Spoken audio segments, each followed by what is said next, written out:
guretzat, Donostia Sustainability Forum honetan, jarduera iriki honetan, bat egitea. It's my pleasure to welcome you all to the Donostia Sustainability Forum. Buenos días, bienvenidos y bienvenidas a esta actividad abierta dentro de nuestro programa DSF. Como muchos de vosotros sabéis, puesto que seguís nuestra programación, el Foro de Sostenibilidad Donostia es una plataforma abierta a la ciudadanía que ha nacido con la vocación de convertirse en un referente para la difusión de los grandes desafíos del medio ambiente. Desde los cursos de verano estamos plenamente convencidos no solo de que el cambio climático y la pérdida de biodiversidad son dos de los grandes problemas de nuestro tiempo, sino de que la sociedad en su conjunto ha interiorizado la trascendencia de este reto. Por eso, hemos decidido unir nuestras fuerzas junto con las principales administraciones de Euskadi, Gobierno vasco, Diputación Foral de Guipúzcoa, Ayuntamiento de Donostia y la participación de la Fundación BBVA para impulsar un espacio de encuentro que acoja tanto a la comunidad científica, a los decisores públicos, empresas, organizaciones conservacionistas, las y los ciudadanos, los medios de comunicación y otros agentes implicados en el abordaje de la sostenibilidad. Eskerturi gaude beraz, hiritarren partaidetzari buruzko jarduera hau antolatzen lagundu diguzunoi. Batez ere, bereziki, Mari Jose Sanz, BC3ko lankidea, zuzendaria, eta Elisa Sainz de Murieta gaur ezin izan du bertaratu, lankidea dugu Euskal Herriko Unibertsitatean eta klasea zuen. Gracias por tu ilusión y tu implicación a la hora de organizar esta jornada abierta. Y también eskerrik asko bertan zaudeten guztioi eta etxetik jarraitzen ari zaratenoi. Datuek, izen emate datuek erakusten dute intereseko gaia dela eta asko posten gaitu. Herritarren batzarrak, Asambleas, ciudadanas. Eskerrik asko zuen konpromisoagatik. I will leave the floor to María José Sanz.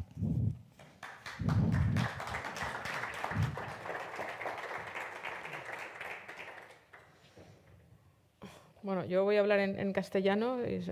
Egun on, siento mucho no poder hablar en euskera, pero os podía hablar en catalán, que es mi lengua materna. Este evento, ¿no? para nosotros tiene un significado muy importante, ¿no? y el Gobierno vasco está aquí porque tiene un interés especial en este tipo de procesos. Y me quiero introducir en primer lugar a Adolfo Uriarte, que es el director general de Cambio Climático y Patrimonio Natural, que es un poco el encargado de todo este reto tan grande que tenemos de cómo abordamos el cambio climático, que nos va a decir unas palabras. Adolfo.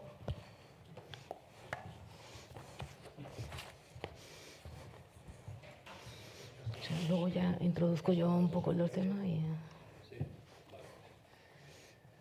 Pues egunon guztioi eta eskerrik asko gaur hemen etortzeagatik. I've been asked to talk in English. I'm not sure if I should continue in Spanish. Well, anyway, I've prepared it in English, so I will talk it in English, right? I will try to speak slowly because I've been always said that I speak too quick when I speak English. So, well, first of all, I would like to thank the organization and for the invitation of the opening of this workshop or a course, and called Citizens Assemblies, a new wave of citizens' engagement in Europe. And secondly, I would like to highlight the coincidence that this same week in the Basque Government Council, the draft law on energy transition and climate change has been approved, right? Among all the challenges that our global society faces, the threat of climate change is probably the most important. Not only because of the intensity of the impacts predicted, in the different scientific studies available, but especially because of the extension of the phenomenon and its close imbrication with our way of life and production.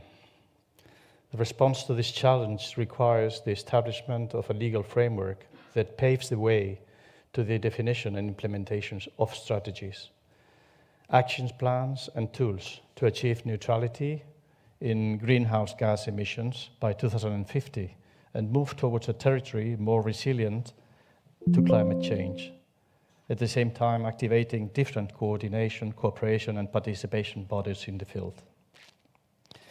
And if we involve citizens in this response through a deliberative process, where we create spaces for learning, where we find spaces as well to deliberate with qualified facilitators and develop collectively funded recommendations, the results obtained will be much better. They will help to take difficult decisions and find solutions, but the process will also increase citizens' confidence in institutions. There are different experiences around the world of deliberative representative processes in which the participation of citizens is more direct and help in taking some of the different political decisions for the resolution of different challenges that we face. In the Basque Country, a relatively long history in climate policies, we have a relatively long history in climate policies. In the last 2 decades, we have taken action, we have promoted strategies, developed plans and regulations, all of them aimed at both reducing emissions and adapting to the expected impacts derived from climate change. It's a long list of different activities and strategies that we have developed, but we started already in 2002 when we defined the environmental strategy for sustainable development. Already in 2002, we stated an objective that tried to limit the influence of climate change. From all these different regulations and strategies, we came up to the current context in the Basque Country, where, as I said at the beginning, we have approved last Tuesday in the council, in the governing council, we have the draft of the law, right? This means that it has still some time to go, but we hope that it will end probably during this year, being accepted or adopted by the Basque Parliament. This law has got a specific article. It's called Article 8 that tackles with the issue of public participation and establishes that in order to achieve a just and sustainable transition that guarantees equity and solidarity, an equitable distribution of costs and burdens will be taken into account. It will take special attention to the most vulnerable economic sectors, territories, and population, integrating the variable of gender, age, or functionality diversity, so that the transition does not become a new cause of inequalities. Thus, the participation of citizens will actively guarantee the equality of women and men, and in particular, the participation of young people. Participation will be promoted through the adoption of a social pact for the energy transition and climate change that contributes to the objectives of the law and the planning instruments that it foresees.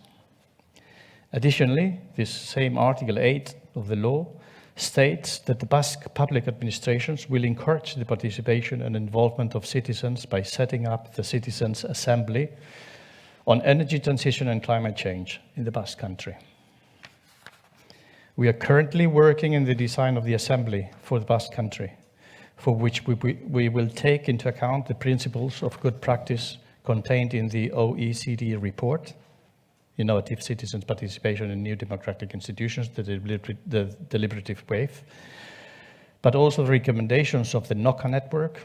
The NOCA network is the Knowledge Network on Climate Assemblies, or the FIDE network, the Federation on Innovation Democracy Europe, or the Democracy R&D, which brings together more than 150 institutions involved in the design and management of deliberative processes around the world. Or DELIB, the recently created network in the Iberian Peninsula, as well as the extensive experience, both international and local. Today, we will have the opportunity to listen and learn from some successful experiences, and I am convinced that these experiences will help to activate our assembly with the strength we need. That's all, and thank you very much for your participation, and I wish you all a wonderful and inspiring day. Thank you.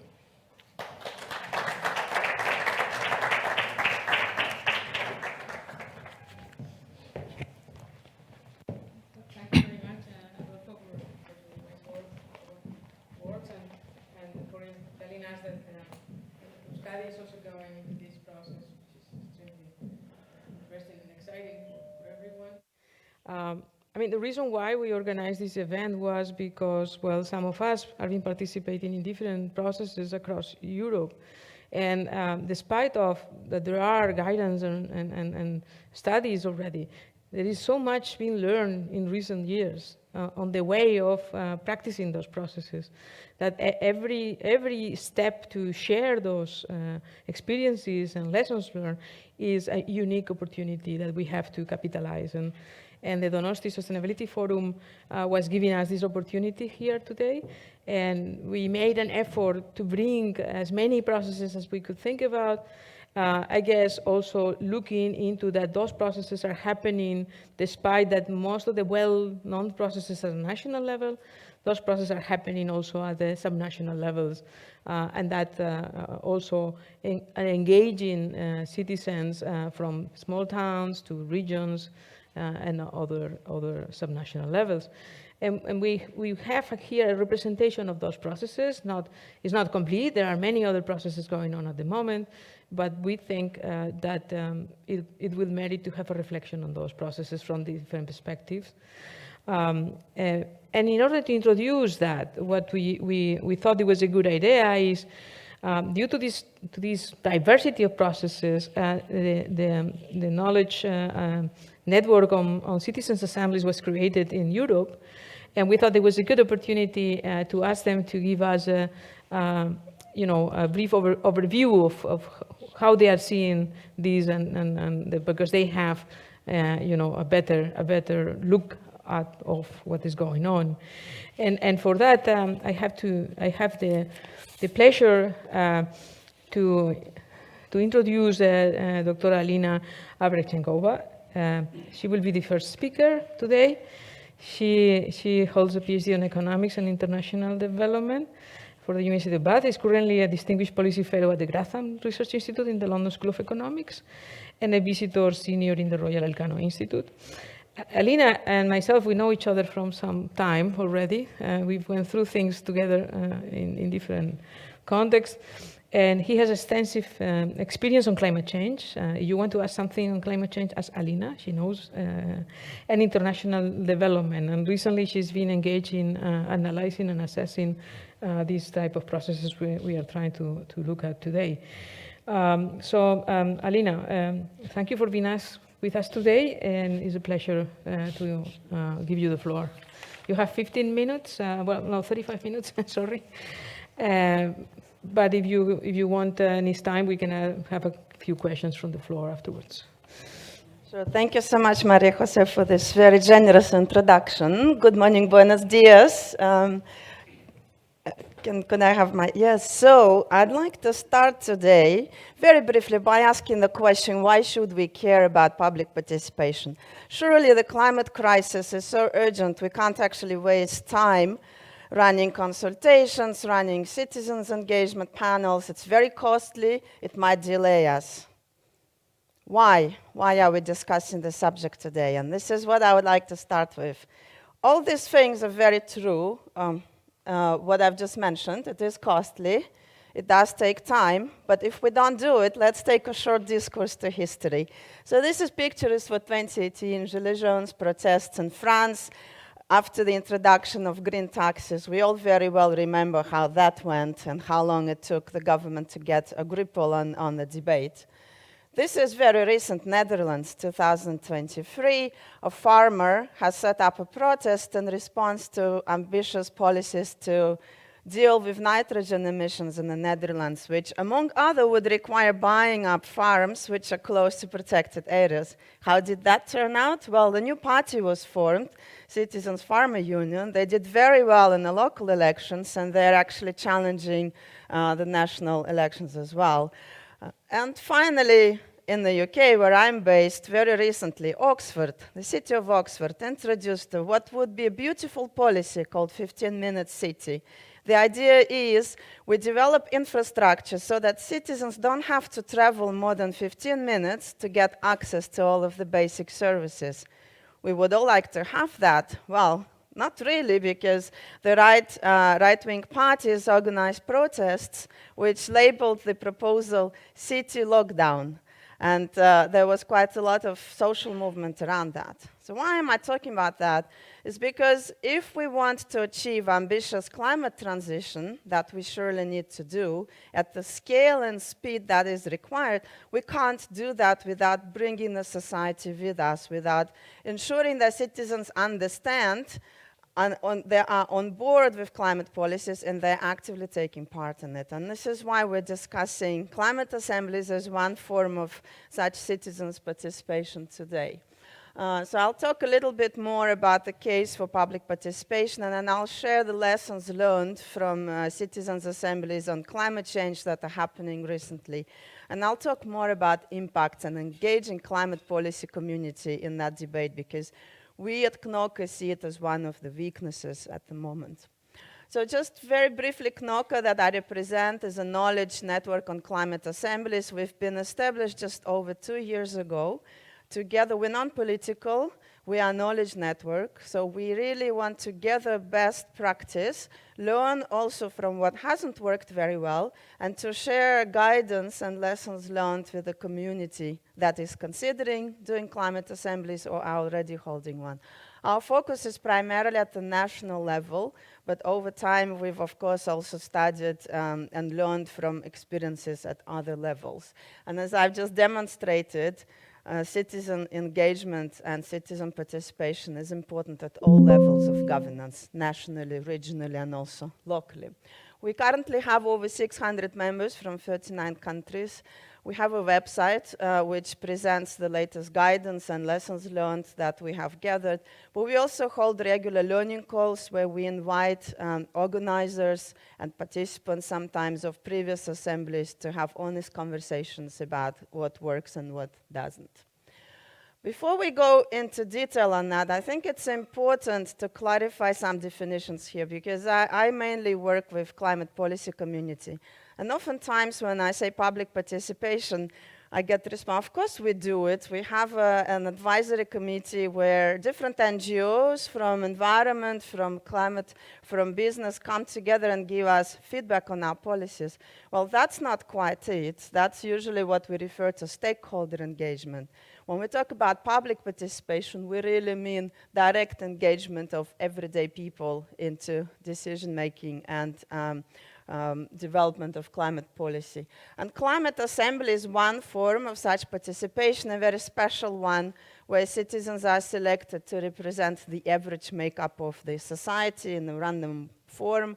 And that's why it has sometimes added legitimacy compared to some other forms of engaging public. And citizens engage in deliberation through a facilitated process, which is also a feature of public assemblies, climate assemblies. So why do we want to do public participation? Well, research and past practice shows us that engaging public and citizens in climate policy development and implementation allows us to develop more robust and ambitious policy solutions that actually reflect the attitudes of citizens and often actually go beyond what politicians think is possible, just judging by the traditional surveys of public opinion. Also, citizens' assemblies, but also other public forms of participation can help us challenge the inequalities that are embedded in our societies, where some marginalized groups don't necessarily have a say in the decision-making process. By designing a process such as citizens' assemblies, one looks to ensure that different groups of people are represented through gender balance, including citizens with disabilities. Some assemblies currently are also thinking about looking also at engaging actively, for example, immigrant population to make sure that there are representatives as well, and so on. Citizens' assemblies and public participation can help break political deadlocks where a contentious policy issue is blocking progress and politicians are afraid to stick their neck out. Actually running a citizens' assembly and getting the feel for where citizens think the government should go actually can help political leadership act on climate change. And of course, public participation is meant to improve legitimacy of climate policy and get broader acceptance in the society. And very importantly, and I think we're going to talk about that in the last roundtable today, because we actually have citizens here with us who took part in the Climate Assembly. Climate Assembly is a great way to actually activate, empower citizens to take more active actions themselves and to become activists in the society for climate engagement. I won't go into too much detail of that, but actually we already have very strong legal basis, legal requirements for undertaking public participation in the context of European climate policy, and there is also guidance to member states to make sure that the national climate and energy plans and other key policies are developed through or with the inclusion of strong public participation processes. And that dates back to the Aarhus Convention, which actually requires any environmental policy to be based on the principles of robust public participation, but also governance regulation in the European Union on energy and climate requires that. However, recently an NGO, and climate NGO, has conducted an initial assessment of how member states actually do public participation in the development of national energy and climate plans. And the conclusions are very sad.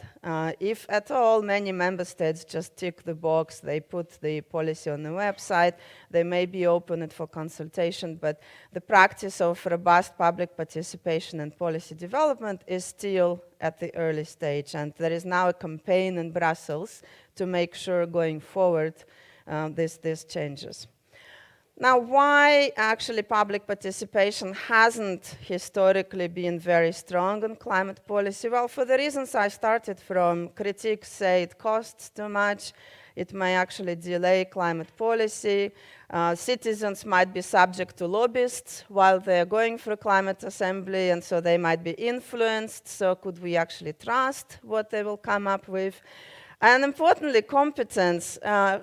Time and time again, I've actually interviewed over 30 climate policy experts to ask them what they think about climate assemblies. Well, a lot of them think we don't need citizens because it's a highly complex subject. We have experts who are very capable to develop the policy. What do citizens bring to the table, possibly? Well, the practice proves us wrong, and I will share with you some highlights, but I think throughout the day we'll learn more from other colleagues as well. So, as I've mentioned, citizens' assemblies in particular are designed to address a lot of those concerns. Yes, they do cost money. You do need to have a sizable budget. If you don't have the budget, it's better not to do it, because otherwise, the process would not be robust and properly undertaken. So it's very important to have resources. But through random selection of citizens, just for those who don't know, first, the process is done for democratic lottery. So first, the invitation is sent to randomly selected larger group of people.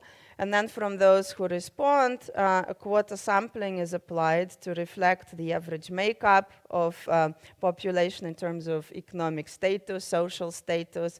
Some assemblies like Scotland also look at political views on climate change, potentially. So that's one area where some assemblies are innovating to ensure that you also capture not only those who are interested in the issue and think we need to do more, but also those who are skeptical about it, gender and so on. And then the citizens are brought together and they learn. They go through a learning process where experts present evidence to them on the various aspects of climate crisis relevant to their deliberation. And then they engage in a deliberation process where everyone is treated equally, everyone is given a voice, and that is the process through which the citizens then develop recommendations. And in different countries, processes have gone differently. Sometimes it's the government that convenes the assembly. Sometimes the parliament takes a decision and mandates one. Like in Spain, the climate law actually mandated the climate assembly initially, but then the government was involved in putting it, sort of setting it in motion. And in some countries, like in Germany, it's civil society. When there is no desire from the government or parliament to do one, some countries are actually moving to organize civil society-led climate assemblies. And at the end, recommendations from citizens go to either the government, the parliament, and there is an expectation that those recommendations would be considered and hopefully taking into account in the process. And that hopefully is the big challenge at the moment, which I'm going to talk a little bit more about. Because of course, what we're seeing is a lot of citizens' assemblies come up with recommendations, actually most of them. Many recommendations are actually more ambitious than what we have currently in place. Then one would expect that those recommendations, if acted upon, would actually allow us to get better climate policy. So how do we ensure that they are actually picked up?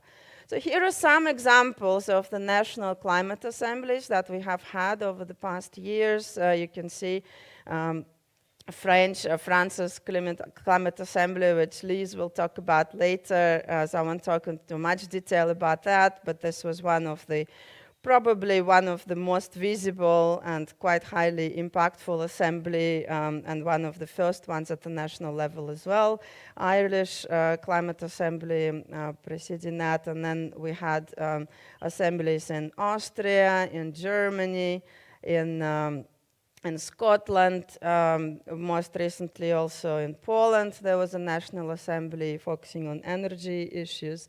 And interestingly, we also have a global assembly, which was an experiment to show how you can actually engage people, not just from one country, but across the world, speaking different languages, coming from very different backgrounds. This is the map. You can also see it on our website. At the moment, Europe is leading this wave. So most of the climate assemblies recently have taken place in Europe. But what we're seeing for our network, there is interest growing in other places around the world. We recently had a growth in membership from Japan, from Canada, from the US. There have been some assemblies in North America at the regional level as well. What do we know? What have we learned from this experience? Well, first of all, to address some of the critiques that I've raised in the beginning, we actually learned from all of the assemblies that given the opportunity to participate and to learn, citizens are very keen and very able and very willing to put their time and energy and to actually learn and come up with creative solutions and robust recommendations on climate policy. So critics, contrary to critics, that is one of the myths of climate assemblies, that citizens actually are not capable to add in a major way to the debate. And the recommendations, as I said, are often more progressive, but what we're seeing, the weaknesses, is that politics is still not making enough out of those processes. And so that is one of the challenges now. How do we make sure that those recommendations are picked up and followed through? So here are some examples from those assemblies that we've analyzed at the national level. There are four major types of impacts that we like to highlight. So first of all, there is actually direct impact on climate policy that we can trace. For example, in Ireland, there is an impact on development of legislation. So in Ireland, the Irish Climate Change Bill, which was adopted in 2020, actually incorporated the majority of recommendations of the citizens' assemblies, which was taken a few years earlier. And Similarly, the French Climate and Resilience Bill of 2021 has quite a few recommendations. The French Climate Assembly has been criticized in the media, but when you actually closely analyze the impact and the follow-up to the recommendations, the track record is rather impressive, but I'll at least talk about that. On institutions, climate assemblies actually lead to tangible impacts in the change of climate governance systems. And some examples here, in the UK, the Committee on Climate Change, which has a mandate to recommend climate budgets, carbon budgets, which are targets for 5-year periods, which UK need to meet in terms of emission reductions to get to net zero by 2050. So they've actually took very closely recommendations of the Citizens' Assembly and integrated them into framing their latest recommendations for the carbon target for the carbon reductions in the UK. The Joint Parliamentary Committee on Climate Action actually was established following the demand, the recommendation from the Irish Climate Assembly. So a new institution was created, quite a key institution as a result of Climate Assembly. That's quite an important impact. And in Denmark, which also had a National Climate Assembly, the Assembly was given actually the same status in the governance system as sectoral social partnerships. So it's becoming actually an integral part of the way Denmark governs its response to climate change. On public, this is actually a key. We want Climate Assembly to generate a debate and to actually shift opinions in the society about climate policy to get greater support. And so in France, what we've observed that there was actually quite a strong debate in the media, but also in through other channels around the Climate Assembly on climate change. And what some research, academic research and experiments actually show that citizens' assemblies tend to get more trust than some of the other public participation processes that are run by the governments. An impact on the participants, again, I think we best hear it from the participants later today, but from our analysis, what we can see from all national climate assemblies that it actually motivates and activates a group of people that carry messages through on the importance of action, on the importance of solutions. And many national assemblies, actually participants themselves self-organized afterwards and formed NGOs and are now becoming politically active.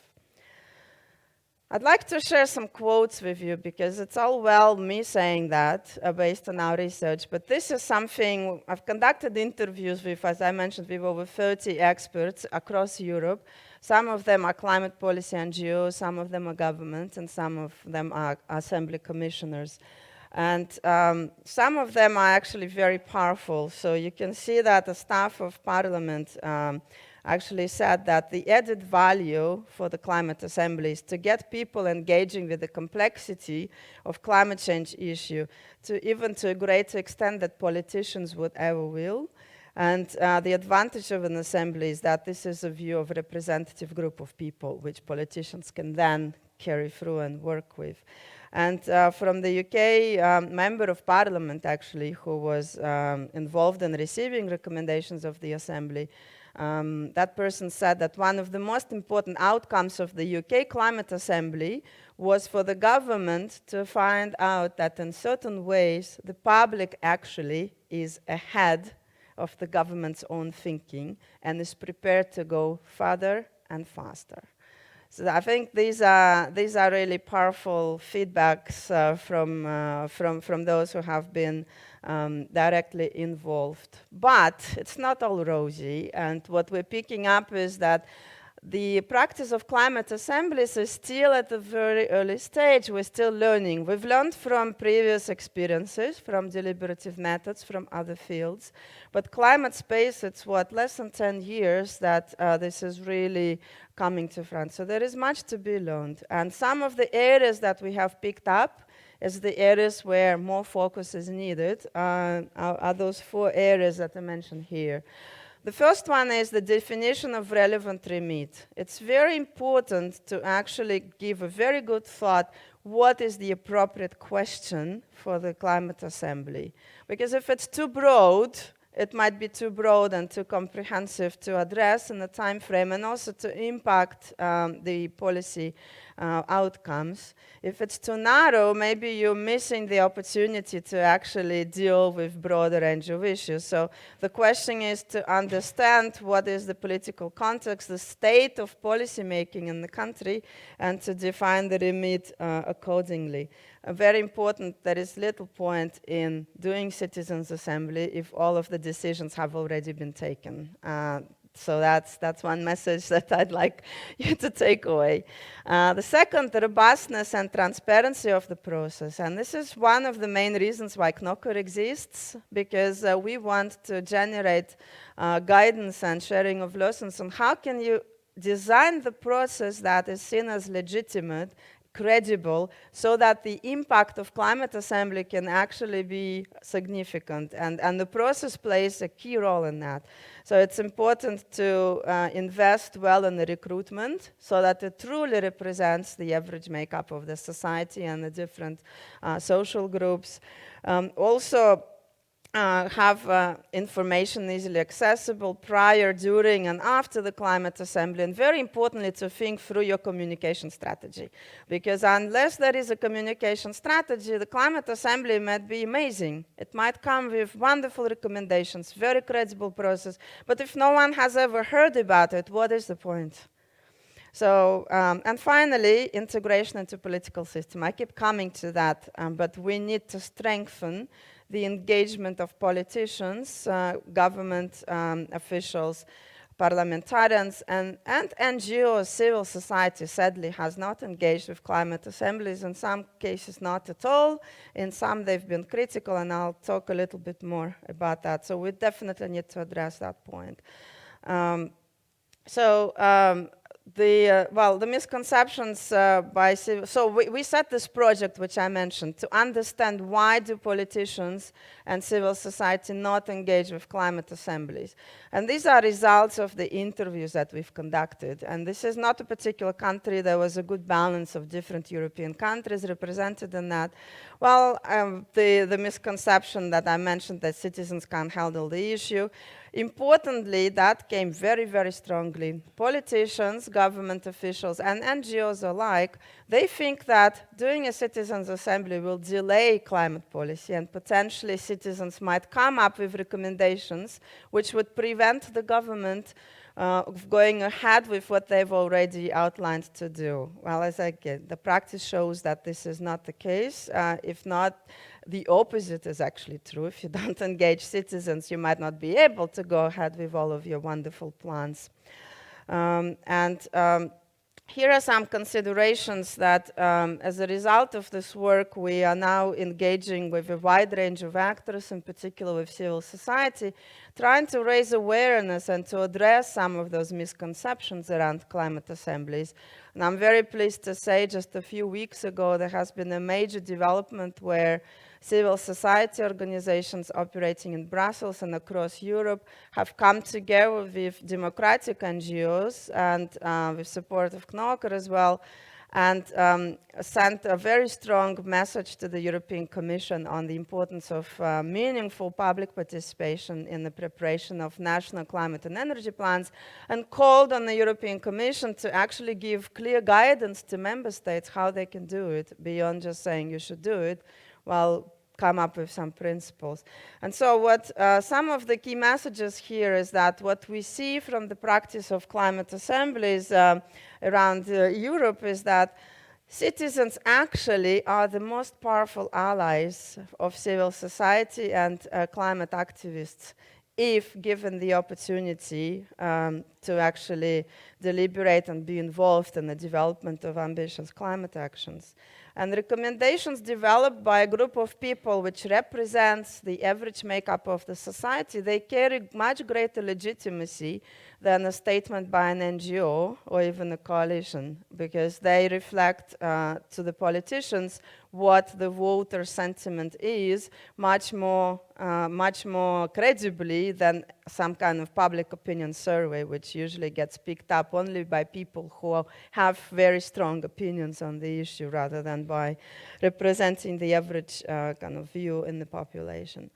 And so, but importantly, the impact of the assembly cannot be ensured post factum. So we need to think about how to engage key policy actors, how to ensure that the assembly would actually have resonance in the society, that the media would cover it, that activists and civil society actors would talk about it and generate debate. We need to think it through before. We can't just have an assembly and say, hey, and now we want to tell you about it.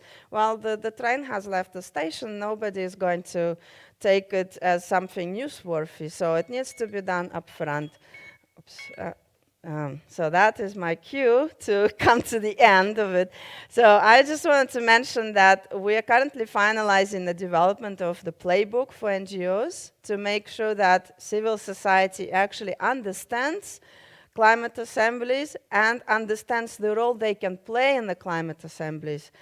Before it is set up, during it is going on, and afterwards that it comes with recommendations. So we've recently had a webinar on that. If you're interested, it's all available on our website. And soon the final playbook will be published. I'd like to finish on some thoughts. If one is thinking to hold the climate assembly, what objectives could climate assembly possibly fulfill? And there are different ways that one could look at it, and it will depend on the context. Are you doing a local one, a regional one, or a national? And what is the status of climate policy in your jurisdiction? So a climate assembly could come up with recommendations on specific strategies and targets. For example, how to achieve a net zero by a certain date, which is one approach that some countries have taken. Assembly could think about long-term strategic decisions, for example, on guidance on future scenarios on a particular issue. For example, in Estonia, they focused on just transition for energy sector, specifically bringing the views of young people into that. The Assembly could also come up with guiding principles for the design of climate policy so that it can be applied across by those who actually write those policies.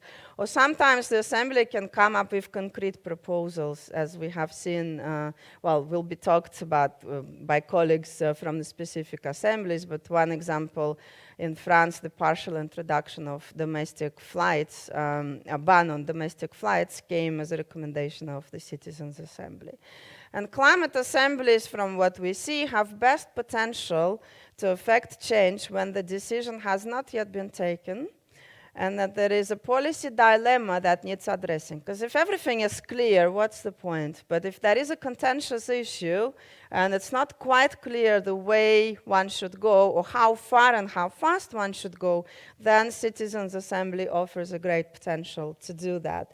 And importantly, policymakers actually have to be receptive to the input, because if they're not, again, you probably won't be able to impact policy change that much with your assembly. Sufficient time needs to be available to organize one. Don't rush, because actually badly organized climate assembly will do more harm than good. So that also is a resource point and a time point. And finally, there need to be influential actors in your society who actually can carry through, be the champions for the Citizens' Assembly, so can knock the doors to the government, to politicians, to NGOs, can talk about it in public. If you don't have a champion, create one, but it's important to have someone like that. And to finish, some of the current debates in the Citizens' Assembly practice on climate change are precisely about how do we embed participation more closely into the governance structures. And one specific kind of idea there is institutionalization, sort of creating assemblies which are not one-off, but actually happen regularly whenever there is an important policy decision to take place. And having Spain as an interesting example, because the requirement for the assembly is in the climate law. There is a Brussels which has created a permanent assembly at the city level. And finally, there's quite a lot of debate right now to understand what is the potential of climate assemblies to drive radical change, not just marginal improvements to climate policies, but actually to challenge the entrenched interests that we have in the society. And I'll leave you with this. I think this quote at the bottom in the blue. This is a quote of a Citizens Assembly practitioner, actually, who runs many assemblies. And the quote is that the main misconception, and actually the barrier to climate assemblies at the moment, with civil society, the public, as well as the politicians and policymakers, is that we greatly underestimate people. So don't underestimate people. Let's not underestimate people and include citizens in our decision-making on climate change. Thank you.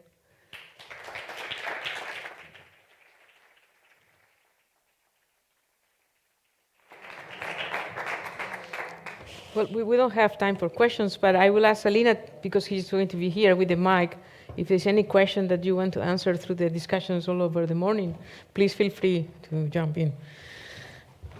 Well, it was a great introduction of what citizens' assemblies are, a great overview. But now what we want to go is do some deep dives on some of the assemblies that were mentioned in the keynote speak by Alina. And in that regard, we know that there is a lot of knowledge about the legislative processes. Alina said very wisely that climate change is a very particular topic to introduce those processes, and we don't have lots of experience on that. I think it's very interesting also some of the comments that she said in regarding that the topics are being proposed as very broad, and that was the case of the initial national assemblies, and that's a challenge by itself. So now I would like to introduce two speakers. The first one is Liz Daus-Haudel. She's a climate and citizen participant expert. She was very engaged as advisor of the co-chair of the Citizens Convention on Climate Change of France. And she has many, many years of experience on EU and national policy making, as well as political campaigning and capacity building, despite of she's a young person. And the second speaker, it will be Oliver Escobar. He will connect by Zoom. She's a senior lecturer in public policy at the University of Edinburgh, academic lead of democratic innovation at the Edinburgh Futures Institute, and co-director of Critique, the Centre of Ethics and Critical Thought. And he was advisor at the Scotland Climate Citizens Assembly, and also he's been providing quite extensively advice to several of the assemblies which have been happening in the Iberian Peninsula. So Liz, the floor is yours. Give us your impressions on the French Assembly, and I'm pretty sure you're also are going to touch the human side of this, and thank you for coming. Thank you for the invitation, Jose. And hello, everyone. Okay, I'll start the timer. I'm famous for going over time usually, so I'll try to stick to my 15 minutes, and apologies if I go over. Yes, I'm here today because I had the great luck of being the advisor to the co-chair of the governance committee of the French Climate Assembly.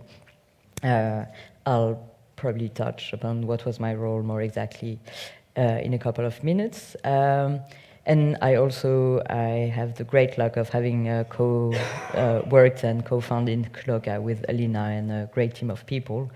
And basically today I want to talk about the French Climate Assembly, also known as the CCC, for Convention Citoyenne pour le Climat. It's faster to say it CCC. And I want to start really with the basic, but I think that it was a lot of the impact, success, it depends on how you see it, but the impact of the Climate Assembly has to do with how it was born.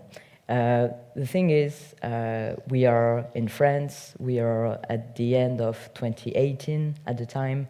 The yellow vest protest, the Gilets jaunes that Lina showed on her first slide, was at the top of the media news. But also at the same time, we had in France climate strikes that started before Greta Thunberg, because we had an environment minister that was very famous that decided to resign, saying that he could not implement the policy and his ambition because he had been promised by the president to be able to do whatever needed to be done, but couldn't. So he resigned, and some protests started, and then very soon in Europe, you had like huge protests. You had many people saying like, we need action now. So we had those two protests, and you had people in those groups that were sharing concerns about the state of democracy, the state of climate and environment. The cost of living also at the time was a very big topic. And that led the president to organize what he called the Great National Debate. After saying that he was not going to raise the carbon tax in France, he said, like, let's have a big debate. I need to hear what all of you have to say, and you'll be able to do so in your town halls, through online debates, on-site debates, etc. And for a couple of months, that mobilized very strongly the government. But then they ended up officially 2 million contributions, probably a bit more, something that was quite hard to synthesize. There were a couple of announcements at the end of the Great National Debate, and the major one at the press conference that you can see here was the fact that the government was to organize a citizens' convention on ecological transition. So everybody was, okay, what's that thing? So it came actually, the idea was pushed by several people, and several people have said in France, that was my idea. But every great idea is actually many people's ideas. But mostly it was pushed by people in the environment minister who had heard about the Irish Citizens' Assembly, but also people in the NGO movement, where you had this very interesting new group of people coming from the Yellow Vest, but also coming from the climate bubble, that met and were saying, like, we need to have that kind of assembly, we need people to decide. So they pushed the government. You also had an institution that is in France, the third assembly, the Economical, Social and Environmental Committee, that was really in favor of hosting like citizens' debates and trying to include more citizens in the drafting of the reports they do. Anyway, so that led to this announcement, but you have to be aware so that from the start, you had some media attention on the process. From the start, there were high political expectations, and you had some social conflict. And the assembly was here to solve that conflict. Very quickly, so the assembly, after this announcement, there was a mission letter that was a bit more specific about what was going to happen. And the assembly was entrusted by the mission to design structural proposals that would help France meet its climate goals by 2040, by reducing 2030, by reducing by 40% its greenhouse gas emissions in a spirit of social justice. So it was a way to connect it also to the Yellow Vest protest and the fact that the rise of the carbon tax had been seen as very unfair. We were to organize 6 sessions in a very short time lapse, and 150 members would be drawn by lots and were to be representative of some socio-demographic equilibriums in France. Then a governance committee was set up with 2 co-chairs, and I was advising one of them, and 3 guarantors that were appointed by the 3 parliamentary chambers. And then the institution, the ESSEC, was supporting us by giving us resources, by hosting the sessions, etc. So we had a very short amount of time because we were already, when the governance committee was set up in July, we wanted to start by end of September, so we had 3 months to recruit people.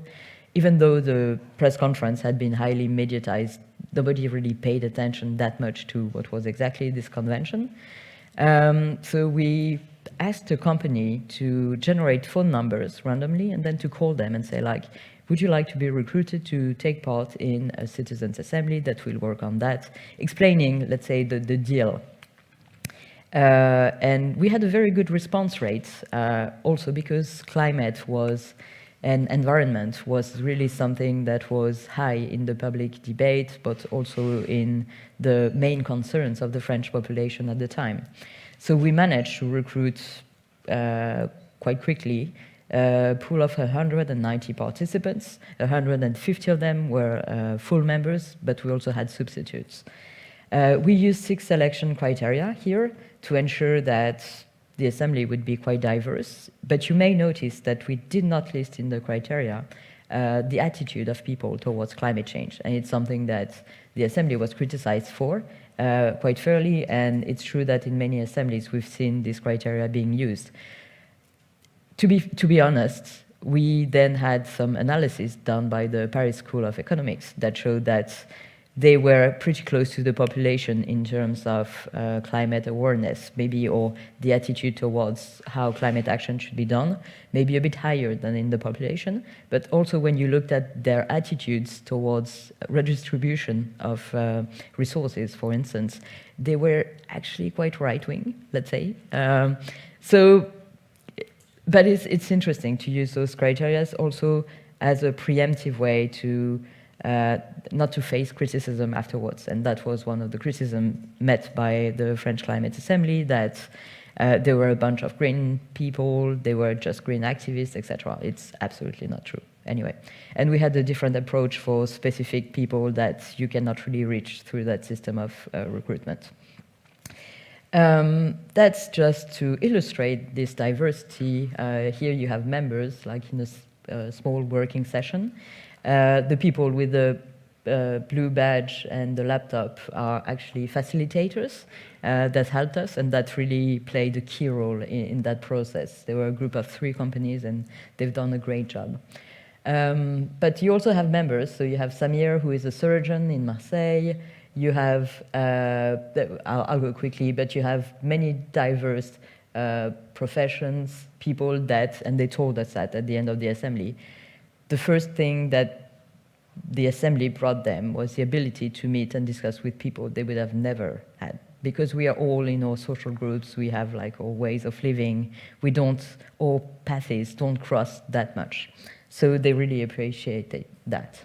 Very quickly, so during a citizens' assembly goes usually over 3 phases. One is you get information, you are being informed, and you discuss the problem, then you deliberate on proposals, solutions, etc., and then you adopt them through various systems, most of the time votes.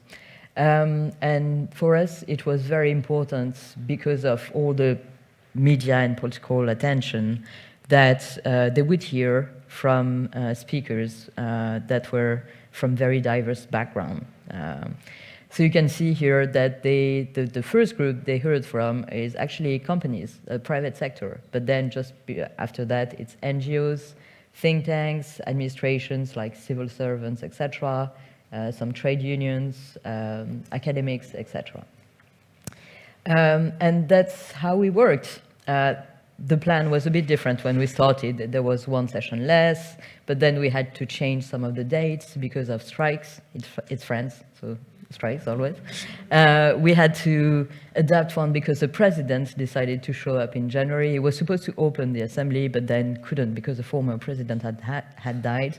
So finally came in during the process, which can be something that people can critique because he kind of influenced them, but he mostly influenced them by telling them the more detailed your proposals will be, the better are the chances for me to take them on board and just pass them to Parliament. He had committed at the time to pass the proposals without filter, something that was understood by participants and many people, as he would only take them and he would not apply any filter. He would not say, I'm taking that, I'm not taking that, etc.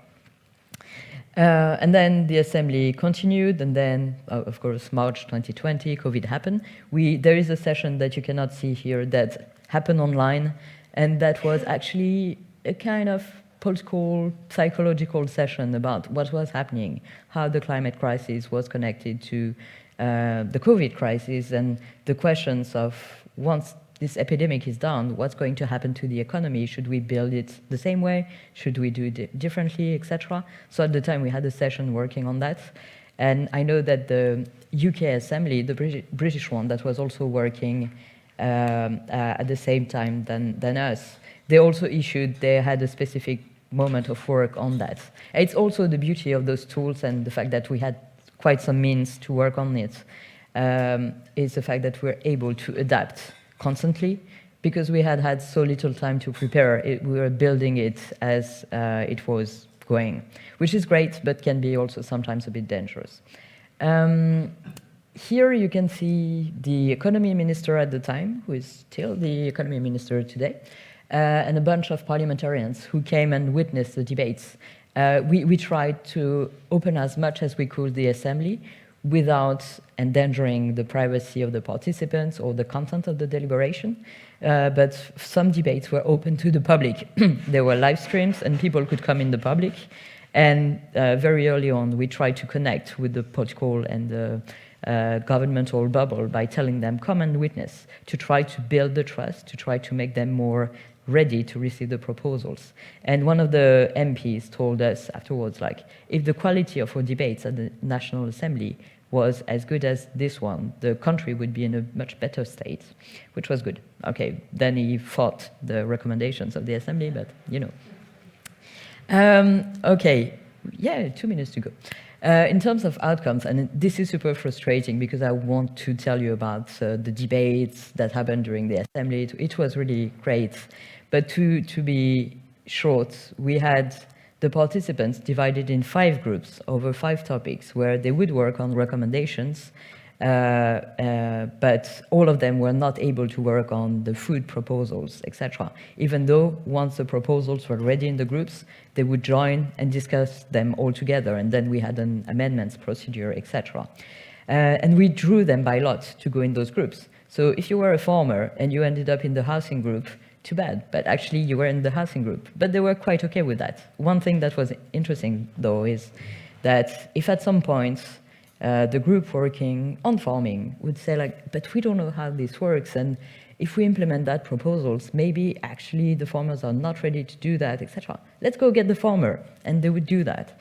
And also the interest was, if you were in the housing group, you had people who were owners of their houses, you had people who were renters, you had people living in very precarious conditions, you had people owning several houses.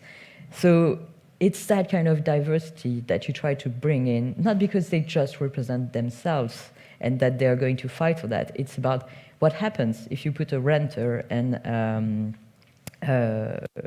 rentee in the same group and they discuss and they're like, but how far are you willing to go or to resist that change? And it becomes a negotiation, or actually finding the place where someone agrees to say, like, maybe it doesn't serve my interests, but I see the longer term and I think I can accept that.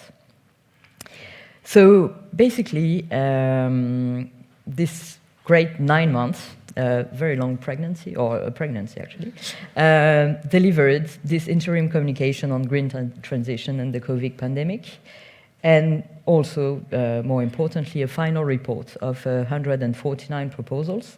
All of them were adopted during the last session, but one, where the participants had strong debates and decided that they were not ready for, and that was to have the week, the 4 days week, paid 5 days.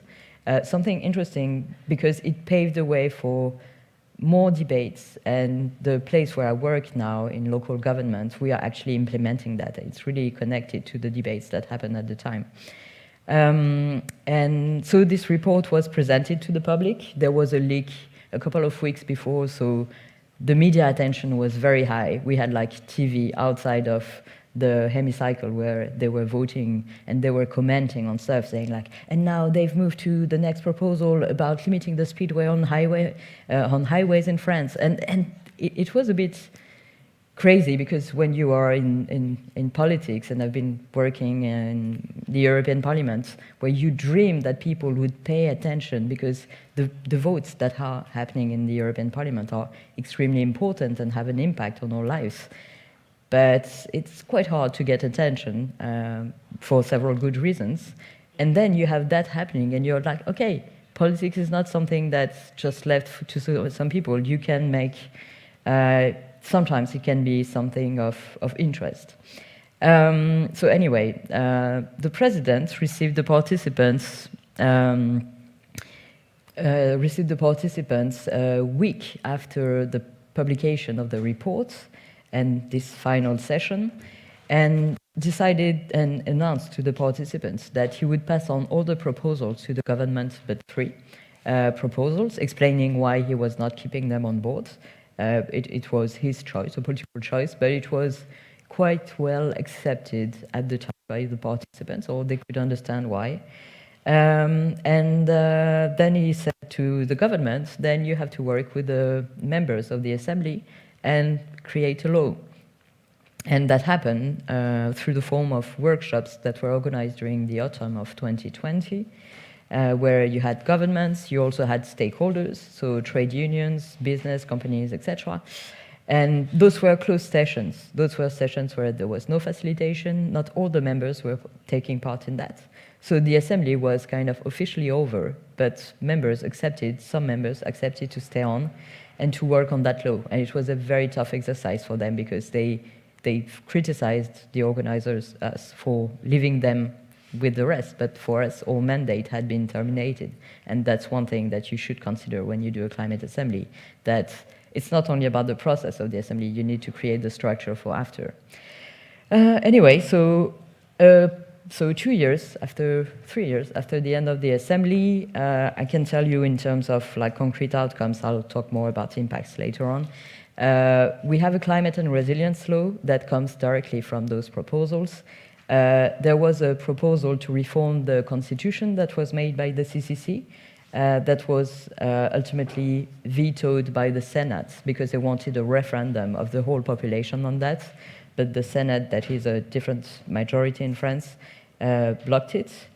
And many proposals have been translated actually directly into decrees and etc., but in a very transformed form. And that was what Alina was referring to, that there is still a debate about how many proposals were implemented and how, and one interesting thing is the fact that the government was actually has on its website an implementation tracker about the proposals and how they are being implemented.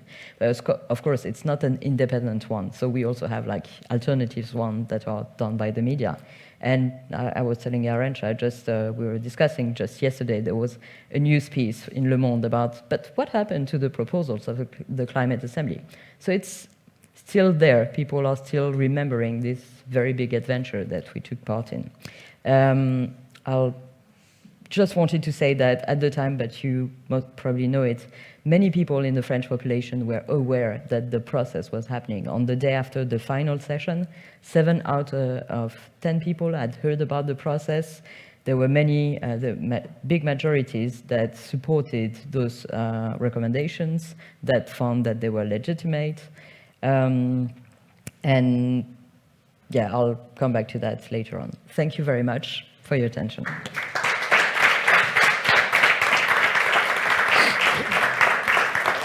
Thank you, Liz.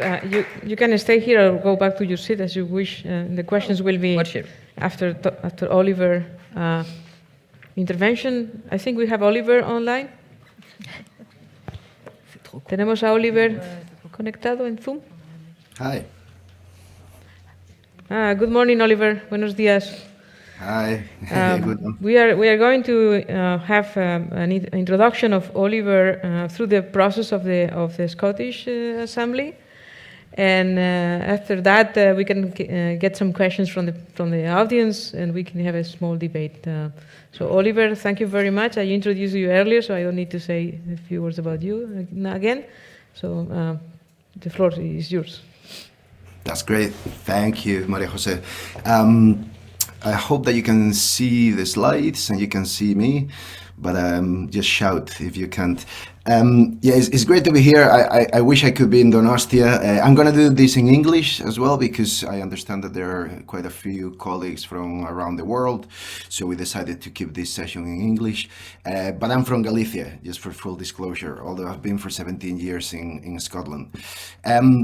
So the first thing I need to say is that my role in the Assembly wasn't as a researcher. So if you want to read the research story as told by academics who were evaluating the Assembly, then you want to check out this report by our colleagues in Edinburgh and Newcastle. So my perspective is the perspective of someone who was involved in the governance and advising on the creation of the Assembly, on the development of assemblies in Scotland more generally, and then on the development of this particular climate assembly. And the first thing to say is just to place in context, there has been a lot of climate policy and climate action in Scotland, often led by communities, with government and policy spaces following and trying to catch up to the forward thinking that different social movements, third sector organizations and civil society have been doing now for many years. And in May 2019, the Scottish Government declared a climate emergency. It was one of the first governments to do so.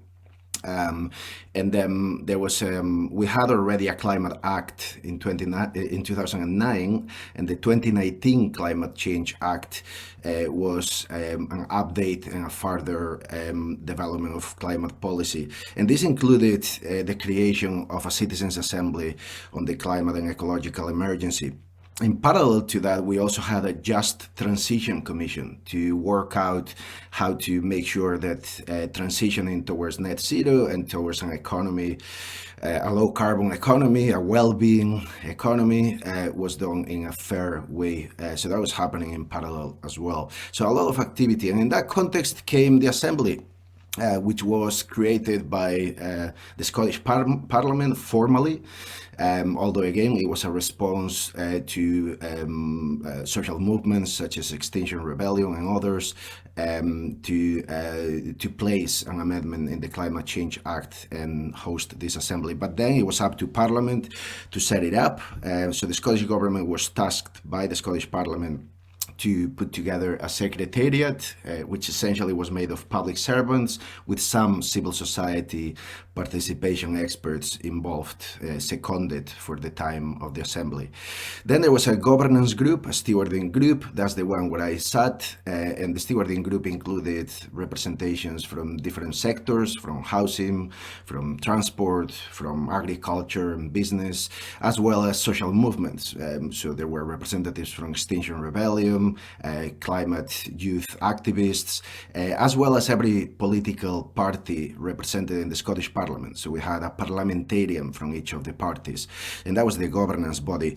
And in that body, we tried to support and advise and scrutinize the work of the Secretariat across the different stages of the development, developing the process, mobilizing the members, and then the broader public engagement and the work of the Assembly before producing the recommendations and returning those recommendations back to the Scottish Government and the Scottish Parliament. So that was the process, more or less.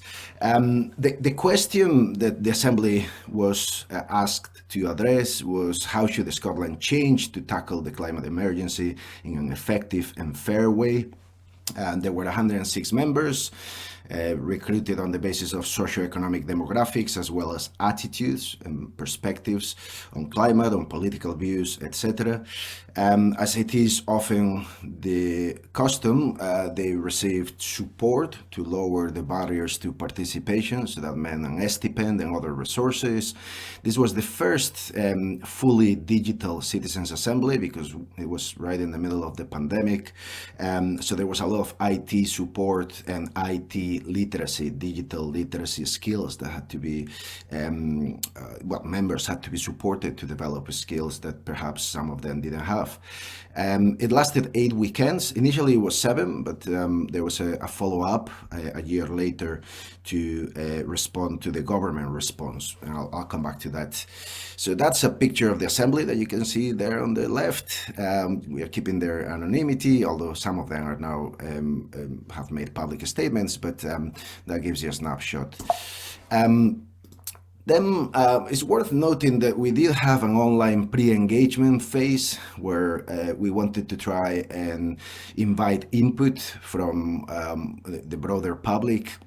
It wasn't a really large-scale process. There were only around 461 users, but it generated ideas and comments and contributions, and there was a thematic analysis that was done to then feed into the assembly some of the evidence that was coming through that process.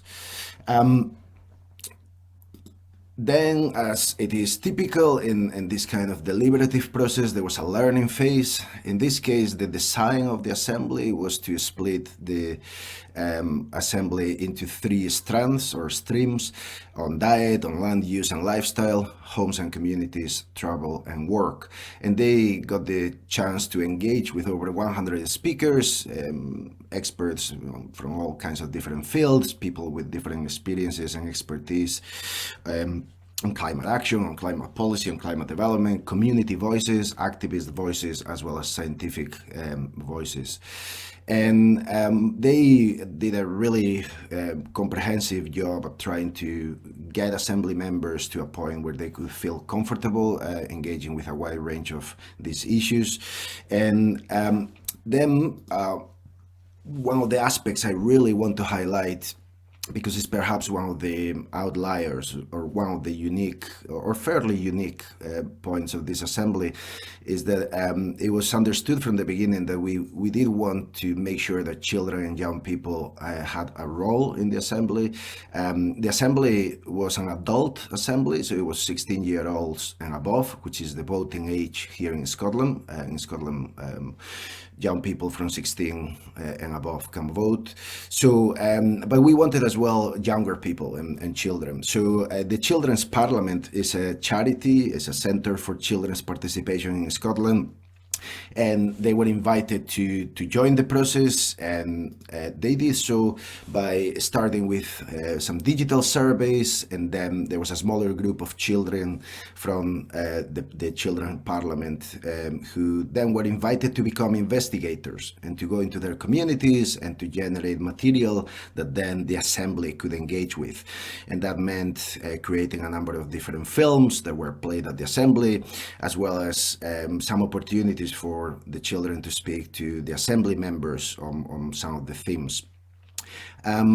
It was really interesting because initially this part of the process was seen as an important addition, but not as a core aspect of the Assembly. But through the work that the children did, they became a core part of the Assembly. They became really important. Many Assembly members said that they became bolder and more ambitious in their aspirations and the proposals thanks to the push that they got from the children, who were really cutting to the chase on what needs to happen to tackle this emergency. And that meant that the children recommendations and the adults recommendations are integrated side by side in the final Assembly report, with giving them similar status because they were complementary and because they were the product of cross-cutting deliberation amongst the children, amongst the adults, and then across those two groups in the Assembly. The final recommendations are it's quite a list of 81 recommendations and supporting statements where they explain the reasons for the recommendations. And this is available, so I'm not going to go through the detail, but it's a fairly comprehensive take on the 3 streams that I noted earlier. In the aftermath of the Assembly, there was a plan to make sure that the results were taken to all the right places across institutions as well as civil society. And there were a number of key milestones, including some elections, a new parliament, opportunities to engage with government officials as well as with parliamentarians.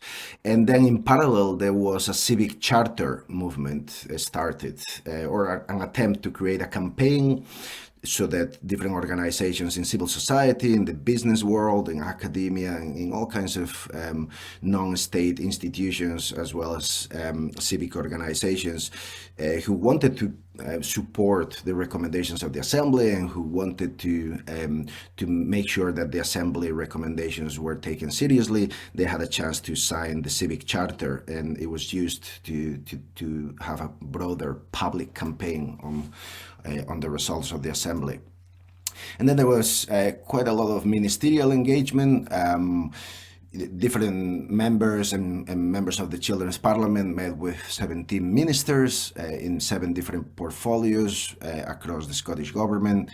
And then there was parliamentary engagement as well with cross-party symbolic support from all political leaders at the Scottish Parliament. And finally came Weekend 8, which took place a year after the Assembly concluded, more or less, and just a couple of months after the Scottish Government responded to the Assembly. And Assembly members were not happy with the response by the Scottish Government, as you can see in some of the headlines here.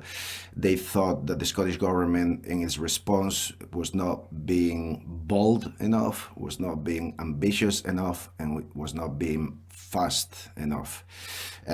So there was a drop in the Assembly members' support or belief that the Scottish Government was going to take their recommendations seriously. Now we can come back to this in a minute and then in the Q&A, but the bottom line is that Assembly members weren't happy with the response. So some highlights. One of the things that I think is quite important is that in this Assembly, it was understood that an Assembly process is not just about the preparation and implementation. You need to resource the Assembly process across 4 stages. Very early on, the inception stage, when you're trying to work through the cultural barriers, the public administration barriers, the broader societal potential barriers to public participation, and creating a fertile ground to then build the foundations for the Assembly. Then comes the preparation, then comes the implementation. Those are the phases we often focus on. And then, and this is crucial, resourcing the impact phase, which is the phase where you need to think about the levels of influence and the different strategies that you're going to follow to try and make sure that the results of the Assembly are taken forward seriously. So in the case of the Scottish Climate Assembly, this was used to set up short-term foundations for medium and long-term impact, although I think it's fair to say that it hasn't gone as well as many of us hoped. It's important to remark that this was a digitally native assembly, and it was very clear that at least to those of us who were involved and observed all the sessions and saw the work done online, that online assemblies can be as productive, inclusive, and deliberative as in-person assemblies. Compared to some of the other assembly, for example, in Scotland, we saw that it's very clear that you can create an environment online where people can deliberate meaningfully, but it's also clear that there's more work to do in terms of creating the social and relational dimension of the assembly. It's really difficult for people to bond and connect online. So there are some lessons there for hybrid formats in the future that make the best of both worlds. Then there was some novelty as well in the composition of the stewarding group, because it did have wide support from across social movements, as well as mainstream political parties, as well as different sectors of the economy. And then the task that the Assembly carried out was developed through a deliberative process itself within the stewarding group, which had its own internal deliberation process externally facilitated to arrive at the question. The 8th weekend, the weekend a year later, was also quite novel at that stage, although more assemblies are beginning to do it now.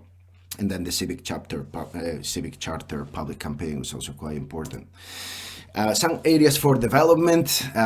Despite the communications and public engagement strategies and the impact phase and all of that, there's still far more that needs to be done to improve the relationship between this type of mini public, this climate assembly, and the maxi public, the broader public out there.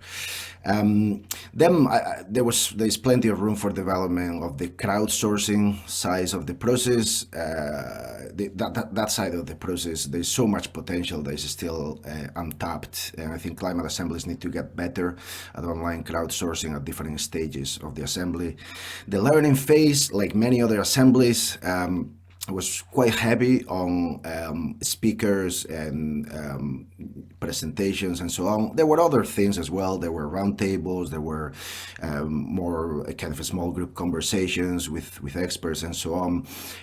But it still replicated what most assemblies still do, which is to cater to a particular style of learning and engagement. And we need to be careful because, people in assemblies, like people in society, have all kinds of learning styles and engagement styles, and the learning phase needs to be more reflective of that and more creative. And I think that now that we had this first large wave of climate assemblies, we can, and now that we are getting the basics more or less right, we can move on to be more creative in the way we develop the learning phase.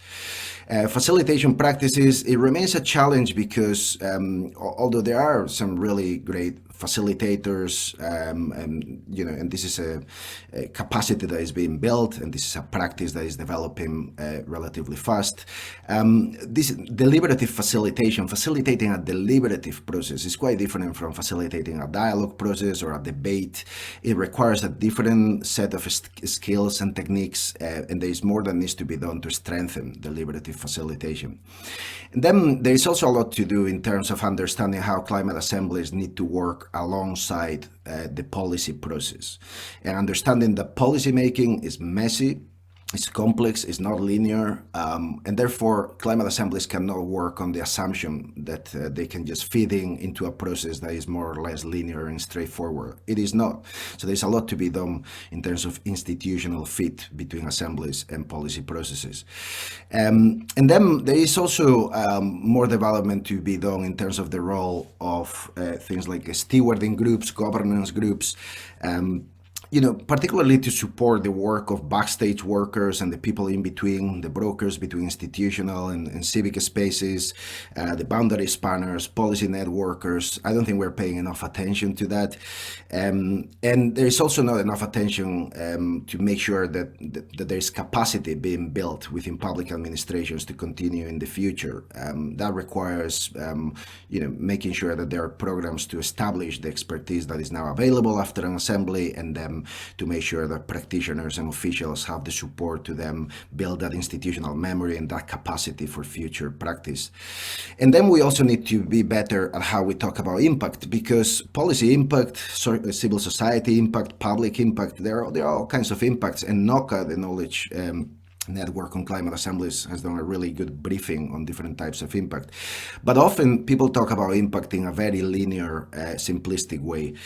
So we need to be more careful in how we think about the impact of climate assemblies, because it's not just about the recommendations, as important as they are. In many ways, it's also about making sure that we understand this is a new type of civic institution, and if we want climate assemblies to be part of the transformative change that needs to happen to tackle the climate emergency, we need to get better at creating powerful narratives of impact. So just to conclude, I think especially those who are new to this space, I think are, once you get to witness or to see how these things work and what they can do, I think you begin to realize that climate assemblies have great potential alongside other democratic innovations to build new bridges between the streets and the institutions in order to support the urgent short-term action that we need to tackle long-term issues. And the issue, though, I suppose one of my concerns is that we're paying a lot of attention to one side of the foundations for democratic climate governance, which is the legitimacy side, getting the right process, getting the right standards, deliberative standards, getting the right fit between the assembly and the institutions it fits into, all of that, which is really important, of course, but we're forgetting that part of tackling the climate emergency is tackling the crisis capacity in our public administrations. that often struggle. Our political, bureaucratic, and economic institutions struggle to tackle corporate interests and all kinds of structural power dynamics that are getting in the way of urgent climate action. So unless we pay just as much attention to capacity and not just to what happens at the assembly internally and externally, but the capacity of public administrations and civil society to then act, then we're going to be in trouble, because we'll have really good processes, but the capacity to act will remain limited. So unlocking that capacity depends on rethinking and decentering the state market alliance that has dominated in the last few decades. And thinking about legitimacy and capacity in tandem also highlights the importance of retaining and nurturing a broader, vibrant ecology of democratic practices, activism, social movements, participatory economies, attention to and support for the revival of the commons, and so on. All of that is absolutely crucial for the potential of climate assemblies to be fully realized, because climate assemblies should not just look at the state for action. It should look at action across all kinds of communities of place, practice, interest, identities, and so on. And just to conclude, we do need to recognize that this is an urgent task. We don't have a lot of time. The clock is ticking. We can see the effects of the climate emergency and the ecological crisis all around us. It's been all around us now for a long time, and it's going to accelerate. And therefore, I understand there are great hopes for climate assemblies. I am hopeful as well.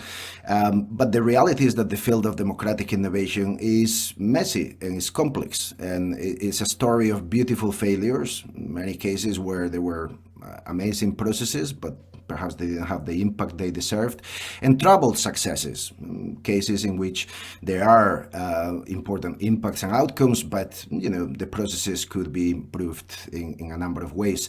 So we just need to keep learning, keep doing, and just keep in mind that it's going to be a complex, non-linear, troubled story, but a story that is worth continuing and pressing on, so that hopefully we get a chance to address some of these challenges that are going to define our time. Thank you. Thank you, Oliver. We have 15, maximum 20 minutes for some questions and debate. So Liz, maybe we can come to the stage. And maybe Alina, you want to join us in case there is some more broad question. So we will collect some questions from the public. From while the mic is going around to the ones that want to ask questions, I think it was a very interesting two different perspectives on how the assemblies were launched, and also the visibility and the reason why the assemblies were important. No? In France, I think, Liz, it was great how you settled the context and why the French assembly was so visible.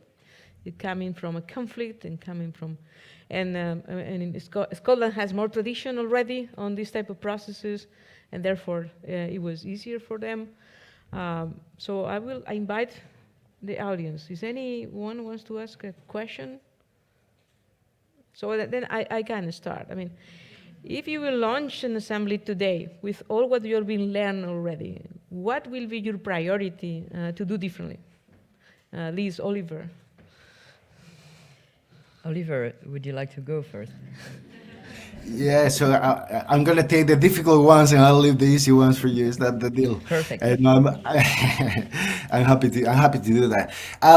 So if I was to, in terms of the Scottish Climate Assembly, I mean, there, in my slides I included a number of things that could be done better. Perhaps something that could make a huge difference is to have clearer parameters in what needs to go into the government response, because the response by the government,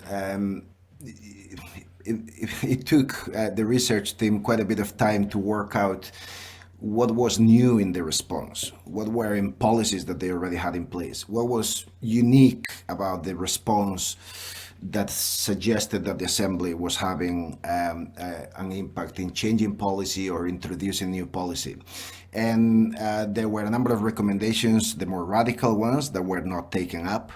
Then there were around, I think, a third of recommendations that were indicated as already being underway in some way, at least some kind of progress in the direction of the recommendations. And then there was a chunk of recommendations where there is ambiguity about the extent to which the Scottish government is going to take them forward. And then there are no timelines. There is no clear, there are no instruments to monitor the implementation. And that's a difference, compared to the case in France when they are having a proper monitoring of these things. We're trying to do that from the research side of things. But I think we need to get better at setting up the expectation of what government responses need to look like. And I think monitoring, clear milestones, and short, medium, and long-term mechanisms for monitoring and accountability will be great. And this is something that the Scottish Climate Assembly members proposed. They said, there was a stage at which they proposed we should reconvene every year to hear the progress made. So an accountability mechanism built in that way. Something like a state of climate action statement every year in Parliament, responding to advances on climate action, including from the recommendations of the Assembly, as well as other policy areas. Please, do you want to try? Yeah, sure.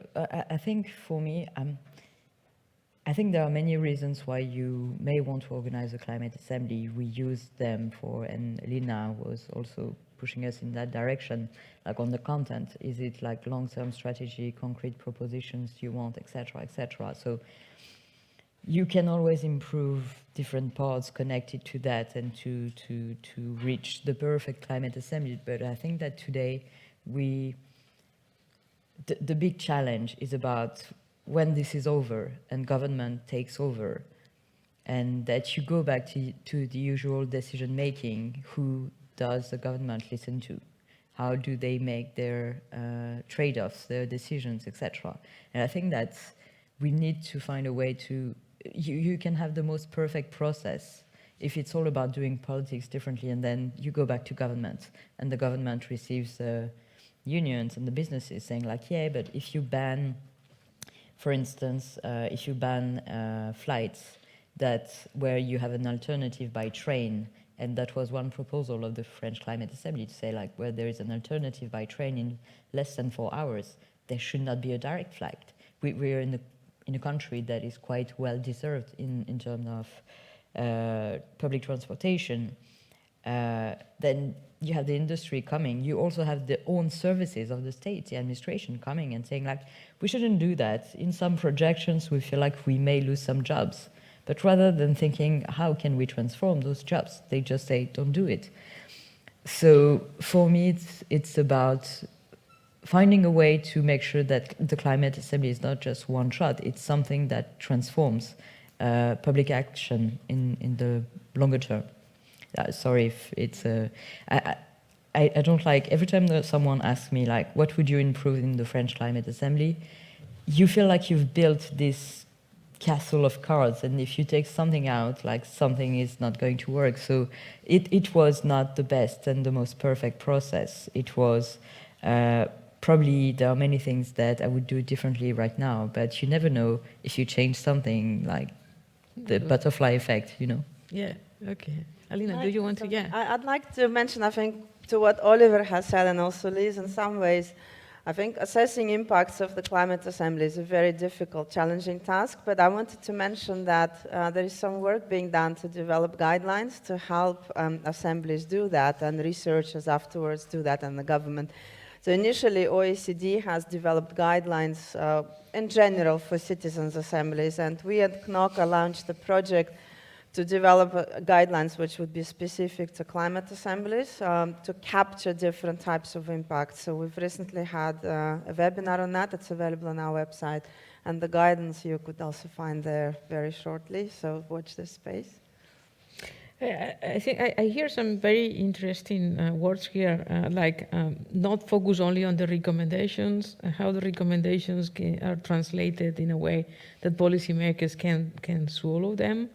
A very nice concept of we need a revival of the commons. which the assemblies can provide a ground for that better than the politics itself.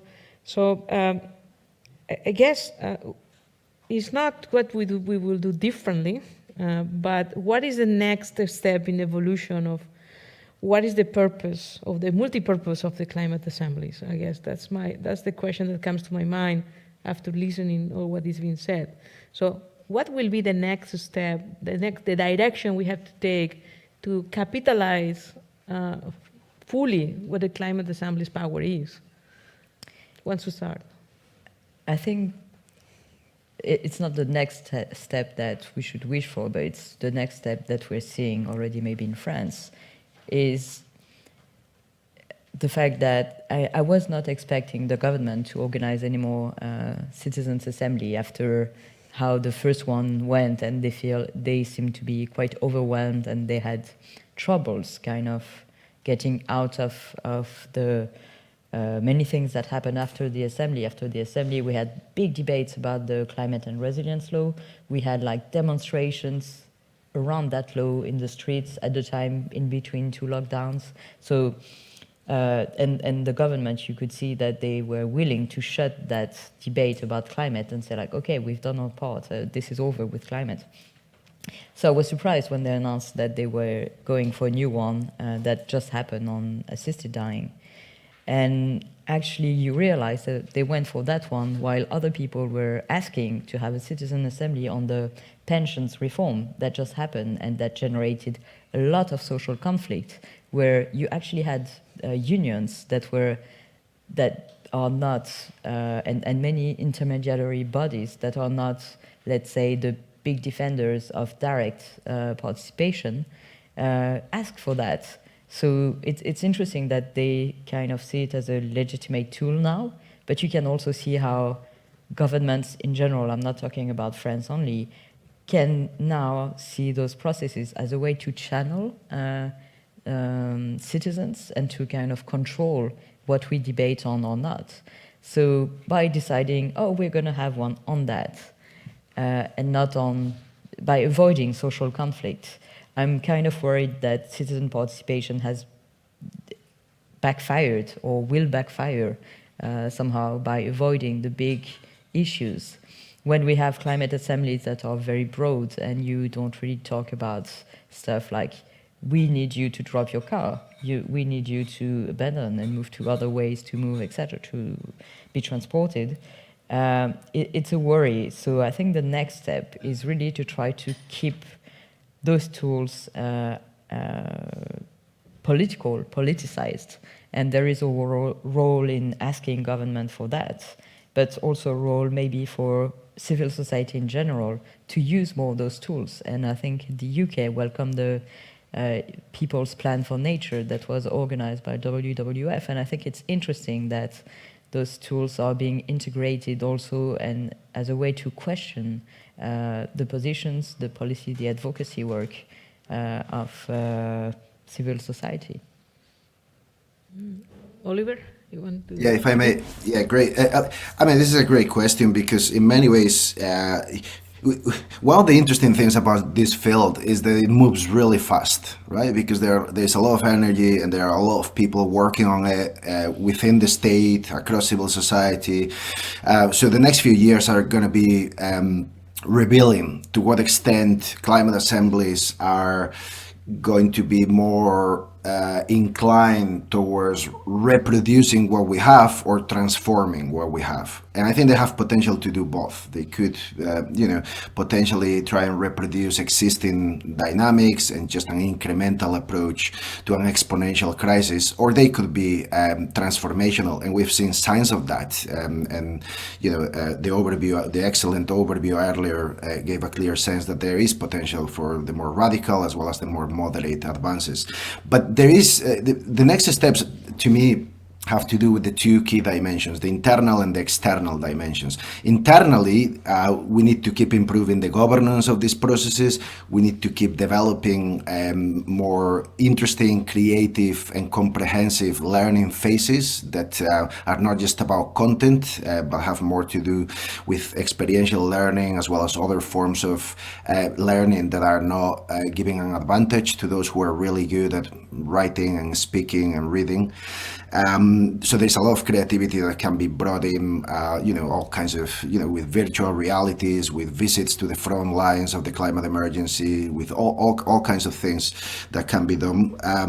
Then also the impact, the resourcing for the impact phase, and not assuming that the recommendations are going to travel on their own, because nothing does in a policy space. Recommendations do not travel on their own. They need brokers, and they need all kinds of internal activists within the state to then make things happen, as well as activists outside the state to keep the pressure on so that things are taken forward. So that's internally. And then externally, there's so much more that needs to be done to expand the public imagination. The reality is that most people out there, with exceptions, France is one of them, but most people out there do not know what climate assemblies are or what citizens assemblies are in general. They haven't become part of the public political imagination. So there's a storytelling role there to connect these new civic institutions to the broader public imagination, so that then we can push the boundaries, and then to connect climate assemblies to other democratic innovations. For example, in Scotland,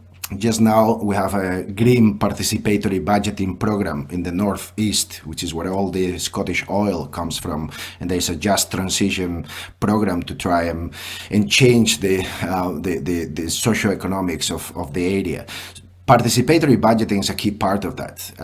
All kinds of digital crowdsourcing, all kinds of community-led climate action are part of that. And this is the point I was trying to make earlier. Climate assemblies need to look not just to the state. The state is going to be a key instrument, and it's going to be a key area of action and policy action. But climate assemblies need to also be seen as a catalyst for broader climate action across civil society, business, and so on. So yeah, connecting to other democratic innovations so that the full power of different forms of public participation are coherently connected to improve not just legitimacy to act, but capacity to act and mobilize energy out there in society to make change happen. Indeed, we have a question from the chat that says, to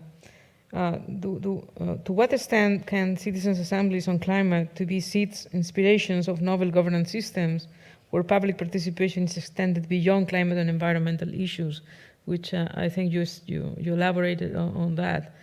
I guess, this question is to you, Alina, because the problem we have is that most of the people has a very narrow view of what climate change challenges are, and indeed they are very horizontal, and the transformations that are needed to really, address those challenges are very deep in all aspects of life, and therefore climate change can be seen as one entry point, right, to address challenges that, from other perspectives, may be more difficult because they generate social conflicts more strongly.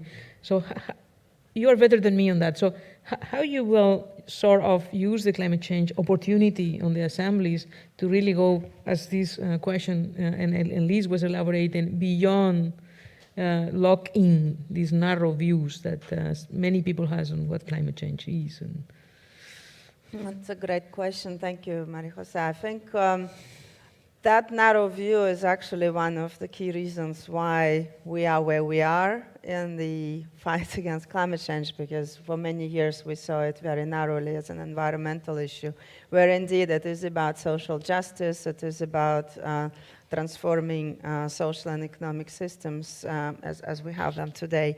And I think what we're learning from sort of debate that happens in citizens' assemblies in particular, when you don't approach it purely as an environmental issue and a trade-off of environment against giving up some of the kind of social comfort, but when you actually talk about, well, on one hand, opportunities. For example, the example I was giving about Oxford, yes, the measures which are being introduced are to, at the end, reduce emissions, but it's actually about addressing some of the other issues, social issues, accessibility of workplace for citizens, accessibility of infrastructure, and so on. So I think that's one way to tackle those discussions. Consider social issues on the gender inequalities and link it and tackle it up front in the discussion rather than trying to hide it behind making good to the environment. I think the other important issue is considering linkages between climate policy and other areas of development.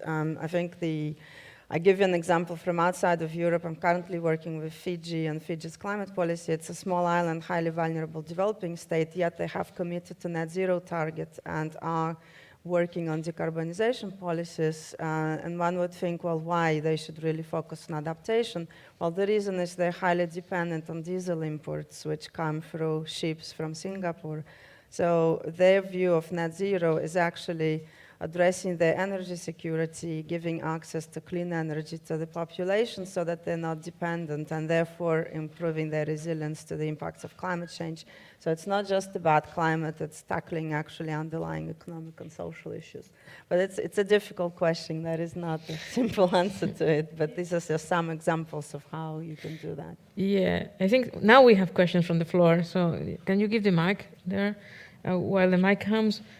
That's a good thing, a good point, because most of the citizens' assemblies have been focusing on mitigation, from the perspective of mitigation. In Spain, we try to have a balance, and we found that it was extremely difficult to engage anyone, not only the citizens, anyone, on providing practical solutions on how to address adaptation. But citizens had difficulties. It's much easier to address mitigation than really integrate the both. Now you have the mic in the right place. Okay. Hello, thank you for your talks. I will try to say it in English. If I cannot, I will say it in Spanish. We can okay. translate, yeah. I will say like three things. For one part, I understood that in France, they were 8 of 10, the people who knew about the Citizens' Assembly, not 7 of 10, but maybe it was just in the beginning. You said the day that they finished, I don't know. And also I had heard that 3 of 5 people in France tell that they will be agree if the implementation of those proposals were taken without changing them. I just like to know if that is true or not. Then about communicating, I don't know how to do it, of course, but with the COVID, it was an emergency, and for example here, every day, people were in the TVs saying, today this is what it is happening, and we are in an emergency, and in many countries they have declared the emergency. So why don't we do the same? Okay, we are in an emergency, and there is a citizen assembly going for that. So why we are not every day in the media like the same thing that they did with the COVID? And then the other thing, it is when you talk about the questions that they have to be not super open and not super close. I wonder, but I haven't participated in a citizen assembly, so I don't know. If it is maybe it has maybe a sense. Okay, if it has sense, sorry, that maybe we can make one citizen assembly, super general, because the climate change takes a lot of topics, and then from there, maybe some people go to another smaller citizens assembly to speak about one more concrete topic. Because I have heard that sometimes it's super open, the questions are super open, so they don't have super concrete proposals. So maybe make a bigger one and then smaller ones. I don't know what you feel about that. Yeah. Thank you. Yeah, thanks. There is another question that may be worth to introduce here. Yeah. There's a question here that says, how can the different approaches of major environmental NGOs towards citizens' assemblies in France and UK versus Spain could be interpreted? Major campaigns opportunity versus public silence. So maybe you can take the two questions, so we have a few minutes left. Sure. To answer your first question, those were 7 out of 10 at the end of the process, really on the day after the final session. If I remember the numbers from the start, it was something like 2 or 3 out of 10, and then it grew. And they 3 out of 5 would consider it that the assembly was legitimate to make recommendations. And for the proposals themselves, most of the very big ones about housing renovations, additional taxation of SUVs, etc., were supported by more than 80% of the population, so there was a strong support. I think there was a weaker support on the one that aimed at limiting highway speed. That was one that was dropped by the president. But it's interesting because that one, like the 4 days a week proposal, were also the ones that helped generate attention and debate around the assembly afterwards.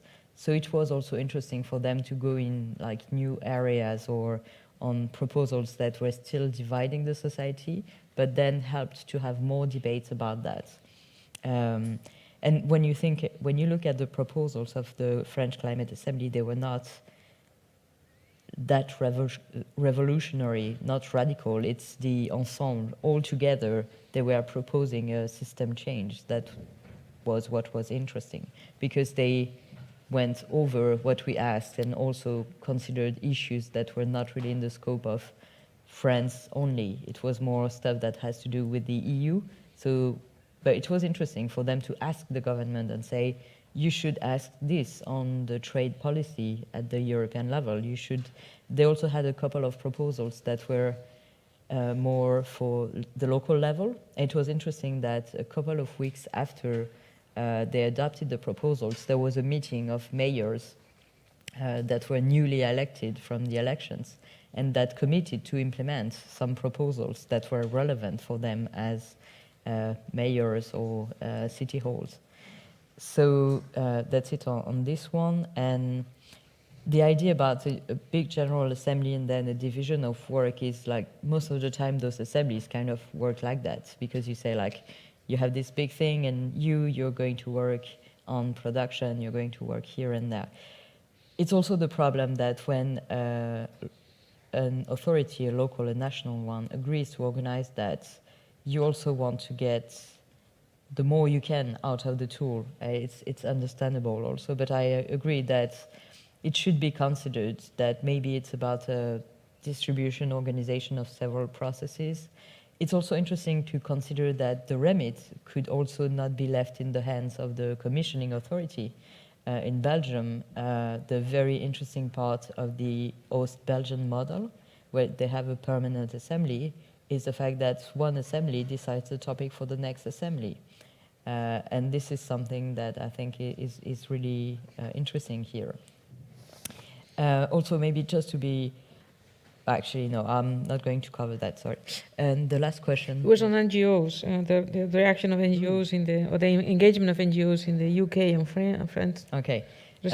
Versus Spain. Yeah, for the small story, the people, this group of Yellow Vest and Green Group that pushed for the Citizen Assembly to happen, they had a meeting in summer 2018, 19, with the main French NGOs. And they said, like, look, we've tried it your way. It's not working. You're not getting results. So let's do it our way with the Climate Assembly.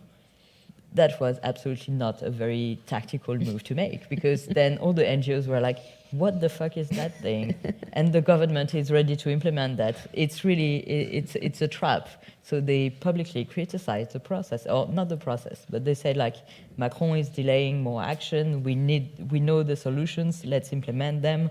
So nothing changed. And then many of those NGOs were invited in the process to bring some expertise and to present their advocacy work. And they were also able to follow the debates, and that was also one thing that was important for us.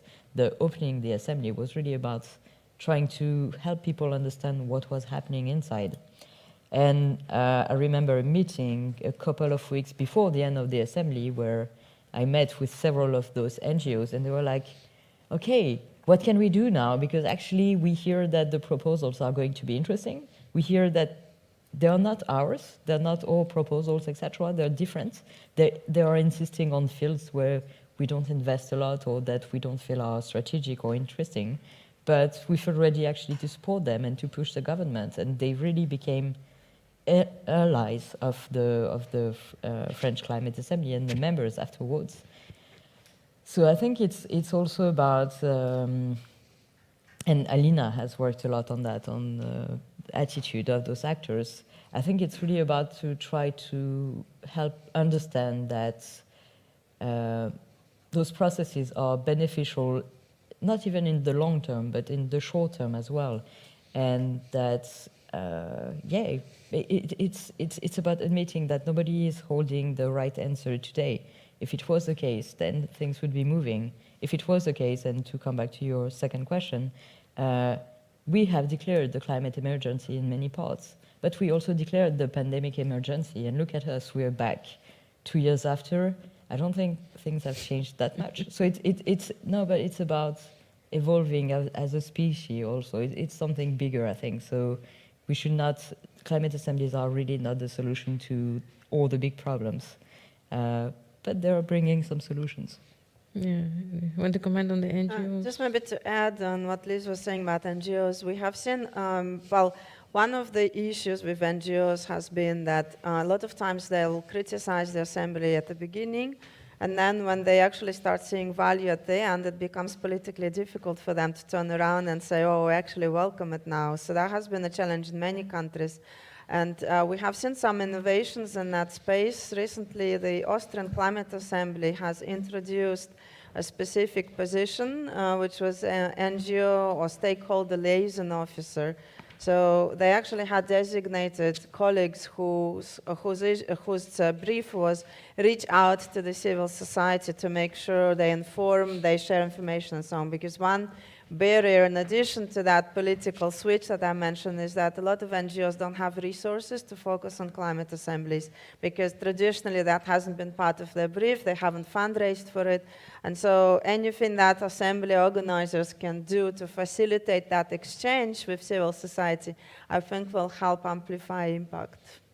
Yeah, Oliver, do you want to comment on that? Yeah, just super quick, because I know we're out of time. Just a quick thought following from that. On the two questions, actually. First, on the question about having an ongoing assembly and sub-assemblies. So now we're seeing some examples of this with permanent assemblies being institutionalized, although they are not climate assemblies. But there is a potential, in countries where this is going to be taken seriously, to create a permanent environmental citizen council, which essentially follows the parameters of climate assemblies. And so I think there's a lot of potential in that area, especially for institutional contexts where other democratic actors recognize the limitations of the current status quo and want to add to the institutional architecture a new mechanism, a new civic institution to try and move things faster, unlock some of the stalemates and so on. So I think there's a lot of potential in that.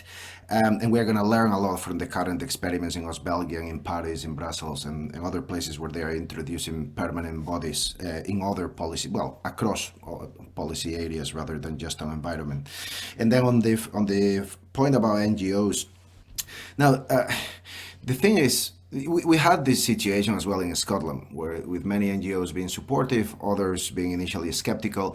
In the end, for example, Extinction Rebellion were in the stewarding group, in the governance body for the assembly, and they were part of it until the assembly started. And at that stage, they decided that they could play a better role from the outside, putting pressure, because they had faith in the assembly, so they didn't need to monitor what the assembly did. What they wanted to do is to then monitor what the government was going to do in the aftermath, and they decided that to do that, they wanted to be working from the outside. So I think all of those are legitimate positions. You know, we know that one of the most powerful factors in making sure that there is progress and there is impact is the exercise of countervailing power, and that's power exercised from the outside to create the incentives for public administrations and other public agencies to act on the back of assemblies.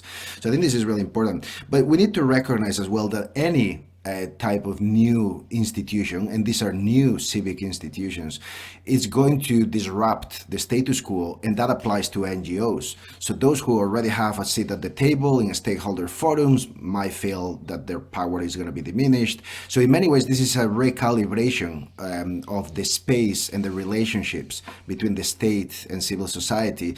And at its best, the assembly can be a new in-between space that creates a new arena where there can be new relationships being formed. And of course, that's going to challenge the role of some of the existing players who feel that they can be heard and have a direct say through other mechanisms. So this is absolutely standard when you're building a new institution. It's going to cause a recalibration and reconfiguration of all the players. The question is whether we can land in a place where assemblies provide the catalytic power to unlock those relationships and mobilize the energies needed to tackle the climate emergency. And that's what we need to keep an eye on and see if it takes us in that direction, alongside other democratic innovations, other climate action initiatives. Again, an ecology rather than any single process. We need a vibrant ecology of democratic practices. That's going to make all the difference. And assemblies are a key part of that. Yeah, just to clarify, because Spain was also mentioned, in the Spanish case, the major NGOs were in the expert group, and they were spreading the message across the big NGOs. It was Extinction Rebellion who had the major campaign criticizing the assembly, and indeed the major NGOs engaged in the process were having dialogue with Extinction Rebellion to make them understanding some of the things that they were criticizing without really having a substantive knowledge about it. But of course, I think is a difference between big NGOs and small NGOs, because they have different resources, and therefore their positions may be very, very different. But I think what the work that you are doing with trying to, position them in the context of the process, I think is very valuable. And indeed, in Spain, we translated that also to the NGOs that were engaged in the process, and we hope this will work. Amazingly, we are only 11 minutes late, but I want to just translate some of the things that are in the chat. There was a question on the cost, and Oliver answered there that is from 50,000 euros to 4 million. And that they are developing some guidance on how to do these processes with low resources, in the case that the resources are low, so for a small or lower scale.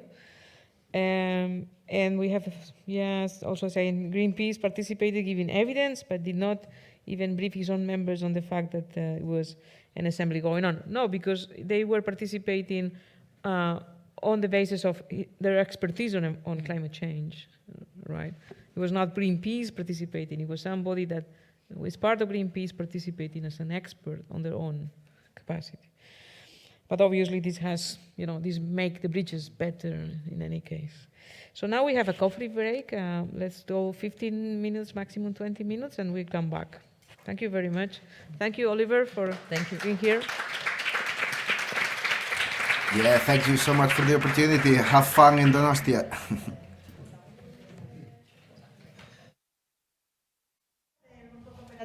Tangente, y voy a facilitar un poco este espacio de el tercer bloque de la mañana, en el que vamos a ver algunas experiencias de asambleas del nivel regional y local. Contamos con dos ponentes, Paul de Vilchez, que es de la Universidad de las Islas Baleares, y Arantxa Medijarat, no sé si lo he pronunciado bien, de Deliberativa. Paul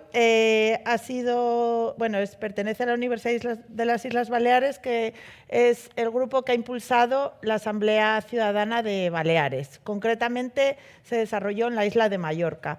y deliberativa han estado en el proceso de asesoramiento de la Asamblea Ciudadana de Guipúzcoa. Entonces, son dos ejemplos de una asamblea del nivel regional y otra asamblea del nivel local. No sé si está Paul ya... Sí, ahí ahora lo sí. tenemos. Muy Hola, bien, ¿qué tal? Paul, pues te doy paso para que puedas exponer. Tienes unos 15 minutos. Vale, perfecto. Pues voy a compartir la pantalla. ¿Lo veis? Sí, ¿Sí? sí, sí. ¿Sí? Vale, perfecto. Vale, lo que no sé si veis... ahí. Vale, perfecto, muy bien. Pues bueno, tengo poco tiempo, habría 1000 millones de cosas para explicar. La primera es el título, ¿no? La Asamblea Ciudadana por el Clima de Mallorca haciendo balance con la lengua afuera, porque es que de hecho estamos todavía en el final o en el inicio del post-asamblea, ¿no? Y venimos aquí con los resultados bien calentitos, bien recientes. Claro, para explicar un poco lo que ha sucedido, creo que es necesario empezar con el proceso y empezar con la que podríamos llamar fase cero, ¿no? La fase previa. Y aquí creo que es importante destacar que la Asamblea de Mallorca no está impulsada por las instituciones, ni por el gobierno, ni por el Parlamento regional, no está impulsada por las ONGs, sino que está impulsada por la ciencia, está impulsada por el Laboratorio Interdisciplinario de Cambio Climático, que es un laboratorio que reúne a científicos y científicas de disciplinas súper variadas, desde la física hasta el derecho, pasando por la biología o la economía, ¿no? Ya en 2019, pues surge esta preocupación de intentar impulsar las asambleas como un mecanismo para agilizar la acción climática y para que sea más pertinente. Y en ese sentido, pues, bueno, pues el link es el promotor inicial de esta idea. Claro, no se hubiera podido llevar a cabo sin un apoyo indispensable de la European Climate Foundation, que lo que hizo fue proporcionarnos apoyo económico, financiación, para poder realizar un estudio inicial sobre cómo se podría llevar a cabo una asamblea ciudadana en un contexto tan particular como son unas islas, ¿no? Y también a través del NOCA, que ya se ha mencionado varias veces, pues hemos tenido asesoramiento técnico y bueno, intercambios con Oliver, con Liz y con otras personas para que nos explicaran un poco cómo han sucedido las cosas en otras partes.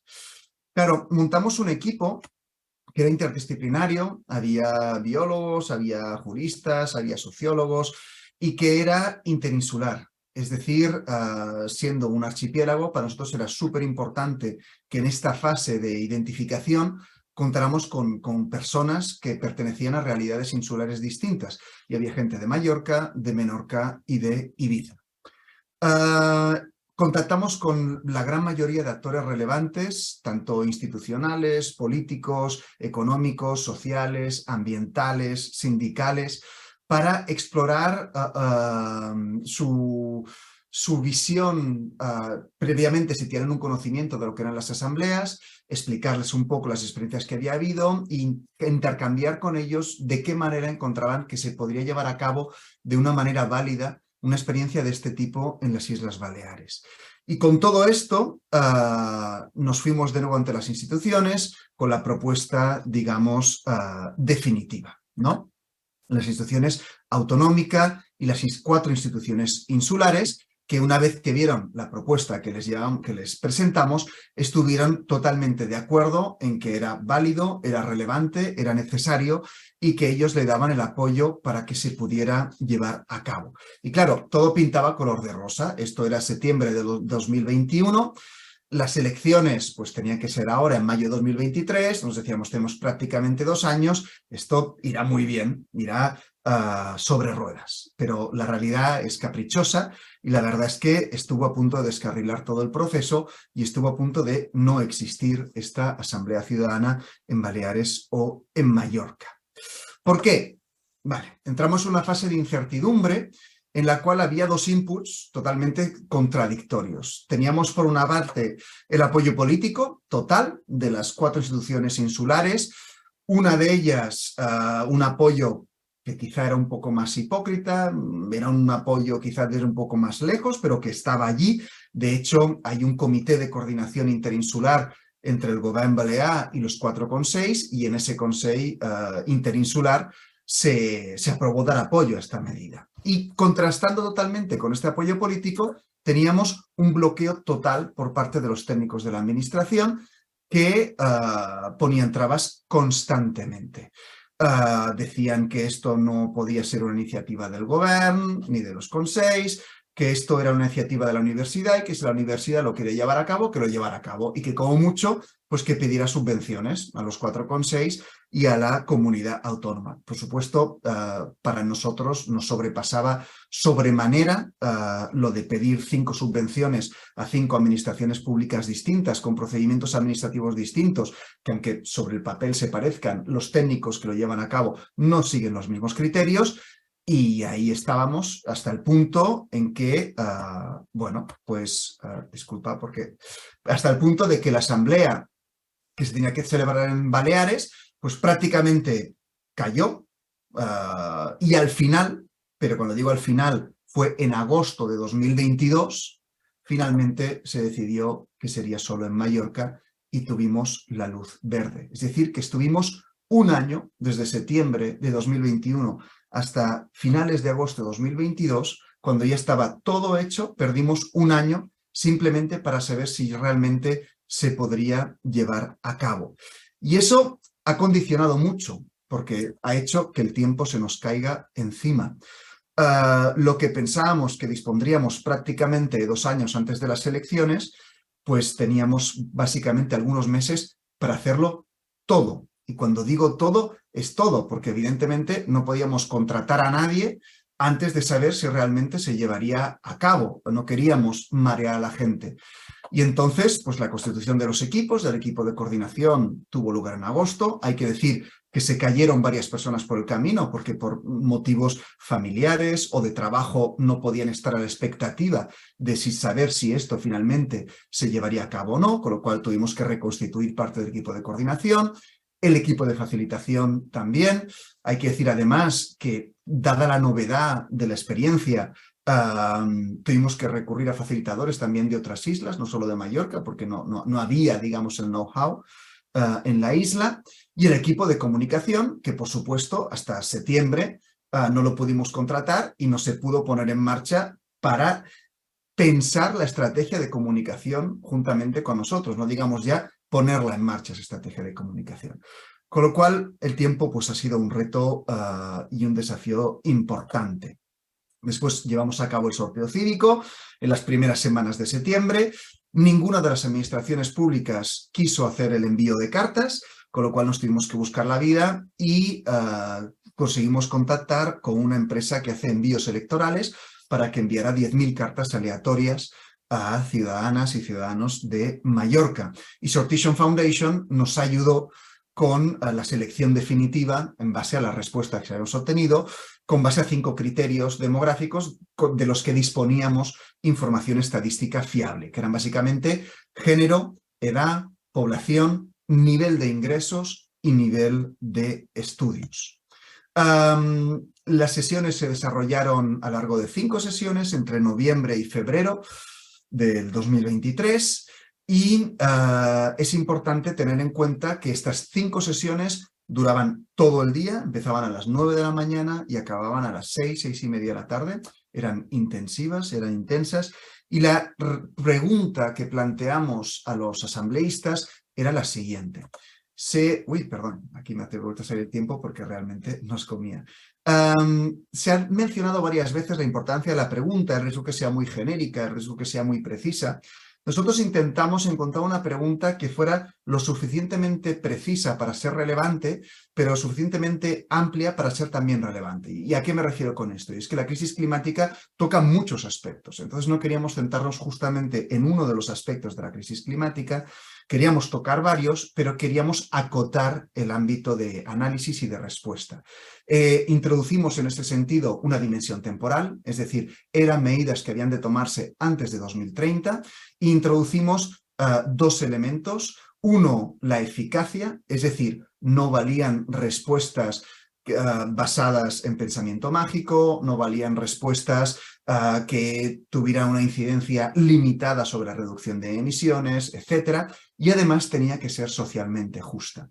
Estos tres elementos, temporales, de eficacia y de justicia, creíamos que servían para abarcar o acotar el contenido de la asamblea.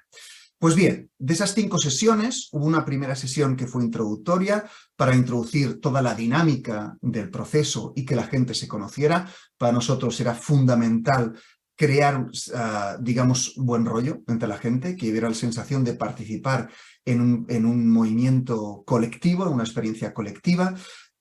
También hubo tiempo para las instituciones para que dieran su apoyo específico al proceso y que se comprometieran con él, y finalmente para presentar, digamos, a grandes rasgos en qué situación nos encontramos ahora mismo en materia de cambio climático. Y después vinieron 3 sesiones temáticas. Una sobre energía, principalmente electricidad, otra sobre transporte, que tocaba también modelo económico. Evidentemente, en Baleares el transporte condiciona totalmente el modelo económico, o la inversa. Y los ecosistemas y el agua. ¿Por qué nos centramos en estos 3? Por razones muy claras. Teníamos que escoger, y tanto la energía como el transporte suponen más del 80% de las emisiones de Baleares. En ese sentido, pues atacar, analizar esas 2 cuestiones para nosotros era básica. ¿Y por qué los ecosistemas y el agua? Bueno, pues básicamente porque los ecosistemas, por una parte, son el principal sumidero de carbono, tanto ecosistemas terrestres como los marinos, son los principales, la Posidonia, por ejemplo, siendo islas mediterráneas, y por otro lado también respecto a la adaptación y el rol que pueden jugar también respecto a la adaptación. Y finalmente, la última sesión fue para la adopción definitiva de las propuestas. Digo definitiva porque en cada sesión se iban adoptando y acordando propuestas entre todas las participantes, y después se reenviaban a los expertos y expertas que habían participado para que hiciera una valoración y después hacer esa devolución a los asambleístas. Finalmente, en la última sesión se adoptaron las propuestas. Voy a hacer un pequeño inciso simplemente, y es que en la ejecución es importante tener manga ancha o ser capaz de adaptarse a los cambios. Nada sucede como te lo esperabas.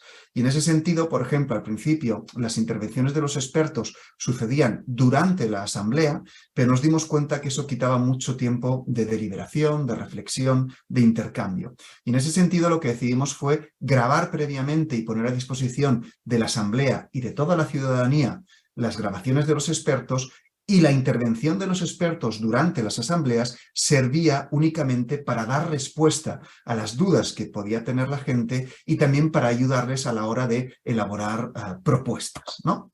Y finalmente, pues en febrero, el 18 de febrero, se adoptó el documento de propuestas definitivo. Vale, desde entonces, una vez acabado ese proceso, las representantes de la asamblea, que se eligieron entre ellas y de manera paritaria, se dedicaron a presentar la propuesta primero en público, al público en general y a los medios de comunicación, y después a las instituciones. Aquí estamos con la presidenta del Gobierno Balear y varios consejeros regionales, y aquí estamos con la presidenta del Consell Insular de Mallorca y varios consejeros insulares. Y finalmente, también os muestro una foto porque creo que es relevante, de una reunión que tuvimos hace 2 semanas escasamente, tanto con el Gobierno Balear como con el Consell Insular, y estaba la presidenta, estaban varios consejeros y múltiples directores generales, para que nos hicieran el retorno específico de las distintas propuestas que habíamos hecho. Y fue una reunión muy interesante, donde hubo un intercambio de viva voz, y también nos pasaron por escrito las respuestas a las propuestas. Pero, ¿a qué se comprometían las instituciones? Es importante tenerlo en cuenta. Las instituciones se comprometieron, y lo reiteraron tanto antes como después de la asamblea, a adoptar como propias todas las que tuvieran al menos un 90% de apoyo. Y la verdad es que trabajamos mucho desde el consenso durante el proceso, y eso implicó que más del 50% de las propuestas, 32 de 56, gozaban de un 90% o más de apoyo. ¿Qué pasa con las otras? Pues las otras se comprometieron a estudiarlas, a asumir las que consideraran que eran relevantes o que ellos querían asumir como propias, y para las otras, para nosotros también era muy importante, una respuesta por escrito diciendo por qué no las asumían. Y esa respuesta pues la colgaremos también en la página web para que todo el mundo pueda conocerla y para alimentar, digamos, ese proceso democrático. Claro, ha habido muchísimos resultados positivos. Para las participantes, evidentemente. El grado de satisfacción es elevadísimo, pero también han aprendido muchísimo. Y han aprendido incluso a organizarse.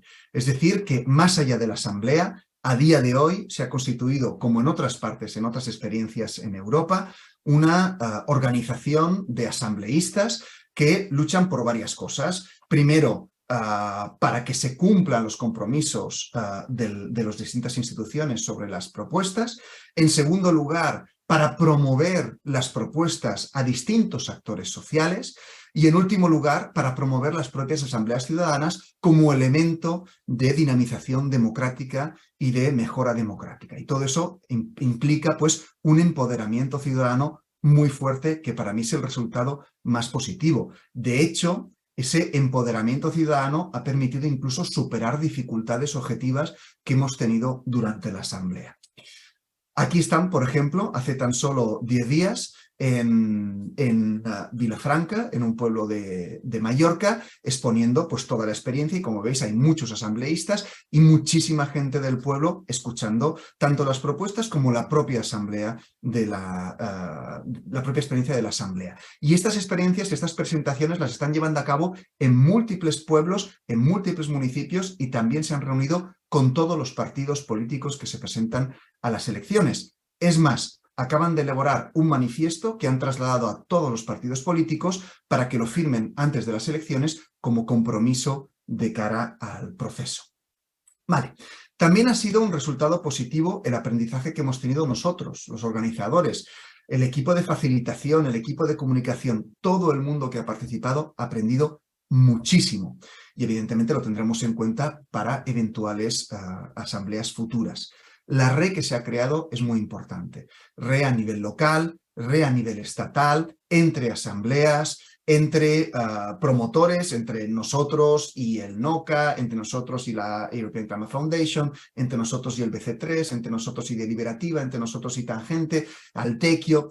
El hecho de que estemos aquí, otras redes que se han creado, y eso es algo también extremadamente positivo. Y también, como decía, impacto en el proceso electoral, porque de hecho ha habido ya al menos 3 partidos políticos, hay que decirlo, del ámbito del centro-izquierda, que han sacado propuestas electorales en prensa y demás, que responden totalmente a algunas de las propuestas que han surgido de la Asamblea Ciudadana, lo cual es muy positivo.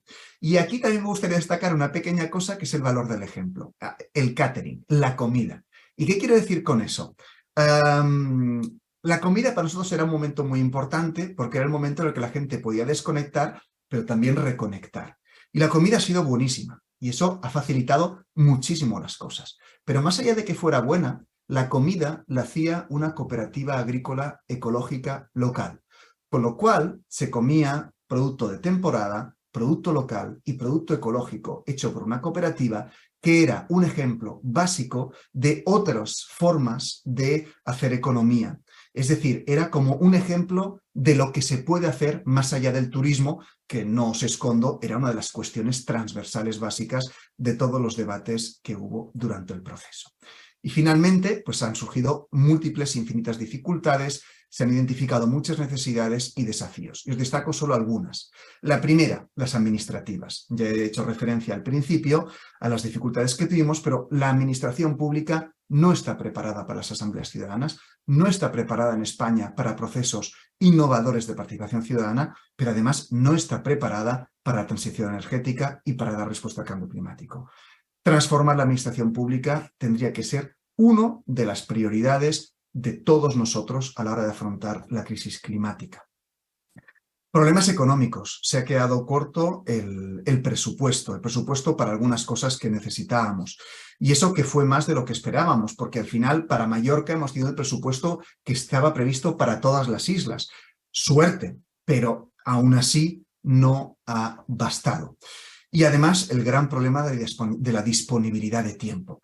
Todo esto ha afectado muchísimo. El hecho de no poder comenzar hasta tan tarde, de no tener el dinero, nos ha impedido tener tiempo para pensar bien lo que íbamos a hacer.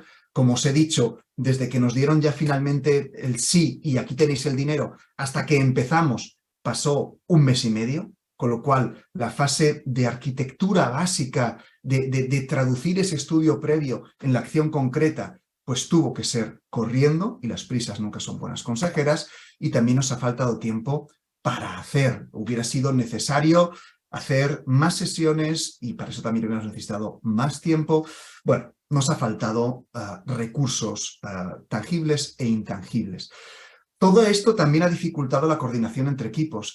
Hemos tenido que ponerla directa, poner velocidad de crucero, y eso ha hecho que a veces se resintiera la coordinación entre equipos y que las prioridades de unos no fueran las prioridades de otros, y ha habido algunos problemas. Por suerte, yo creo que los hemos podido superar, porque todo el mundo quería que esto llegara a buen puerto, y también porque, como decía, desde la parte de los asambleístas, pues han tenido una buena voluntad y unas ganas espectaculares. Se podría haber trabajado mejor la dimensión colectiva de la asamblea.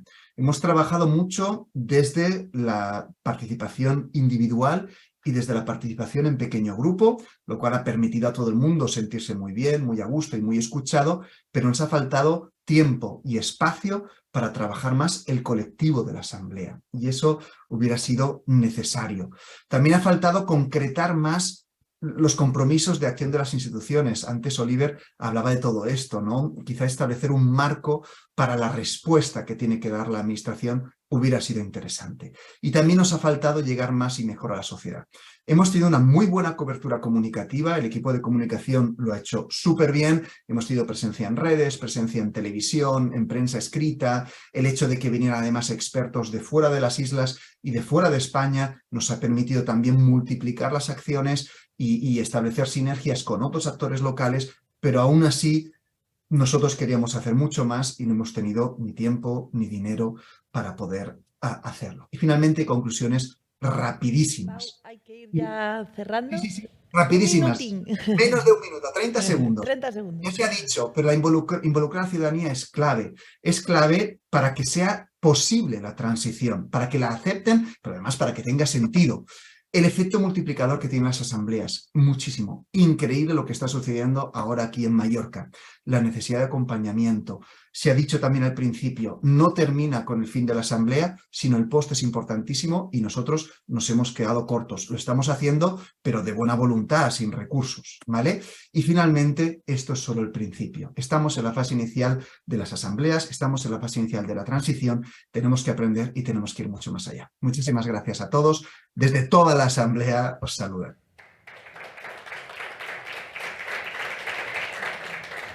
Muchísimas gracias, Pau. Te pedimos que te quedes con nosotros, si puedes, para luego las preguntas. Y doy paso a Arantxa, que ya va a exponer sobre la Asamblea Ciudadana de Guipúzcoa.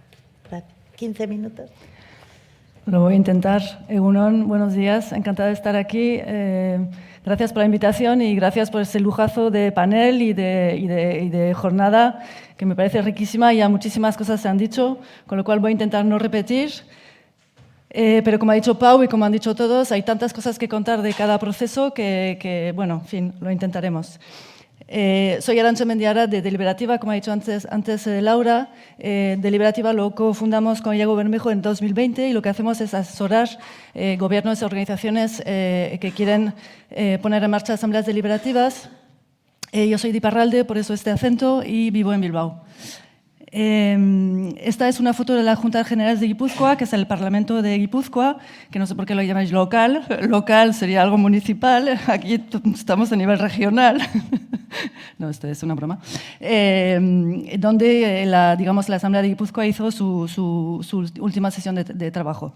Es muy interesante, yo creo, como estar como justo después de Pau, que ha seguido un proceso muy diferente, bueno, muy diferente, por lo menos en su origen, y creo que también, o sea, enseña la diversidad de procesos y la diversidad de cómo se están haciendo las cosas, ¿no? Entonces, simplemente resituar también esa ola deliberativa que está habiendo en el mundo, que parece que está tardando un poco a llegar aquí, pero está llegando. Vemos que está habiendo cada vez más procesos. La mayoría son asambleas climáticas, también ha habido algunas sobre otros temas, pero realmente es algo que está creciendo y es muy importante hacer lo que estamos haciendo aquí, es decir, ir intercambiando, compartiendo nuestras prácticas y también como acordando estándares en común, ¿no? Entonces, el contexto de Guipúzcoa, de Euskadi, es muy diferente al de Mallorca. Aquí, bueno, como bien sabemos, un contexto muy polarizado, y aquí tenemos la suerte de tener en el territorio 2 laboratorios de innovación social de bastante reciente creación, uno que se llama Arantzazu Lab, que está apostando muy fuerte por lo deliberativo y especialmente por la institucionalización de los procesos deliberativos, y otro que es Telesformonson Lab, que antes estaba mal entre nosotros, que también apuesta por lo deliberativo, por procesos deliberativos y especialmente por asambleas climáticas. Y por otro lado, el contexto institucional es una diputación que lleva varios años también apostando por la gobernanza colaborativa, en este caso en el marco de un programa que se llama Etorkizuna Iraikiz, Construyendo Futuro, y bueno, este conjunto, digamos, de actores ha permitido que esa asamblea ciudadana pudiera ponerse en marcha. Entonces, el principio, digo otra vez, ha sido muy diferente del de Pau, del de Mallorca. Hubo a principios del 2022 una propuesta de Asamblea Climática desde esos 2 laboratorios a la Diputación Foral de Guipúzcoa, y la Diputación propuso, digamos, enfocar el trabajo de esa asamblea al sector primario, a la actividad agraria. Y después de muchas discusiones, la pregunta que se planteó a la Asamblea es cómo podemos garantizar la actividad agraria de Guipúzcoa para hacer frente a la emergencia climática. Con lo cual, no es una asamblea climática como tal, es más una asamblea enfocada al sector primario, con sus ventajas de tener como un tema más enfocado en uno de los sectores, y quizás en este caso la dificultad, que es un tema que quizás es menos atractivo para la ciudadanía que la idea de cambio climático en general. Y como Pau, también el cierre de la Asamblea ha sido muy reciente, ha sido en marzo del 2023, un primer cierre con una respuesta escrita de la Diputación a cada una de las recomendaciones que hizo la Asamblea. Unos datos básicos: 32 miembros. Nosotros realmente queremos apostar por asambleas más bien pequeñas, porque, bueno, por una cuestión de costes, por una cuestión también de cómo se puede trabajar, como ha hecho Pau también, en asambleas muy grandes, y creo que también es la que pasó un poco con la Asamblea Española, pues se tiene que separar las asambleas en varios hilos que trabajan varios temas, y digamos que es más complicado de manejar, aunque también tiene sus ventajas. Ahora mismo estamos también en el diseño de la Asamblea Ciudadana, de la Asamblea Climática de Cataluña, que empezará este otoño, y en Cataluña ahora mismo están apostando por 2 grupos de 50 personas que van a abordar cada uno un tema. Luego 5 facilitadoras, Astiker y Artasiak, también la suerte de tener en el territorio personas capaces de facilitar esos procesos que son muy complejos, 40 horas de trabajo, que es el mínimo que se suele dar, una indemnización de 400 y pico euros a cada una de las participantes en la asamblea. Aquí hemos trabajado viernes, tarde y sábado durante 4 fines de semana en 4 localizaciones, Hernani y Vergara, y 2 localizaciones en Guipúzcoa, acabando, como he dicho antes, en las juntas generales. Hemos tenido unas 20 ponencias, es decir, la mitad de la asamblea ha recibido capacitación, formación, y otras 2 sesiones para deliberar y llegar a acuerdos, y se han generado 9 bloques de recomendaciones. También todo el rato intentando como no ir a 150 recomendaciones, sino como intentar ir a un número de recomendaciones que luego se puedan gestionar también desde la administración, desde el gobierno, quien pide las recomendaciones.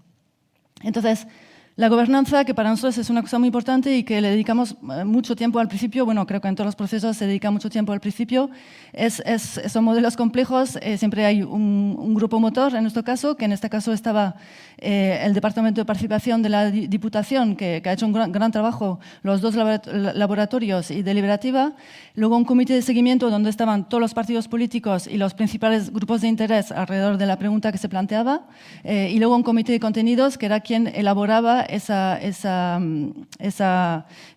información que se daba a la Asamblea. Todo está entramado, digamos, intentando siempre que hubiera la máxima transparencia y la máxima pluralidad en la información que se maneja y en la información que se da a la Asamblea. El mandato, bueno, lo he comentado un poco antes y se ha dicho mucho esta mañana, es como nuestra gran batalla, intentar que el mandato se centre en dilemas reales, es decir, no hacer preguntas para soluciones que ya tenemos, que el gobierno ya tiene o que expertos ya pueden tener, sino realmente donde los expertos no se ponen de acuerdo, donde hay un conflicto social que no se resuelve, en fin, intentar realmente centrar el trabajo de las asambleas ahí, porque para eso son útiles, ¿no? Y, bueno, otra vez, intentar reducir la amplitud de la pregunta. Es verdad también que, no sé si quién ha comentado esta mañana, cuando reducimos la amplitud de la pregunta, es verdad que también el inconveniente es que no vemos tanto el mapa general, ¿no? Entonces, bueno, cada cosa tiene sus pros y sus contras, pero cuando tenemos 40 horas es muy difícil pretender abordar, digamos, tantísimas temáticas, ¿no? Y aquí he puesto una foto de las facilitadoras porque las pobres son las que en primer lugar sufren nuestros mandatos demasiado amplios. Lo del sorteo cívico para componer, digamos, la asamblea, los criterios de siempre, edad, sexo, localización geográfica, nivel educativo, y nosotros en mi Guipúzcoa añadimos 2, la pregunta actitudinal, que también se ha comentado antes, sobre todo para evitar las críticas de que esa asamblea pudiera estar sesgada, y en este caso también el conocimiento de idiomas, porque pensamos que aquí también podría generar un sesgo, ya que estábamos hablando de ámbito rural, de sector primario. Entonces, se ve muy bien en este gráfico, que de hecho no es de Guipúzcoa, es de un proceso anterior, pero si veis la tercera columna y la cuarta, entre el primer queso y el segundo es el objetivo que tenemos, el segundo es las respuestas que recibimos. Vemos que en educación y en pregunta actitudinal es donde más sesgo se genera en el primer sorteo y luego lo corregimos en el segundo sorteo. Bueno, sobre deliberación y gestión de contenidos también muchísimas cosas que decir. Cuando decimos diversidad de puntos de vista, parece así como que no es tan complicado. En realidad, para mí, después de todos esos años trabajando en estos procesos, es lo más complicado. No solo porque pueda haber resistencias de que algunos estén presentes, no presentes, etcétera, sino también identificarlos. Intentar, como más allá de los más obvios, intentar encontrar digamos, la diversidad de personas y de colectivos que pueden aportar conocimiento y puntos de vista a los temas que se están trabajando. Y otro tema muy importante que se tiene que trabajar también de cara a futuro es el diversificar métodos para compartir el conocimiento. Es decir, nosotros, pues los que estamos aquí, estamos acostumbrados a escuchar charlas varias horas seguidas, sentadas en una silla, podemos tomar apuntes, etcétera, pero claro, en esas asambleas hay muchas personas que no están acostumbradas a eso, ni lo pueden hacer, les cuesta muchísimo, ¿no? Entonces, aunque tengamos toda una metodología y las facilitadoras para esto están también de compartir el conocimiento en las mesas pequeñas, de generar preguntas entre ellas para que se haga más fácil, etcétera, seguimos teniendo una manera de compartir el conocimiento muy del PowerPoint a la sala y eso lo tenemos que mejorar. Bueno, el seguimiento, he pedido que veo que te lo estás quedando, pero no te lo quedes, por favor. No, tú lo tienes en tu mesa. Te estoy moviendo, sí, si lo haces circular. Ah, está circulando, vale. Entonces, bueno, se hizo, digamos, la Diputación de Guipúzcoa redactó una respuesta escrita a cada una de las recomendaciones, que es como el compromiso básico que pedimos, y luego pedimos que se organicen otros 2 actos a los 6 meses de acabar la Asamblea y otro acto al año y medio, volviendo a convocar toda la Asamblea y, digamos, dando información de la aplicación que se está haciendo o no, de las recomendaciones que se han producido. Bueno, aquí hay muchos retos, me ha parecido muy interesantes los ejemplos que habéis dado también de ciudadanas que se involucran y que luego también hacen una labor ahí de difundir y de defender esas recomendaciones. Eso es un trabajo de acompañamiento que van a hacer ahora los 2 laboratorios y que se está poniendo en marcha poco a poco porque, como ya dije, esto acaba de terminar en marzo.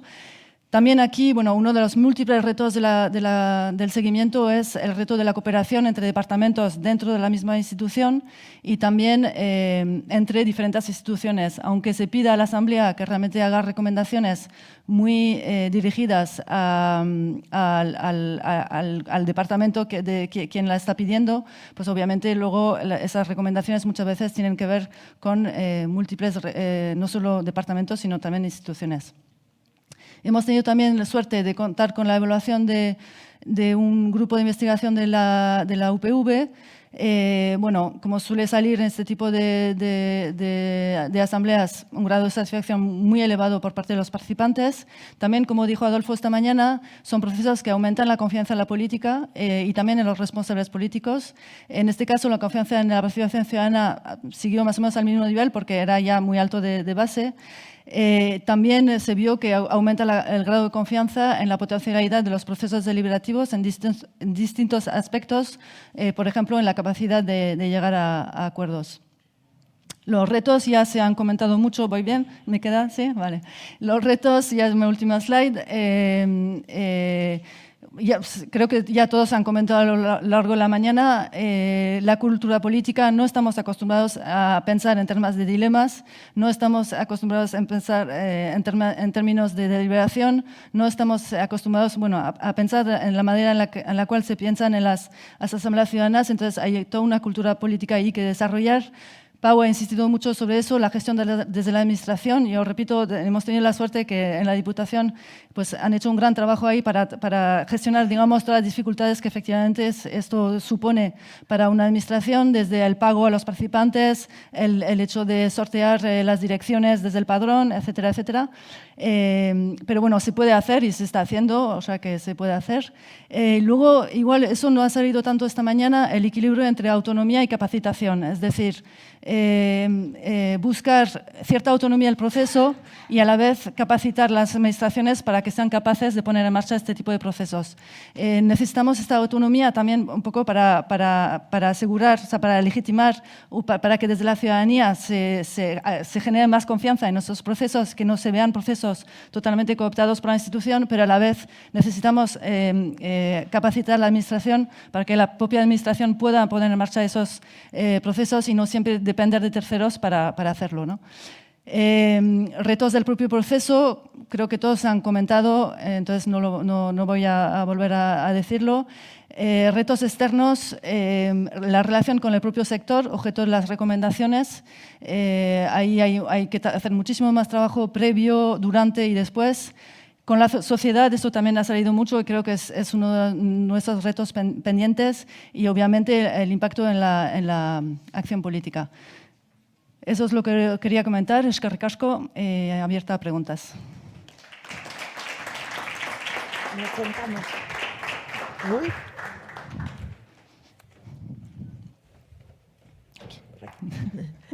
Bueno, muchas gracias, Arantxa y Pau. Pues está abierta ahora el turno de preguntas. Si alguien de la sala quiere hacer preguntas o a través del chat. Y si acaso, mientras se animan, pues yo tengo alguna.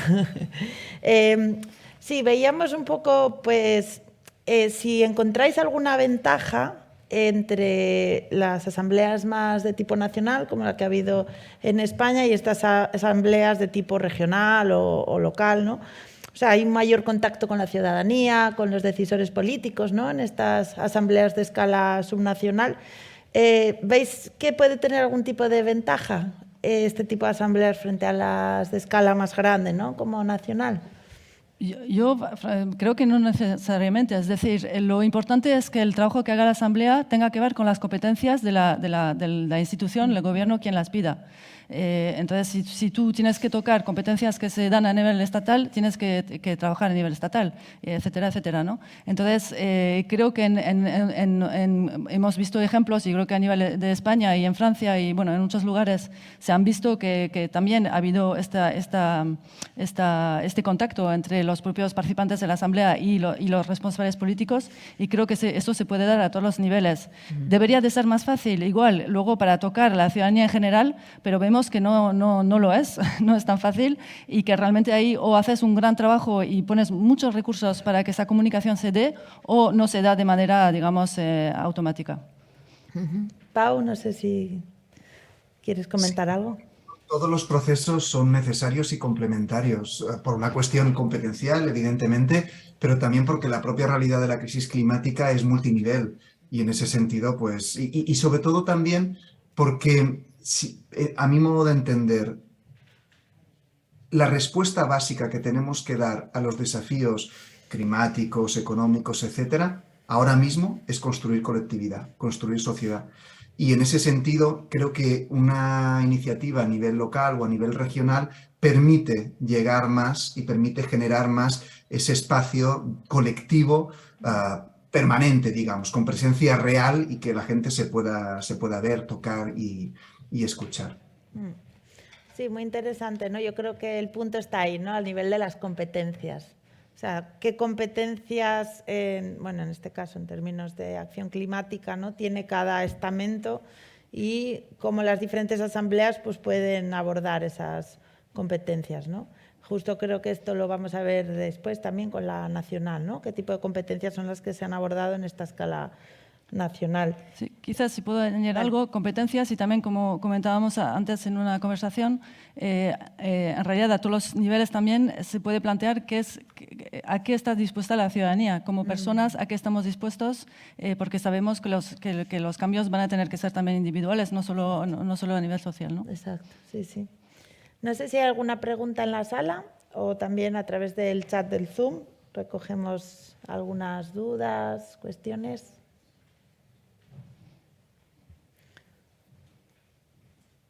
Y a nivel de esta complementariedad de la que hablamos, ¿no? O sea, debería haber, ¿no? Esta coordinación entre las diferentes escalas, ¿no? ¿Cómo lo hacemos? Porque no sé si a la fecha está habiendo efectivamente esta coordinación, ¿no? Entre el mandato nacional, local, regional, ¿no? Bueno, una reflexión sobre si está habiendo esta coordinación, y si no la está habiendo, ¿cómo la podemos promover, ¿no? Que yo sepa, Pau, me contradice si no me equivoco, pero no lo está viendo ahora mismo, y es uno de los grandes retos pendientes. De hecho, ahora vamos a empezar a diseñar también la Asamblea de Euskadi junto a Arantxa Zulabi y Telefon Monson Lab, y es una de las cosas que queremos ver, o sea, cómo conectamos la Asamblea de Euskadi ahora con otras asambleas que ya han tenido lugar, para no repetir, para aprovechar otros procesos que se han podido hacer. Aún así, necesitamos que esa asamblea se apropie de la pregunta y dé su propia respuesta. Entonces, es como un mix entre aprovechar otras reflexiones que se han hecho y tener su propia respuesta, ¿no? Sí, para completar un poco lo que decía Arantxa, más allá de la propia asamblea en sí, creo que es interesante la conexión entre asambleas para el post. Es decir, nosotros lo que estamos viendo ahora es que están un poco perdidos. Es decir, tienen ganas de hacer muchas cosas, pero cómo lo hacen, ven muchas dificultades, muchos desafíos, y en ese sentido poder conectarse a otras experiencias puede fortalecer precisamente ese colectivo que se ha generado a través de la asamblea. Yo creo que es interesante pues esa red que se teje tanto para la preparación, la ejecución, como después, una vez que se ha llevado a cabo la asamblea. Muy bien, tenemos algunas cuestiones, ¿no? Por el chat. Bueno, agradecen y felicitan la presentación de Arantxa, también de Pau, y preguntan, ¿no? bueno, creo que específicamente va para ti, Arantxa, si se quedaron cosas en el tintero que los asambleístas deseaban abordar y si esto generó alguna tensión. Pero bueno, creo que Pau también puede contestar desde el ejemplo de Baleares, ¿no? Que yo recuerde no, pero por la simple razón que ya el ámbito de trabajo era tan amplio que más bien querían reducir que ampliar. Entonces, ahora mismo no se me ocurre así una cuestión que no se pudiera plantear y que no se pudiera trabajar, pero bueno, lo voy a pensar mientras Pau responde por su cuenta. ¿Quedó algo en el tintero, Pau? No, la verdad es que no se quedó nada en el tintero. Como hubo un proceso de elaboración de las propuestas, digamos, progresivo, y las que tenían menos entidad se iban cayendo y al final quedaron las que la Asamblea consideró que eran más relevantes y no creo que hubiera frustración en ese sentido. Genial. Y para Arantxa, pregunta también Nicolás, si en el caso de Guipúzcoa, al igual que comentó Pau en el caso de Mallorca, ¿se ha generado alguna asociación, alguna organización, se han constituido de alguna manera en este post-asamblea? No, en este caso vamos más lentos. Sí que hubo asambleístas que han digamos, expresado este deseo de, por lo menos, de seguir trabajando conjuntamente. No sé si en formato de asociación. Entonces, es algo que se está viendo poco a poco y creo que lo dije antes, con un acompañamiento también de esos laboratorios porque, bueno, pues, para ayudarles en lo que hagan falta y a veces una simple cuestión de recursos, que también esta mañana comentábamos, pues unos asambleístas ahora en Austria que están viajando para comentar, para compartir sus recomendaciones, pues una ayuda para pagar sus viajes, pues ayuda a su labor, ¿no? Genial. Preguntan también por el chat el grado de receptividad de la ciudadanía ante este tipo de estructuras de participación, ¿no? Si existe cultura de participación en este sentido o si hay como que trabajar en esto, ¿no? En entender estos procesos participativos y desde la administración pública también fomentarlo, ¿no? Bueno, hay como varias preguntas ahí. Por un lado, si existe receptividad, si hay cultura y si es necesario como trabajar en ello, ¿no? Seguir trabajando en este tema. Pau, te dejo empezar. Vale. No, yo creo que en general la recepción ha sido muy positiva, pero bueno, se ha llegado hasta donde se ha llegado y en ese sentido, por supuesto, totalmente de acuerdo que hay que promover muchísimo más.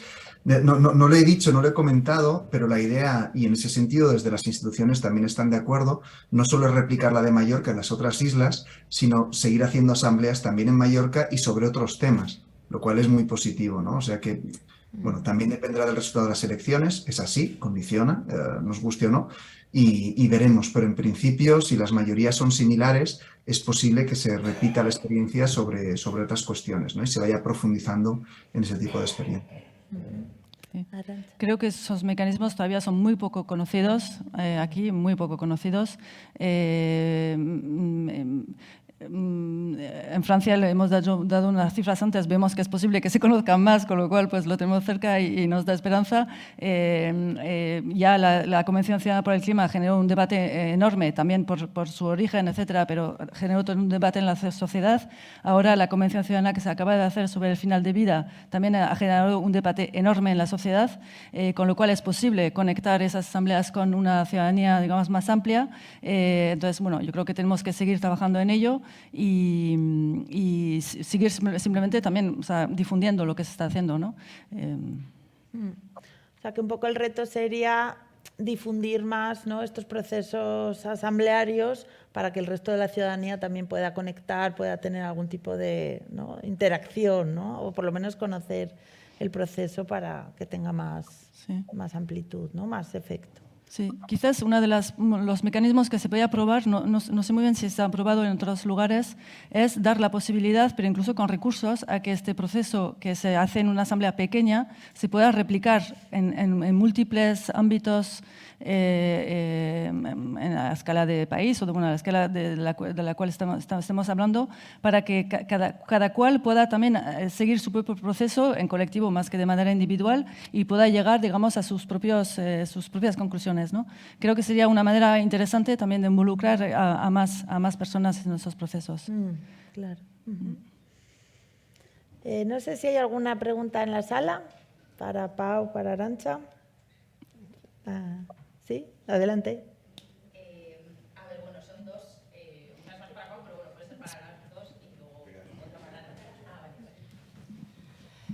Vale, kaixo. Bueno, es que recasco por las dos presentaciones. A ver, una es más sobre una cosa que ha comentado Pau, del hecho de construir sociedad, y has dicho la palabra tocarse. Y entonces, bueno, antes ha comentado cómo Extinction Rebellion, por ejemplo, se desvinculó un poco de la Asamblea Ciudadana Estatal, entre otras cosas porque teníamos muchas críticas. Y una de las críticas, por ejemplo, era el hecho de que la Asamblea Ciudadana era online en vez de presencial, ¿no? Y entonces, a ver qué importancia le veis al hecho de tocarse, porque también pudimos hablar con personas de la Asamblea Ciudadana Francesa y nos decían que el hecho de estar ahí, de estar después en el hotel hablando la gente y demás, era un proceso mucho más transformador que si hubiese sido online. Entonces, esa es una, como el cómo valoráis, ¿no?, la posibilidad de que una asamblea sea online o presencial, como, y las cosas buenas o malas, decían que iba a ser como más accesible. Para mí es casi lo contrario, pero bueno, eso es una opinión igual personal. Y luego, respecto a la Asamblea de Euskadi, yo tenía entendido que se había aprobado foro o Asamblea Ciudadana. Entonces entiendo que si lo estáis preparando es porque sí se va a hacer una Asamblea Ciudadana, ¿no? Vale, eso me casco, gracias. Sí, Pau, sobre procesos online y offline. Sí, para nosotros era importante que el proceso pudiera ser presencial. No teníamos, digamos, no habíamos hecho un análisis científico de en qué medida podía ser mejor la presencialidad que los procesos en línea. Sabíamos que en Escocia se había hecho en línea y que era interesante, pero varias de las personas que estábamos en el comité organizador teníamos experiencia en procesos asamblearios y de participación, y considerábamos que generar ese espacio de confianza era muy importante. La verdad es que me encantaría conocer más de cómo en Escocia se consiguió superar la barrera digital, que es real, porque de hecho nosotros establecimos mecanismos de comunicación entre asambleístas y con nosotros durante el proceso, y había gente que tecnológicamente le costaba mucho. Entonces, si no tienes un acompañamiento súper fuerte de esas personas, no sé, para mí hay un valor añadido dentro de ese construir colectividad, que es poderse mirar tranquilamente a los ojos, poder respirar el mismo aire y poder estar allí y poder compartir un café, ni que sea a las 9 de la mañana. Para nosotros era importante, y la verdad es que sí que ha generado pues un buen rollo que creo que era necesario para funcionar, digamos. Sí. A ver, obviamente somos todos defensores de lo presencial si se puede hacer, pero también yo soy muy defensora de procesos híbridos. O sea, por ejemplo, ahora en los paneles europeos en los cuales hemos trabajado en Bruselas, o sea, pedidos por la Comisión Europea, claro, cuando traes a 600 personas de toda Europa, pues poder hacer dos fines de semana presencial y un fin de semana híbrido, porque también en términos de cambio climático, es decir, son menos aviones, menos transportes, etcétera, ¿no? Entonces, yo creo que quizás vayamos a seguir, a intentar cada vez más, sobre todo en procesos a nivel estatal, mezclar lo digital y lo presencial, porque también se ha visto en Escocia, y nosotros hicimos también un proceso todo online en Cantabria. Se ve que cuando pones medios, la brecha digital se puede superar. Es una cuestión de medios al final, ¿no? Como dijiste, es acompañamiento, medios físicos. Sí. Te hice otra pregunta, creo, sobre... Ay, perdón. Sí, pero creo que la he contestado. Sí, en principio sí. Vale. ¿Alguna otra pregunta en la sala? ¿Por aquí? Hola, bueno, sorionak a los dos. La verdad es que ha sido muy, muy interesante, y yo personalmente estoy aprendiendo mucho. Y como tampoco conozco tanto, a mí la duda que me surge después de haberos escuchado es ¿y ahora qué? O sea, esto es un proceso que empieza, acaba, ¿y qué? ¿Y qué pasa ahora? Ahí lo dejo. Bueno, sí, nosotros ahí somos, o sea, lo que pedimos a las instituciones, o lo que recomendamos que se pida a las instituciones son 3 momentos de respuesta por escrito a las recomendaciones. Creemos que ahora mismo es lo que se puede pedir y que ya eso es mucho en realidad, ¿no? Luego, toda la parte de que la propia ciudadanía de las asambleas se organice y empuje a que recomendaciones se hagan y tal, creo que es otro proceso en paralelo que es muy interesante y que también se puede ir haciendo, ¿no? Pau. Sí, por nuestra parte, en principio, la idea es en septiembre, después de vacaciones de verano, hacer otro encuentro para ver en qué medida se está haciendo lo que se tenía que hacer. Y si hay un cambio de gobierno, pues para ver este nuevo gobierno qué opina de las propuestas y demás. Y después, dentro de un año, también hacer otro encuentro para evaluar todo lo que se ha hecho.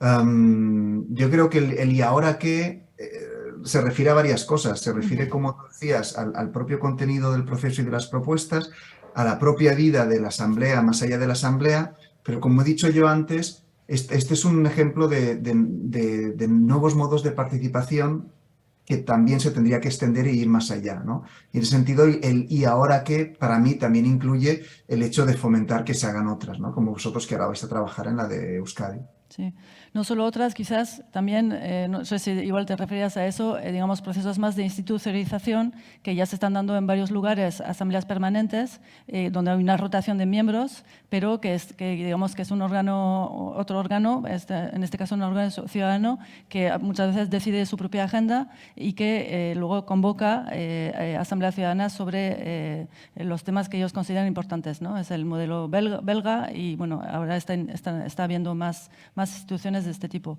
Entonces, sí, creemos que también puede ser un futuro. A mí, por ejemplo, me parece también muy interesante el papel que está teniendo en Francia, que lo dijo Liz antes, el Consejo Económico, Social y Ambiental, que son consejos económicos y sociales que en todos los países representan a la sociedad civil organizada, sindicatos, etcétera, y que ahora quieren digamos, añadir a su base social, de alguna manera, la ciudadanía en su conjunto, y me parece que son organismos que ya existen, con lo cual no hay que construir nada nuevo y que pueden quizás tener este papel en la organización de asambleas ciudadanas. Ahí está un poco el debate o el equilibrio que decía antes entre autonomía de los procesos y capacitación de la administración, hasta qué punto también desde la ciudadanía procesos que están fomentados o diseñados y organizados por instituciones, ¿no?, que ya existen, pueden generar una desconfianza, no lo sé. Yo creo que en Francia han conseguido este equilibrio y a mí me parece un modelo interesante. Muy bien. Bueno, una última pregunta que nos insisten por el chat, o sea, que hay bastante interés en cómo matizar, ¿no?, la pregunta de la compañera. Si la redacción de las recomendaciones, ¿no?, se ve afectada por la intercorporalidad, ¿no? Es decir, si afecta, ¿no?, o sea, se refiere a la diferencia en hacerlo presencial o hacerlo online, ¿no? Arantxa, tú creo que has tenido también experiencias en ambos dimensiones, ¿no?, tanto lo presencial como lo online. Si crees que afecta esa falta de corporalidad en esa redacción, ¿no? Creo que todos lo hemos probado, ¿no? O sea, estar físicamente es más fácil. O sea, creo que sí. Es más fácil en el momento presente. Para llegar a estar físicamente hay toda una serie de cosas que también hay gente que no se puede desplazar. Para cierto tipo de gente lo puede hacer online, no lo puede hacer presencialmente. Entonces, bueno, ahí hay muchos trade-offs, como decimos, y sí. O sea, creo que realmente ahí la mezcla es lo suyo. Conocerse, al menos que la primera sesión y la última se hagan presencialmente para conocerse y los últimos acuerdos tomarlos, digamos, tocándose, pero quizás en el medio ahí pueda haber sesiones que se hagan digitalmente. No sé si, Pau, ¿quieres comentar algo al respecto? No, estoy de acuerdo. ¿Estás de acuerdo? Muy bien. Por el chat comentabas y estoy totalmente de acuerdo. Genial. Bueno, si hubiera alguna otra pregunta más, y si no, vamos a pasar. Yo lo que quiero comentar respecto a este tema, quizá también para María, que está en el chat, con esta inquietud, es que también pueden luego las compañeros y compañeras de la Asamblea Estatal pues explicar desde su propia corporalidad, desde su propia experiencia, cómo han vivido este tema, ¿no? de lo virtual. Aquí nadie mejor que ellos y ellas para poder responder a esta pregunta, ¿no? Entonces, bueno, cerramos este bloque y pasamos al siguiente, que está relacionado ya a nivel de la Asamblea Estatal. Muchas gracias, Arantxa. Muchas gracias, Pau. Gracias.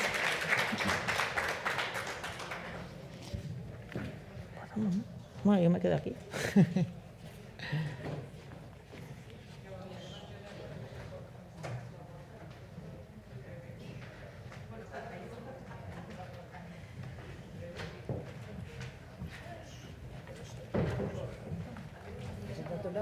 Por supuesto.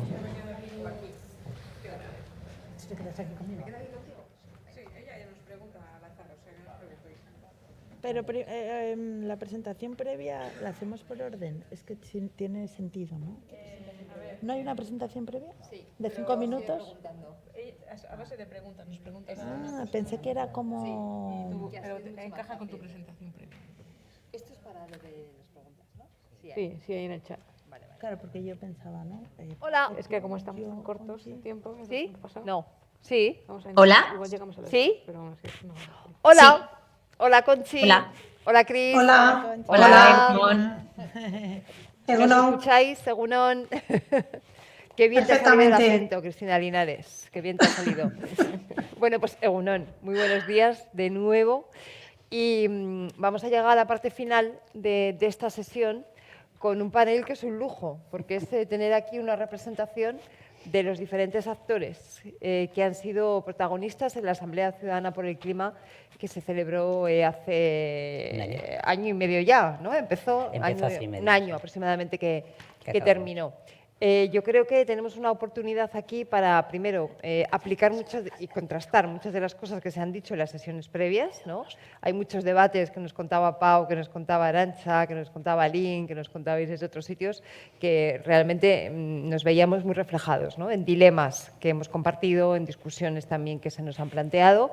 Y yo creo que aquí tenemos la posibilidad de tener a distintas personas, a distintos actores que van a poder abordar eso mismo desde puntos de vista muy, muy diferentes, ¿no? Como vamos fatal de tiempo y los protocolos ya están hechos, no voy ni a presentaros, ¿vale? Voy a ir dando palabras y voy a ir preguntando y conforme hagamos las intervenciones nos presentamos y ya está. Esta Asamblea Ciudadana, a diferencia de otras que hemos visto, sí que tenía un anclaje legal en la Ley de Cambio Climático que motivó después una orden ministerial en la cual se dibujó el contorno de lo que se quería que fuera la Asamblea Ciudadana, incluida la pregunta a la que se planteaba a los ciudadanos y a las ciudadanas.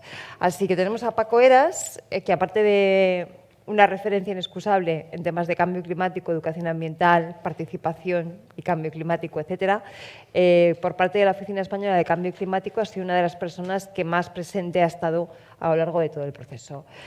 Paco, ¿nos sitúas de alguna forma en cuál ha sido la función, en este caso, de la Administración y en ese enmarque que ha tenido la Asamblea Ciudadana? Sí, hola, pues buenos días y muchas gracias por la invitación y felicidades por organizar este evento que me ha parecido estupendo, con una calidad increíble de los ponentes, etcétera.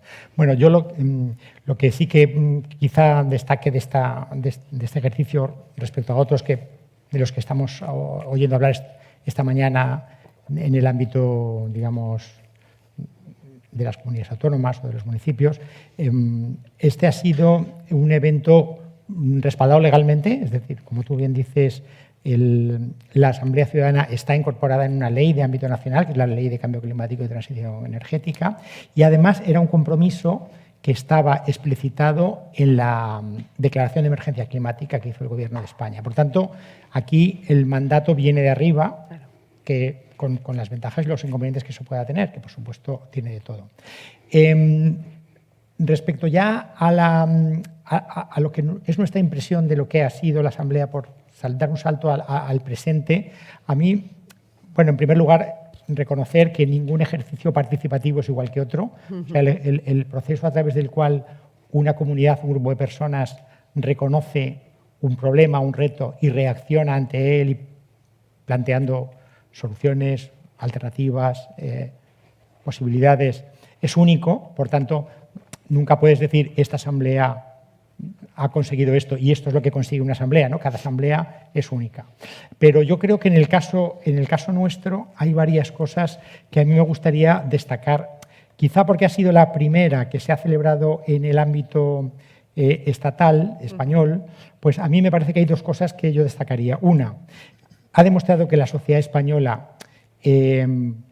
en contra del mito que muchas veces se plantea, ¿no? Que la gente corriente, cuando dispone de la información, los medios y la motivación necesarios, es capaz de abordar problemas complejos y aportar soluciones prácticas.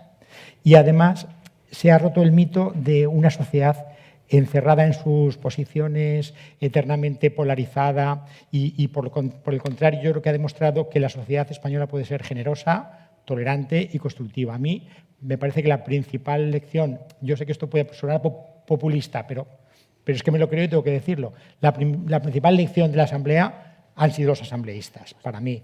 Otra cosa es que luego técnicamente hayamos puesto los mejores medios posibles en nuestro entendimiento, que es verdad que estábamos un poco rompiendo el fuego, pero nos ha parecido muy destacable el compromiso, la dedicación, la seriedad y el respeto con el que se ha trabajado en la Asamblea. También tiene mucho que ver, por ejemplo, la facilitación que han hecho Conchi, Laura y compañía, que para mí es un tema clave, el que la gente se sienta en un espacio seguro, en un espacio constructivo, en un espacio de respeto, ¿no? Y eso lo da en buena medida la facilitación y algún elemento más en el que quizá ahora lo haríamos de otra manera. Nosotros hemos sido como muy garantistas de la privacidad de los asambleístas. Nos parecía que, además, siendo una asamblea que ha sido básicamente online y conociendo el ambiente que tiene las redes sociales, ¿no? De acoso,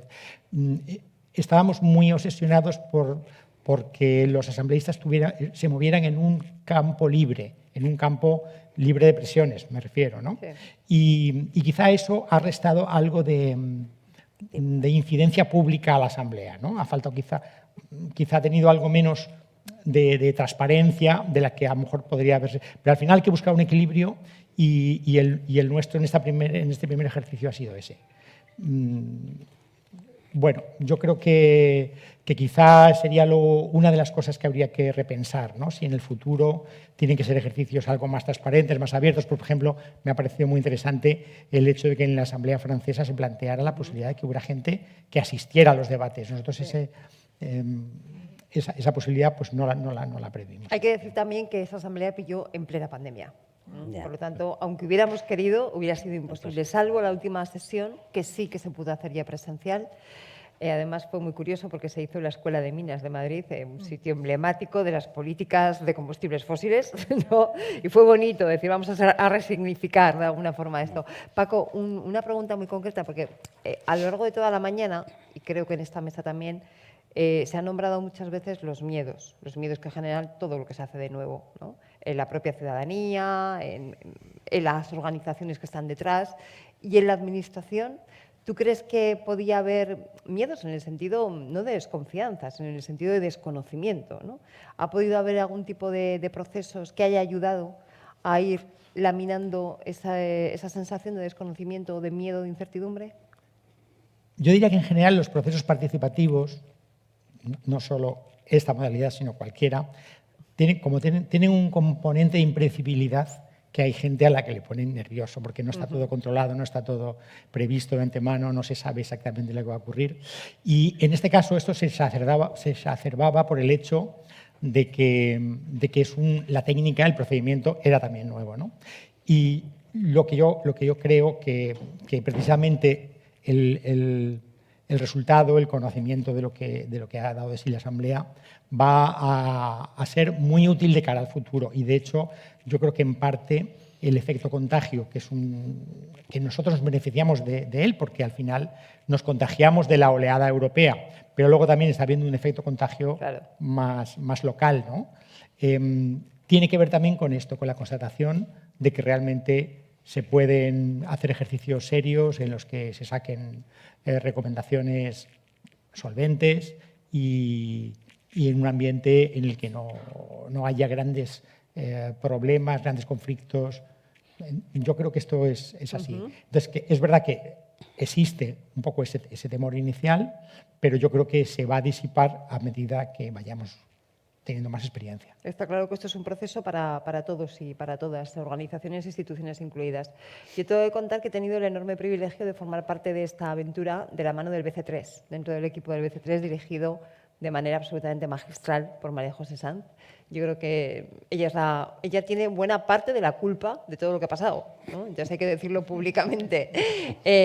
Y en concreto tiene también la visión global. Además, fijaros qué curioso, BC3 es un centro de investigación sobre cambio climático de excelencia que asume el reto de ayudar a organizar una asamblea ciudadana, no solamente desde la parte del conocimiento experto, que también, ahora nos lo cuenta, sino también desde el abordaje del debate de cómo organizamos esto y de qué gobernanza nos damos. ¿Qué gobernanza elegimos y por qué, María José? Bueno, ¿Por qué anda que no debatimos? Bueno, aquí pues, hubo un par de organizaciones que fuimos aproximadas para que pudiéramos poner en marcha la gobernanza que se diseñaba un poco a grandes rasgos en la orden ministerial que acaba de mencionar Paco, ¿no? Éramos dos organizaciones diferentes, ¿no? Como Cristina ha dicho, el BC3 es un centro de investigación de excelencia multidisciplinar que trabaja muchas veces utilizando casos reales, no cosas puramente teóricas, ¿no? Eso pensamos que nos acerca un poco a la sociedad y creíamos que era una experiencia interesante, pero siempre la veíamos desde cómo gestionamos que los ciudadanos reciban el conocimiento de forma equilibrada, que puedan además ellos dirigir qué conocimiento necesitan en cada momento.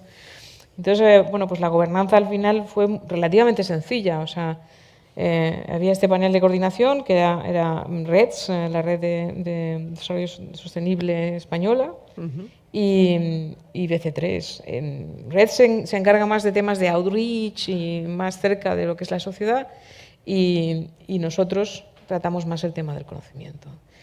Debajo de esto había un panel de expertos que, bueno, esto fue un debate interesante porque hubo una petición de nominaciones, hubo muchas nominaciones por diferentes actores, etcétera, y el reto era que fueran expertos, que no fueran solo científicos, ¿no? Porque el conocimiento no solo está en la ciencia, está en todas partes, ¿no? Y hay que valorarlo. Este grupo de expertos tenía expertos que venían del ámbito del sector privado, que venían del ámbito de las ONGs, que venían del ámbito de la academia, que venían del ámbito del trabajo, que venían... O sea, era un grupo muy dispar, con lo cual gestionar un grupo dispar para que lleguen a acuerdos sobre cómo tienen que comunicar temas complejos, si lo hubiera sabido antes de empezar, no hubiera entrado en el proceso, ¿no? Pero fue fascinante también desde ese punto de vista, porque el propio grupo de expertos era un proceso deliberativo, muy diverso, ¿no? Después tuvimos un equipo de facilitación, que yo creo que la ventaja que ha comentado Paco, que era fundamental, es que fueron capaces de generar un espacio en el que cualquiera se sentía seguro, se sentía al mismo nivel que el otro, ¿no? Porque incluso cuando los expertos participaban, a mí me dio siempre la sensación de que ellos al final acababan al mismo nivel que los ciudadanos. O sea, no era como siempre que el experto llega allí y suelta su rollo con su PPT, sino que al final acababan siendo parte de la deliberación. Y eso creo que fue muy importante, y eso se lo debemos a los facilitadores, que llegamos a tener 36 facilitadores, ¿verdad? La gran mayoría facilitadoras. Luego hablamos de eso. Sí. Que tengo yo ahí una serie de hipótesis.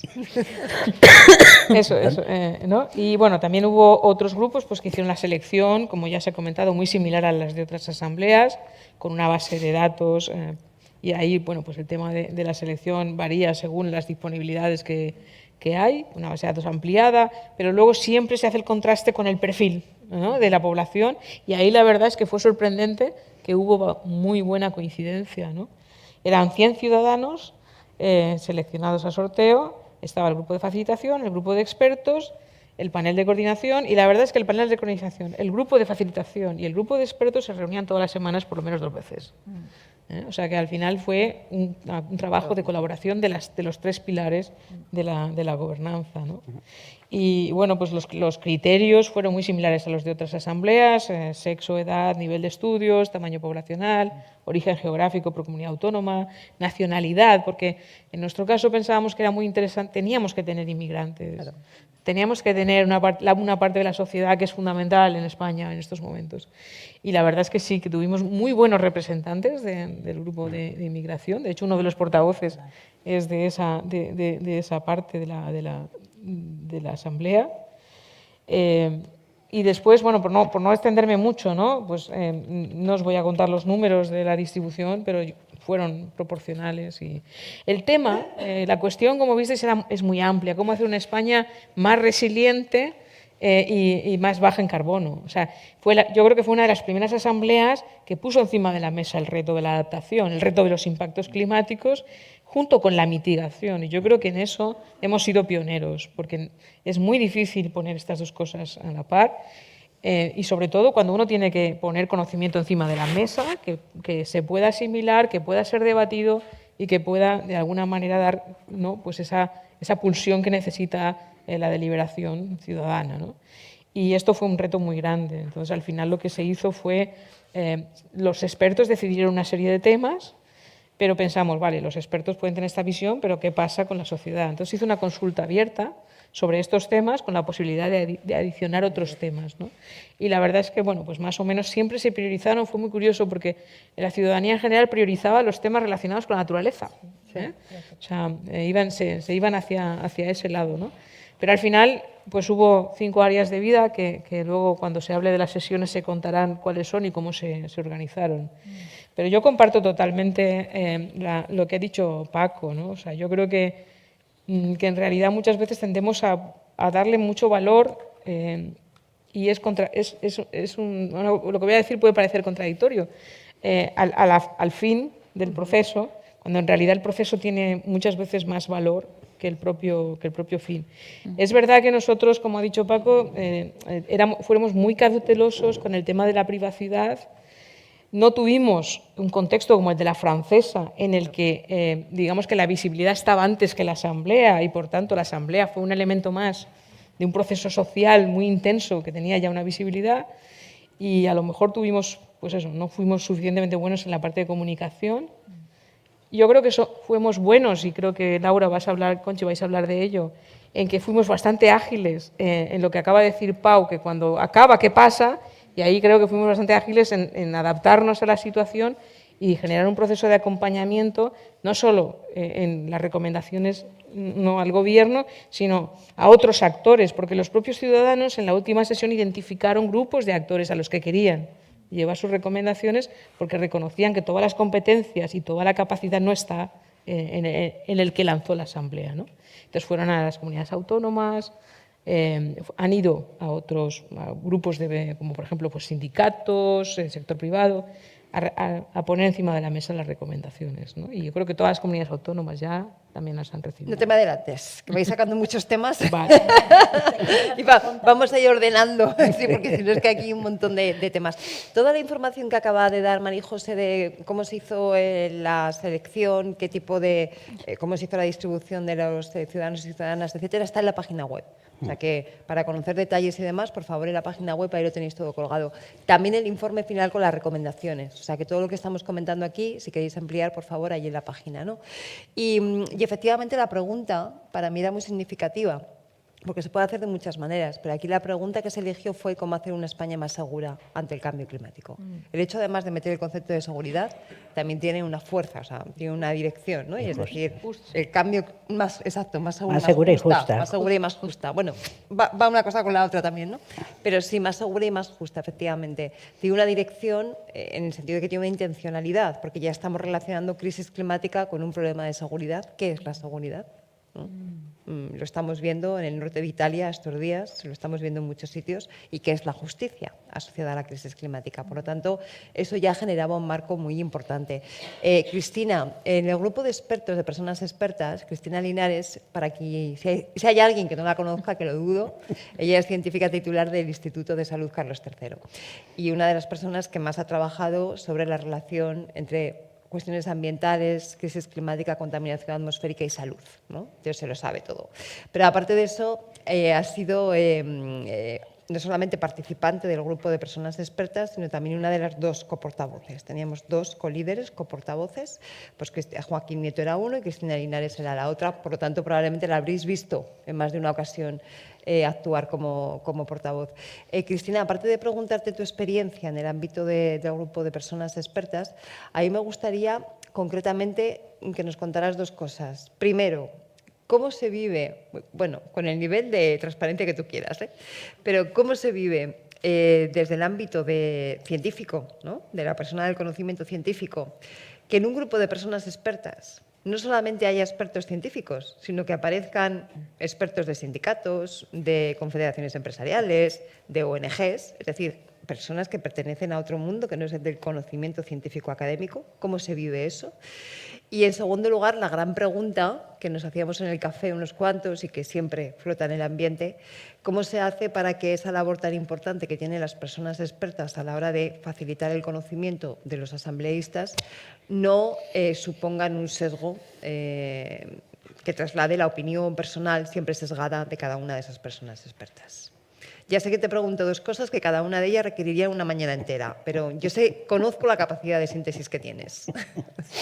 Muchas gracias, Cristina. Bueno, primero saludaros a todos y mandaros un abrazo virtual enorme, porque me hubiera encantado estar allí en persona, como se comentaba en la anterior mesa. Bueno, pues a nivel personal, mi participación en el grupo de expertos ha sido, yo creo que para muchos de nosotros, ¿no? Para los 15 expertos y expertas que formamos parte de ese grupo tan diferente, tan diverso, porque efectivamente, como decía María José, no todos eran científicos, sino que había expertos en cambio climático en diferentes áreas y en diferentes especialidades. Y al principio, en las primeras reuniones, esto no sé si lo he comentado ya antes, pero yo creo que lo vivimos todos como un poco marrón, ¿no? Como diciendo, ostras, y encima de todo lo que tenemos en el día a día, nos toca esto, pues participar en este proceso, dar clase, entre comillas, y a ver esto cómo está organizado, porque lo que no queremos es más carga de trabajo. Bueno, pues esa sensación, ¿no? que seguro, y hablando con el resto de compañeros, tuvimos, y que poco a poco, con el transcurso de las sesiones, yo creo que sufrimos todos una experiencia transformadora y llegamos a sentirnos parte de la ciudadanía. Ya perdimos como nuestro... después de las primeras sesiones, que sí que fueron informativas, de capacitación y de explicación de conceptos técnicos, etcétera, pues nos sentimos ya parte de aquel conjunto de ciudadanos que tenían que deliberar, y nosotros estábamos ahí en una posición compleja, porque como bien comentabas, Cristina, no podíamos influir, tendríamos que ser totalmente objetivos y principalmente nuestra labor era resolver dudas concretas, ¿no? Por supuesto, desde nuestro punto de vista, que eso, pues como personas no nos podemos abstraer de él, ¿no? Pero yo creo que hicimos un buen tándem, hicimos un buen equipo con el equipo de facilitación, a los que les volvíamos locos, porque mientras los ciudadanos deliberaban, nosotros por detrás, con el chat, expresábamos nuestras opiniones, y ellos fueron los que un poco mediaron, ¿no? en ese proceso de no tratar de guiar o intervenir las deliberaciones de los ciudadanos. Tener en cuenta que nosotros Una vez ya seleccionados los temas, pues buscamos también la ayuda de otros expertos que nos ayudaron a transmitir un poco pues, todo lo que queríamos transmitir y sobre todo dejar tiempo para que la ciudadanía asimilara, los participantes asimilaran muchos conceptos sobre los que nos iban preguntando, además, a lo largo del proceso, y resolvíamos esas dudas. Y al final todos sufrimos un poco, ya digo, esa experiencia transformadora y agradecimos el haber formado parte de este proceso que en principio lo sufrimos como un poco carga, ¿no? Y un poco asustados, como diciendo, bueno, a ver, ¿qué es esto? ¿De qué va esto?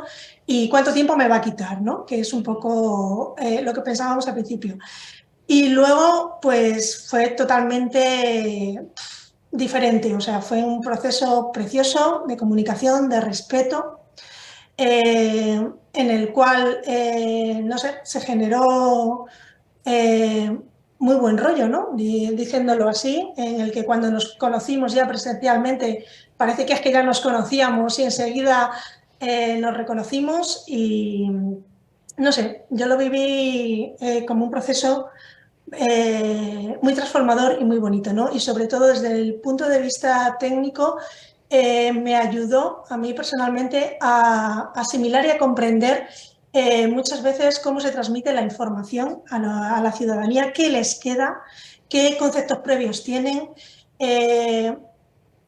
cómo asumen, asimilan determinados datos, cómo ofrecen soluciones innovativas, creativas, que a ti ni siquiera se te han pasado por la cabeza y cómo, sobre todo, asumen el problema del cambio climático en su realidad cotidiana, en su día a día. Es decir, muchos de nosotros que estamos acostumbrados a trabajar con datos, con un ordenador, y perdemos un poco la conexión con el día a día, ¿no? Con la cotidianidad de estos temas, cómo ellos consiguieron bajar a nivel ciudadano y encontrar ese nexo de relación en su vida diaria, en qué le podía afectar, en cómo podían mejorar, en qué se podía hacer, y eso fue fascinante. La verdad es que bueno, pues solo tengo buenas palabras. Qué bien. Asumíamos todos que esto suponía sacar a los asambleístas de su zona de confort, ¿no? Meterles a debatir de unos temas que son complejos, a formarse, unas dinámicas diferentes. Lo que no sabíamos es que nos iba a sacar de nuestra zona de confort a todos, absolutamente. Efectivamente. ¿No? Desde el primero hasta el último. Efectivamente. Conchi, sabemos que te has puesto un filtro en la pantalla para que no te viéramos que te habías puesto colorada de todas las flores que han ido echando o que hemos ido echando el equipo de facilitación, absolutamente merecidas, ¿no? Pero comentaba ahora Cristina algo, y bueno, lo decían también antes, ¿no? Paco y María José, esa labor de conseguir crear espacios seguros de debate. Esto es un tema que yo creo que es fundamental, algún día tenemos que profundizar en ello, ¿no? ¿Qué son los espacios seguros de debate en los que te sientes cuidada, en los que te sientes que están velando porque la discusión, la deliberación se produzca en términos que te sientas segura, que no tengas miedo a expresar dudas, etcétera? Vosotros habéis puesto, vosotras, que la gran mayoría son mujeres, no sé si tenéis el porcentaje, luego lo miramos, porque es un tema que me está rayando a mí un poco. No sé cómo lo valoráis, pero habéis hecho un esfuerzo muy importante por incluir a todos esos perfiles y porque nos sintiéramos todos seguros, ¿no? Pues efectivamente, bueno, muchas gracias lo primero de todo y entro, como sé que el tiempo es muy preciado, voy a la materia directamente. Nuestros pilares a la hora de hacer el diseño, ¿no?, de las sesiones y del proceso han sido accesibilidad, inclusión y bienestar, ¿no? En primer lugar, identificamos que había una serie de limitaciones o de brechas que podían dificultar la participación de la diversidad de personas de la Asamblea y también las interacciones entre los distintos roles de la Asamblea, ¿no? Pues expertas, expertos, observadoras y observadores, el equipo de evaluación, el propio equipo de facilitación y obviamente, ¿no?, las y los asambleístas, ¿no?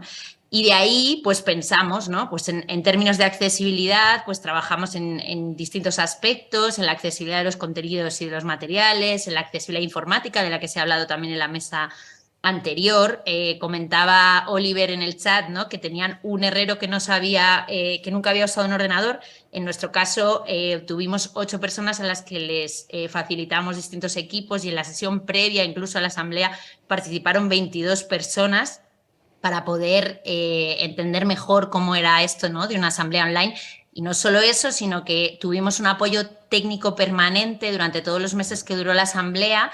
Y además, en el caso, o sea, yendo no solo a la accesibilidad, ¿no?, sino también a la inclusión y a la brecha relacionada con el tema del conocimiento científico, ¿no?, que es otra de las cuestiones que ya se ha abordado, pues establecimos un poco esta mirada de tener una doble vía, ¿no?, en este sentido. Por una parte, tener una disponibilidad por parte del equipo de facilitación, ¿no?, para poder resolver dudas, ¿no?, poder incluso explicar cuestiones, ¿no?, que habían quedado, digamos, para algunas personas, ¿no?, no habían quedado claras. O sea, que estábamos en esa disponibilidad con un horario, digamos, establecido, que se comunicó a todas las personas participantes, ¿no?, pero también hacíamos llamadas proactivamente para ver cómo lo llevaba la gente, ¿no?, y fuimos haciendo distintas oleadas de llamadas para poder pues conectar, ¿no?, y saber dónde estaban, no solamente en términos, ¿no?, de accesibilidad, ¿no?, con las distintas herramientas digitales que usábamos, ¿no?, o con los distintos, digamos, procesos, sino también a nivel incluso emocional, ¿no? Por eso también hablaba antes de que tuvimos en cuenta que acceder por primera vez a este tipo, por ejemplo, de conocimientos o de datos puede tener un alto impacto a nivel emocional, y de hecho es algo de lo que distintas asambleístas, ¿no?, nos han estado hablando, ¿no?, a lo largo del proceso. Y también tuvimos en cuenta hacer ese seguimiento, ¿no?, pues más de personalizado, ¿no?, de cómo lo estaba viviendo la gente, ¿no?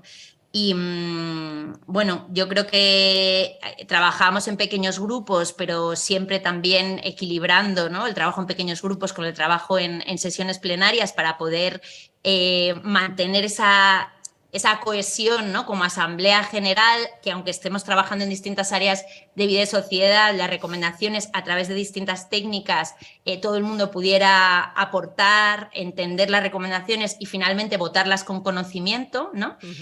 Yo creo que, bueno, podría hablar mucho, ¿no?, de cómo hemos ido entrelazando todas estas técnicas, pero ha sido un espacio de un enorme aprendizaje, ¿no? Me dan ganas de responder muchas cosas, porque antes, por ejemplo, se habla de la corporalidad. Hemos introducido distintas técnicas, no solamente de proveer información y debatir sobre ellas, sino también pensando, por ejemplo, en incorporar testimonios de gente que vive el cambio climático en primera persona, metodologías, ¿no?, o técnicas en las cuales le pedíamos a la gente incluso que cerrara los ojos, que mirara por la ventana, que se situara en un escenario, que físicamente su cuerpo, ¿no?, lo pusiera, digamos, en ese escenario futuro. O sea, hemos utilizado, dentro de las limitaciones que tiene, ¿no?, el trabajar online, a través de distintas herramientas que pudieran manejar el lenguaje oral, el lenguaje escrito, lo visual, para poder también incluir todas las diversidades, ¿no?, que había en el grupo. Y bueno, creo que respecto a lo que planteaba Cristina, ¿no?, el trabajo, y también lo planteaba María José antes, el trabajo de coordinación entre los distintos, digamos, roles de la asamblea, yo creo que ha sido fundamental para generar ese espacio seguro del que hablamos, y se ha ido construyendo esa confianza en la cual yo creo que podíamos decirnos: aquí sí, y esto no. O sea, realmente había un momento, ¿no?, de trabajo con las expertas y expertos que nos decían: bueno, ¿cuál es mi papel aquí?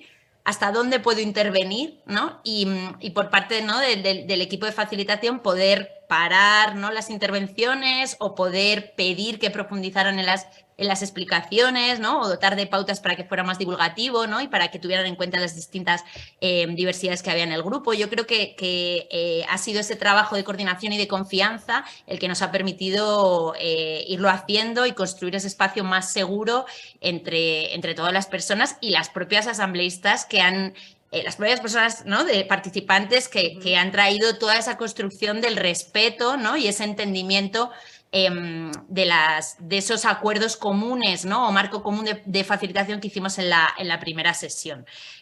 Por último, me gustaría también hablar de la cuestión del idioma, que no lo hemos mencionado, pero también ha sido toda una cuestión, digamos, de inclusión, porque en ese equipo de facilitación que decía María José, éramos 2 personas por cada grupo de 10, además de las personas que llevaban la parte plenaria, las personas que llevaban la parte técnica, la atención telefónica por si la gente se desconectaba.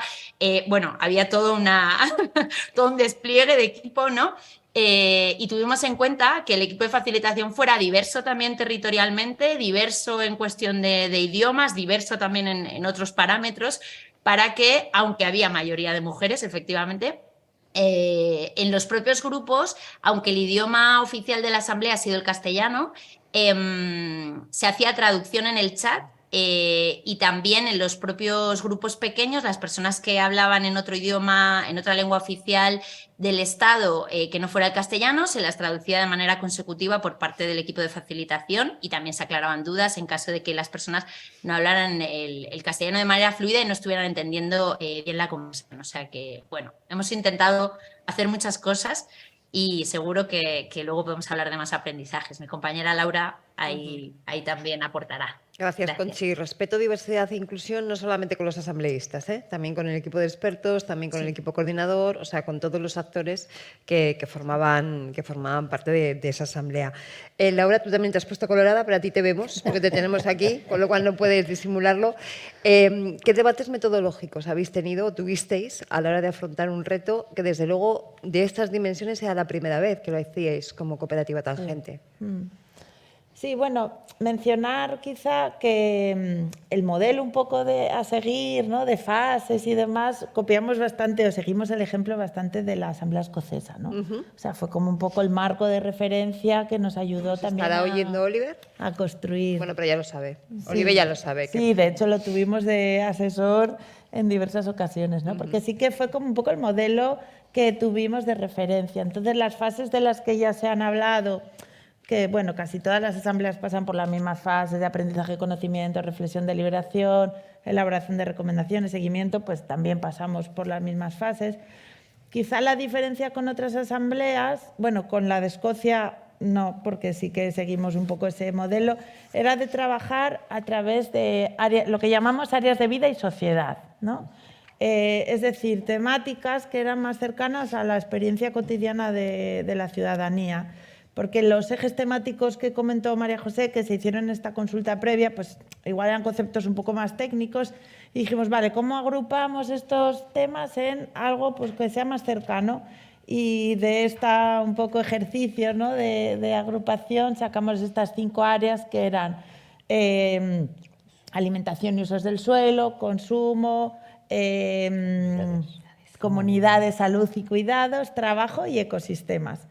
Entonces, metodológicamente lo orientamos casi todo el trabajo en estas áreas de vida a través de grupos de trabajo. Hicimos 10 grupos de trabajo de 10 personas, ¿no?, para cubrir las 100 personas que ya explicó Conchi, ¿no?, como también una forma de generar un conocimiento más cercano, más accesible y un poco que fuera más horizontal la deliberación. Y cada área de vida tenía 2 grupos de trabajo, que trabajaban a veces por separado y otras veces de manera conjunta y otras veces en plenario. O sea, que hemos tenido momentos de trabajo de 10 personas, de 20 y de 100, ¿no? O sea, que ha sido todo como una complejidad a nivel de metodologías de participación a esos diferentes niveles. Y bueno, comentar que hubo también algunos acuerdos previos, ¿no?, que hubo que ir trabajando, como es, por ejemplo, el proceso de toma de decisiones, ¿no? Se llevó una propuesta que se debatió y se afinó y se concretó con la participación de todos los asambleístas de una votación con mayoría simple, pero en la que se tenían en cuenta las abstenciones, ¿no? Entonces hubo todo un trabajo de ajuste ahí del método de toma de decisiones y, bueno, como ya se ha comentado, la asamblea fue online en 5 sesiones y la sexta, que era la de acabar de elaborar las recomendaciones, porque veníamos como de un proceso de propuestas, partimos de 300 y pico o más. O sea, que cuando llegó aquella Excel infinito era ¿qué hacemos con toda esta información? Y se fueron depurando hasta en la última asamblea, que fue la sexta, que fue presencial, llegamos a 172 recomendaciones que se votaron, ¿no? Y que se aprobaron en su mayoría por más del 80% de los asambleístas. La votación fue con papeleta y urna, ¿no? O sea, fue todo un proceso súper analógico. Más el analógico recuento, imposible. no os vamos a contar lo que fue aquel recuento. Recuento con participación de asambleístas, equipo técnico, facilitación, o sea, súper transparencia. Pero también recogimos algunas votaciones online, había gente que no pudo venir. Hubo personas que no pudieron venir presencial por diferentes dificultades y también se recogieron sus votos de manera virtual, ¿no? Pero esa fase, o sea, a pesar de venir de un proceso súper digital, de repente fuimos a lo más analógico posible de la urna y la papeleta física, ¿no? Y de escribir a mano. Entonces, bueno, fue esa combinación de que también mencionar toda esta parte digital, pues usamos un montón de herramientas, el Zoom para la parte virtual, pero también otro tipo de herramientas digitales que ayudaron pues a hacer este trabajo, ¿no? Hicimos todo un máster de herramientas digitales. Sí, Laura, sí. una cosa muy concreta, las 5 áreas de vida, sí. que es una cosa que fue específica de este proceso de reflexión, a diferencia de otras asambleas. Opinión personal tuya, aunque supongo que lo habréis debatido. Si tuvieras que volver a hacerlo ahora, ¿serían las mismas 5 áreas de vida? ¿Cambiarías algo? Pues no sé, no sé si hemos reflexionado mucho sobre Conchi, si cambiar ¿tienes las idea? áreas de vida. Cualquiera de las dos, ¿eh?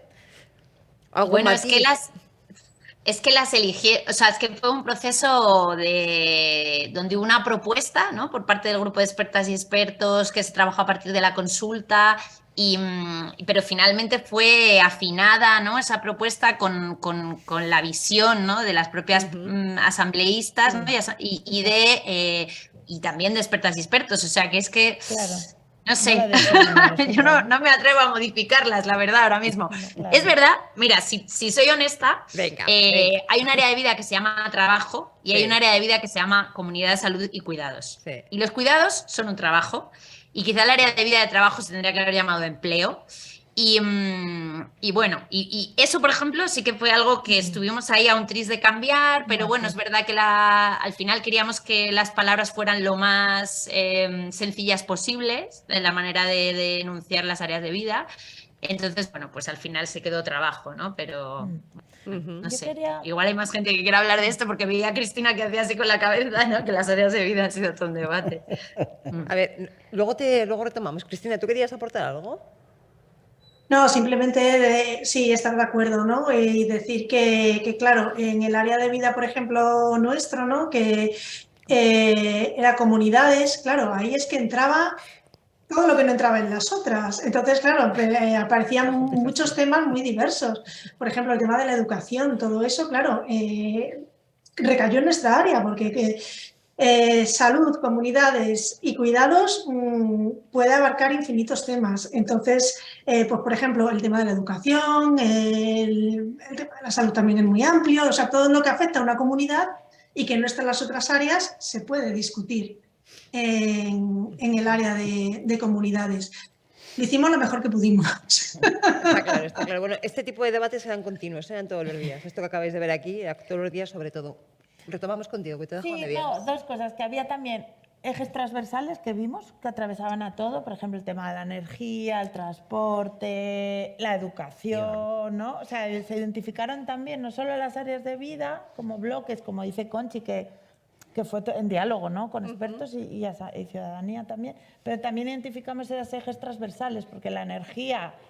Hubo un debate de si hacemos un área de vida que sea energía, pero realmente dijimos, pero si esto toca todas las áreas de vida, la energía, el transporte, la movilidad, la educación, ¿no? Salieron propuestas de temas de educación en todas las... No sé si había alguna otra, María José, Pero bueno, por lo menos esas tres vimos que eran transversales a todas las áreas de vida, ¿no? Esto es un cambio de chip muy importante, ¿eh? Porque si tuviéramos que diseñar mañana un curso de verano de la UPV en Miramar sobre retos ambientales, iríamos probablemente a este tipo de esquema que es el habitual, ¿no? Energía, agua, residuos, ciudad, territorio, no sé qué, ¿verdad, Yolanda? ¿Cuántos habéis hecho eso en la Escuela de de Comunicación Ambiental? Hubiéramos ido a un esquema de esos que son los clásicos. El hecho de romper eso, de romper esa lógica, supuso un desafío para el grupo de expertos y expertas y para el conjunto. A tener un debate sectorial. Claro. Sectorial. Y eso se rompió a través de tratar de poner al ciudadano desde la perspectiva de su día a día y los temas que le preocupaban, cómo los agrupaba la propia ciudadanía. Y fue positivo porque rompió esa idea de que los sectores son lo importante, cuando en realidad las transformaciones no son exclusivamente sectoriales. Realmente la transformación viene precisamente de lo intersectorial más que de lo sectorial per se. Si no se tiene en cuenta eso, al final los sectores pueden ir por el camino equivocado, ¿no? Y creo que eso fue interesante. Jos, ¿lo vivisteis así? Uno de los asambleístas que continúa activo. Sí. Yo creo que, sobre todo esto último que estáis hablando, la ruptura de este esquema sectorial, es una cosa que nosotros vivimos muy de cerca, porque es cierto que cuando estás acostumbrado a ese tipo de debates, sobre todo los que estábamos más interesados en el tema climático antes o nos habíamos mojado un poquito más en ese ámbito, estábamos acostumbrados a ese tipo de debate, ¿no? Pues no, hay que transicionar la energía, hay que cambiar el modelo de gestión de residuos, hay que cambiar... Yo creo que esa ruptura del esquema, tratarlo por esas áreas de vida, fue también lo que hizo que nuestra asamblea fuera la que más hablara de decrecimiento, de cambio total del sistema, que no fuera simplemente... y que habláramos también de adaptación y fuimos la primera asamblea, lo habéis comentado vosotros antes, que tuvimos en cuenta que el problema ya está aquí y que efectivamente hay que cambiar las cosas. Y creo que darle esa visión más global, esa visión más interconectada, luego porque, claro, teníamos las reuniones y yo trabajaba en mi área de vida, yo estaba en consumo, ¿no? Y pues mis compañeras trabajaban en sus áreas de vida, pero luego siempre teníamos una reunión donde se ponía en común todo y donde veíamos todo lo que estaban haciendo los demás. De hecho, ocurría que a lo mejor yo estaba trabajando en consumo y de repente veía pues de trabajo me estaban pisando una propuesta, ¿no? Entonces me decía, ¿están haciendo lo mismo? Esto es mío. No, claro, ahora peleate quién la ha hecho primero, quién tiene razón, quién se la lleva. No, pero te das cuenta que a través de ese modelo de áreas de vida te das cuenta que muchísimas cosas estaban bastante más conectadas de lo que parece cuando se tratan esos debates, como no, hay que tratar el sector de la energía, hay que tratar el sector tal, que no te da la misma visión interconectada que yo creo que a los asambleístas nos dio esta forma de tratar los problemas. Y creo que es lo que nos permitió sacar el tipo de propuestas que sacamos y hablar de la forma en la que hablamos, porque es verdad que yo creo que sí que en la Asamblea Española había como una actitud de cambio un poco más radical, más enfocada a... Sí, hay que trabajar con lo que tenemos ahora mismo, pero el objetivo es cambiarlo todo. El objetivo no es transformar esto en algo mejor, es algo nuevo, es un paradigma nuevo de cómo funcionamos para que todo esto sea sostenible y todo esto verdaderamente funcione. De hecho, cuando ya la asamblea fue pública, etcétera, y fuimos hablando con distintas personas que estaban interesadas, distintos grupos activistas, etcétera, todos decían, sorprende que salga la palabra de crecimiento, que es una palabra que le tienen miedo a los medios, y de repente hay aquí 100 personas que no tienen nada que ver unas con las otras y estáis hablando de un tema que no se suele tratar. Y menos aún desde, pues eso, en este tipo de deliberaciones. Y yo creo que eso es gracias a quitarle ese modelo sectorial, que verdaderamente veíamos lo interconectado que están todas las distintas áreas a las que afecta el cambio climático, y lo dejamos de tratar como un problema de la energía, un problema de la gestión de residuos, un problema de la temperatura, y lo empezamos a ver como un problema, y el problema toca todo. Esa es precisamente la dificultad que tiene. Y creo que eso ayudó mucho a que todos los asambleístas, desde los que tenían más información a los que tenían menos información del tema, y ese contacto, esas primeras sesiones formativas fueron su primera entrada al mundo su primer contacto con el mundo del cambio climático, al final llegaron todos a la misma conclusión de que era un problema transversal. Y sobre todo desde la óptica de cómo afecta en mi vida, ¿no? Claro, a sí. diferentes aspectos. Veo que en el chat se están preguntando por enlaces a documentos. He visto que tanto Oliver como Conchi han puesto algunos enlaces, y yo insisto en que en la página web de la Asamblea también están disponibles el informe de recomendaciones, la metodología, todo lo demás, ¿vale? Pero ahí vamos recopilando. Lola, ¿Cuál fue tu experiencia y, sobre todo, casi un año después de haber terminado el proceso, con qué te quedas? Pues la experiencia, yo voy a hablar de la parte emocional de la experiencia, ¿vale? Casi nada. La más emocional, ¿no? Fue impactante, fue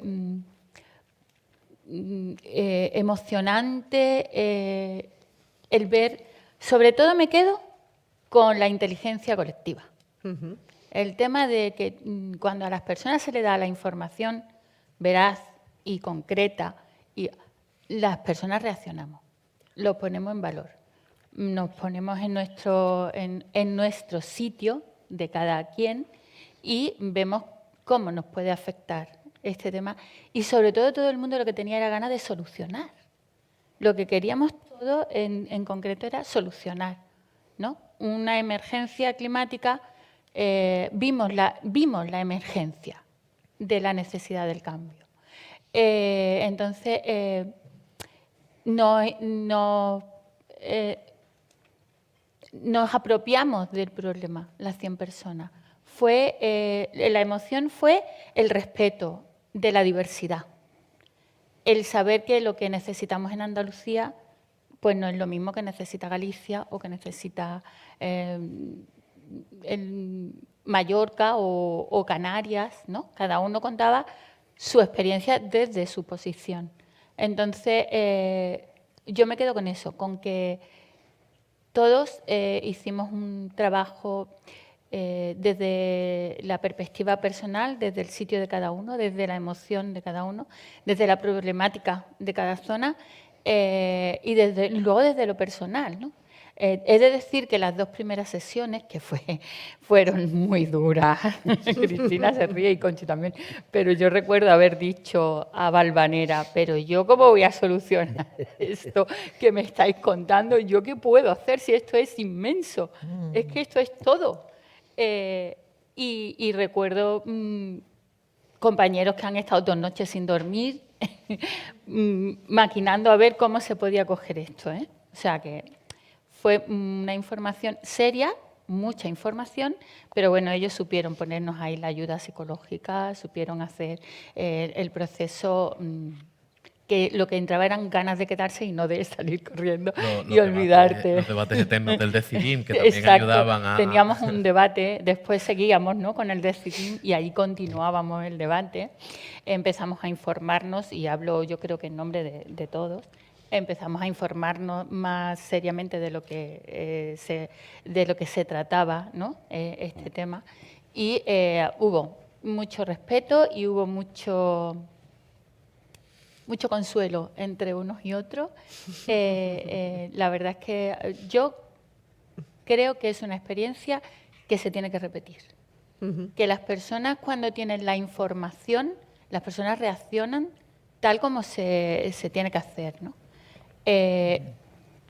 Entiendo que en el tema porque ya cuando, bueno, ahora otra compañera hablará de la continuidad, pero sí es cierto que una cosa que salió de manera espontánea fue cuando hicimos los discursos de cada portavoz para entregar las recomendaciones al Gobierno, ¿no? Senado, al Congreso.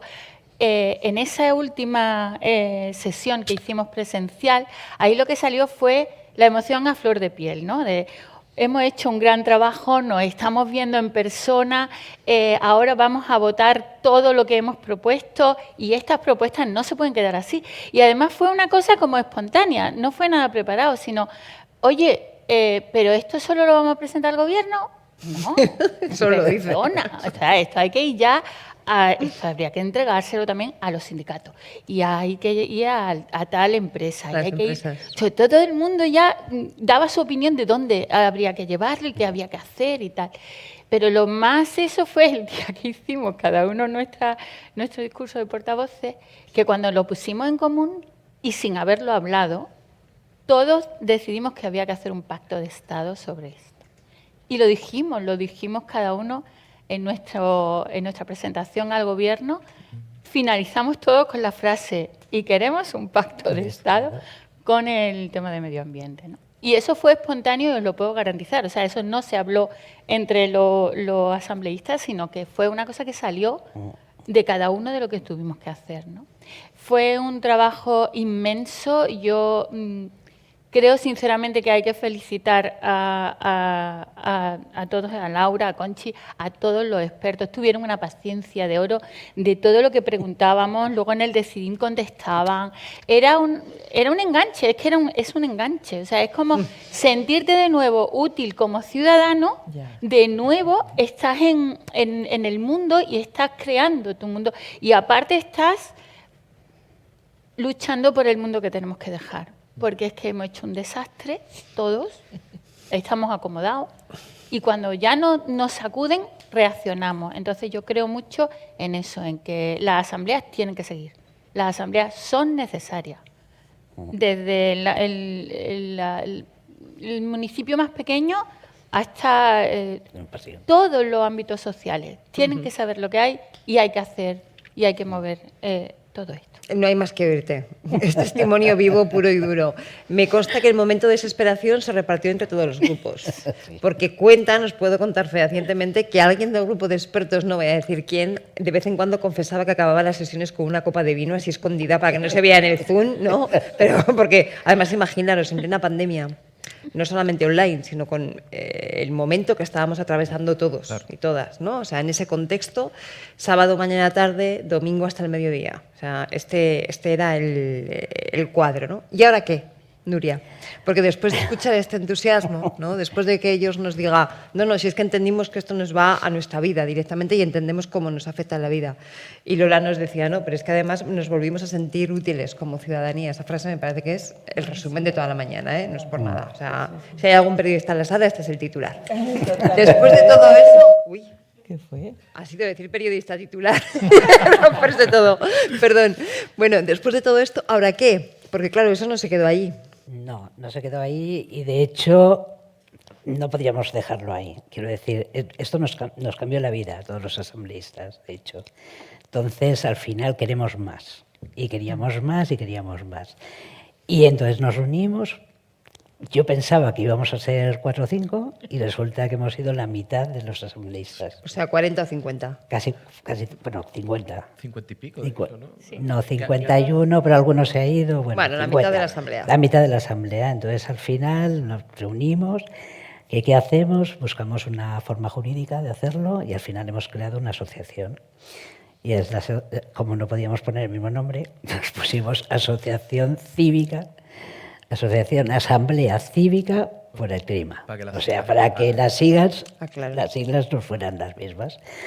Entonces, bueno, yo creo que casi el logo es igual también, pero bueno. Y ahí estamos, que hemos creado la asociación, ahí tenemos nuestros 50...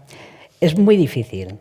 A ver, es muy difícil porque la gente trabaja, todo esto lo hacemos por amor al arte, lo hacemos porque queremos seguir luchando, porque queremos divulgar lo que es una asamblea o lo que ha sido la asamblea y lo que significa la democracia deliberativa. Porque creo que es importante. Y como dice Lola, y tiene razón, es que se nos ha olvidado. Es que ahora llegamos, votamos y hala. No, podemos hacer más cosas. Y de hecho somos nosotros los ciudadanos lo que tenemos que hacer. Entonces, por eso, en una de las misiones, la misión de nuestra, además de las recomendaciones, que bueno, yo creo que ya se pueden leer en cualquier lado y todo el mundo las puede leer, es hablar de las asambleas y lo que significa la democracia deliberativa. Entonces, esa es nuestra labor ahora, divulgar que se puede hacer, que está ahí, que ha servido, que lo hemos hecho, y si lo hemos hecho entre 100 personas, no quiero contar entre 50 o entre 25, o sea, que se puede hacer. Entonces, esa es nuestra misión ahora, entonces ya hemos creado la asamblea. ¿Tenéis página web? Tenemos un correo que se llama participa.acc@gmail, porque participa.acc@gmail.com. Sí.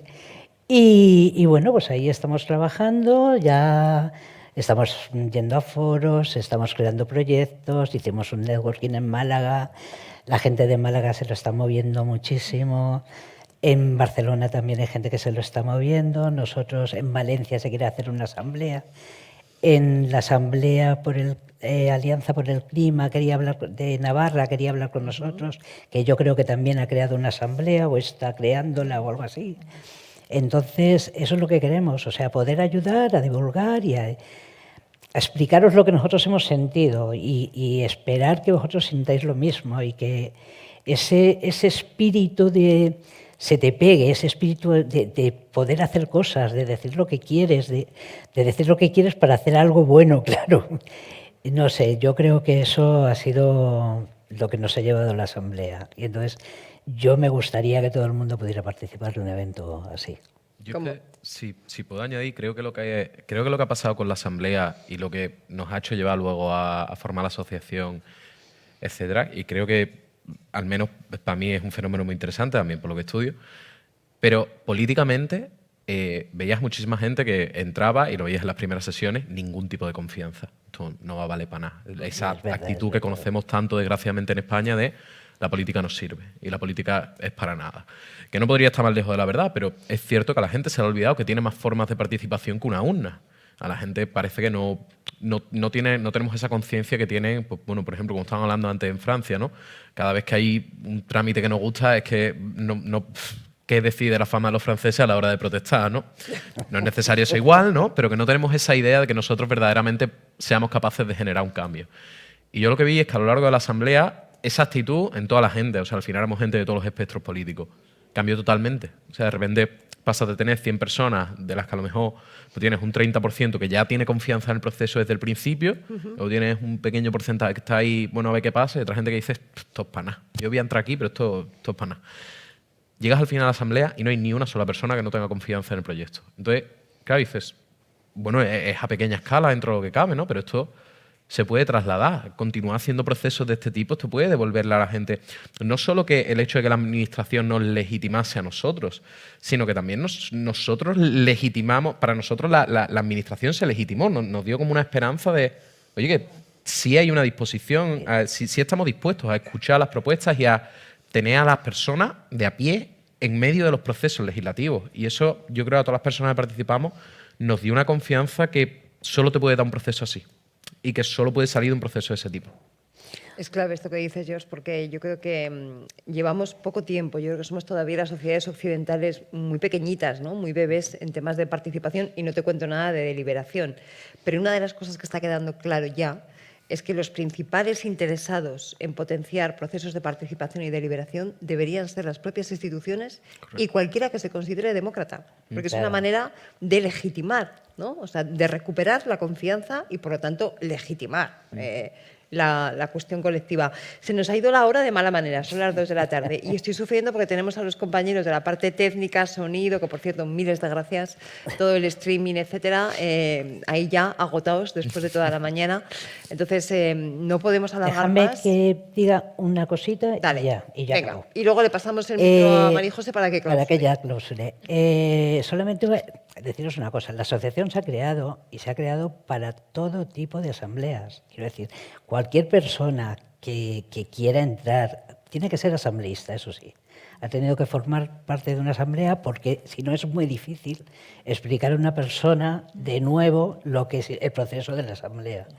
Entonces, aquí puede entrar todo el mundo, ahí tenéis el correo, podéis poneros en contacto y podéis hacer... Y si hacéis cosas, avisadnos. Y si hacéis cosas, avisadnos. Que estamos deseando de ayudar. María José, ¿nos clausuras de forma breve, que no corta? A ver, yo soy breve. Pero no corta. Es que antes ha dicho, sí, clausuro, yo que soy corta. Yo no, eres breve, corta. Yo creo que es muy difícil de dar unas conclusiones detalladas de lo que ha ocurrido aquí esta mañana, ¿no? Pero lo que creo es, que lo puedo resumir en muy pocas palabras. Diversidad, inclusividad, respeto a la diversidad de procesos, respeto a los contextos en los que se realizan estos procesos y esperanza. Yo creo que la palabra que más me gusta es esperanza en nosotros mismos, en el colectivo, esperanza en el colectivo, en la capacidad del colectivo para cambiar, ¿no? Y luego había una palabra que ha dicho Oliver, que a mí se me ha quedado grabada, porque me lleva dando vueltas en la cabeza mucho tiempo y nunca la aterrizo en ningún sitio, ¿no? Que es volver a revitalizar el concepto de los commons, ¿no? De que somos parte, nosotros somos parte de eso. Y con eso clausuro el evento. Os doy las gracias a todos por participar, a los ponentes por venir, por la excelencia de las presentaciones, por la excelencia de las reflexiones, por las muy buenas preguntas y por la paciencia, ¿no? Porque estas cosas siempre se alargan. Y estoy segura de que todos querríais estar aquí toda la tarde escuchando y charlando y las preguntas van surgiendo.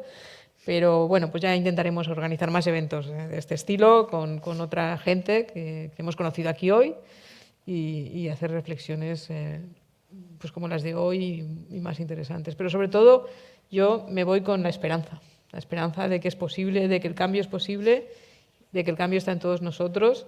Y ahora viene la etapa más difícil para la Asamblea Española, que es la devolución de cómo las recomendaciones se han hecho. Pero yo estoy confiando en que esto se va a hacer, en que los ciudadanos de la Asamblea Española lo que han visto es que las recomendaciones son importantes, es importante que se les escuche, pero el proceso en sí es tan importante como las recomendaciones. Y creo que eso es un mensaje muy importante. Muchísimas gracias a todos por venir. Eskerrik asko.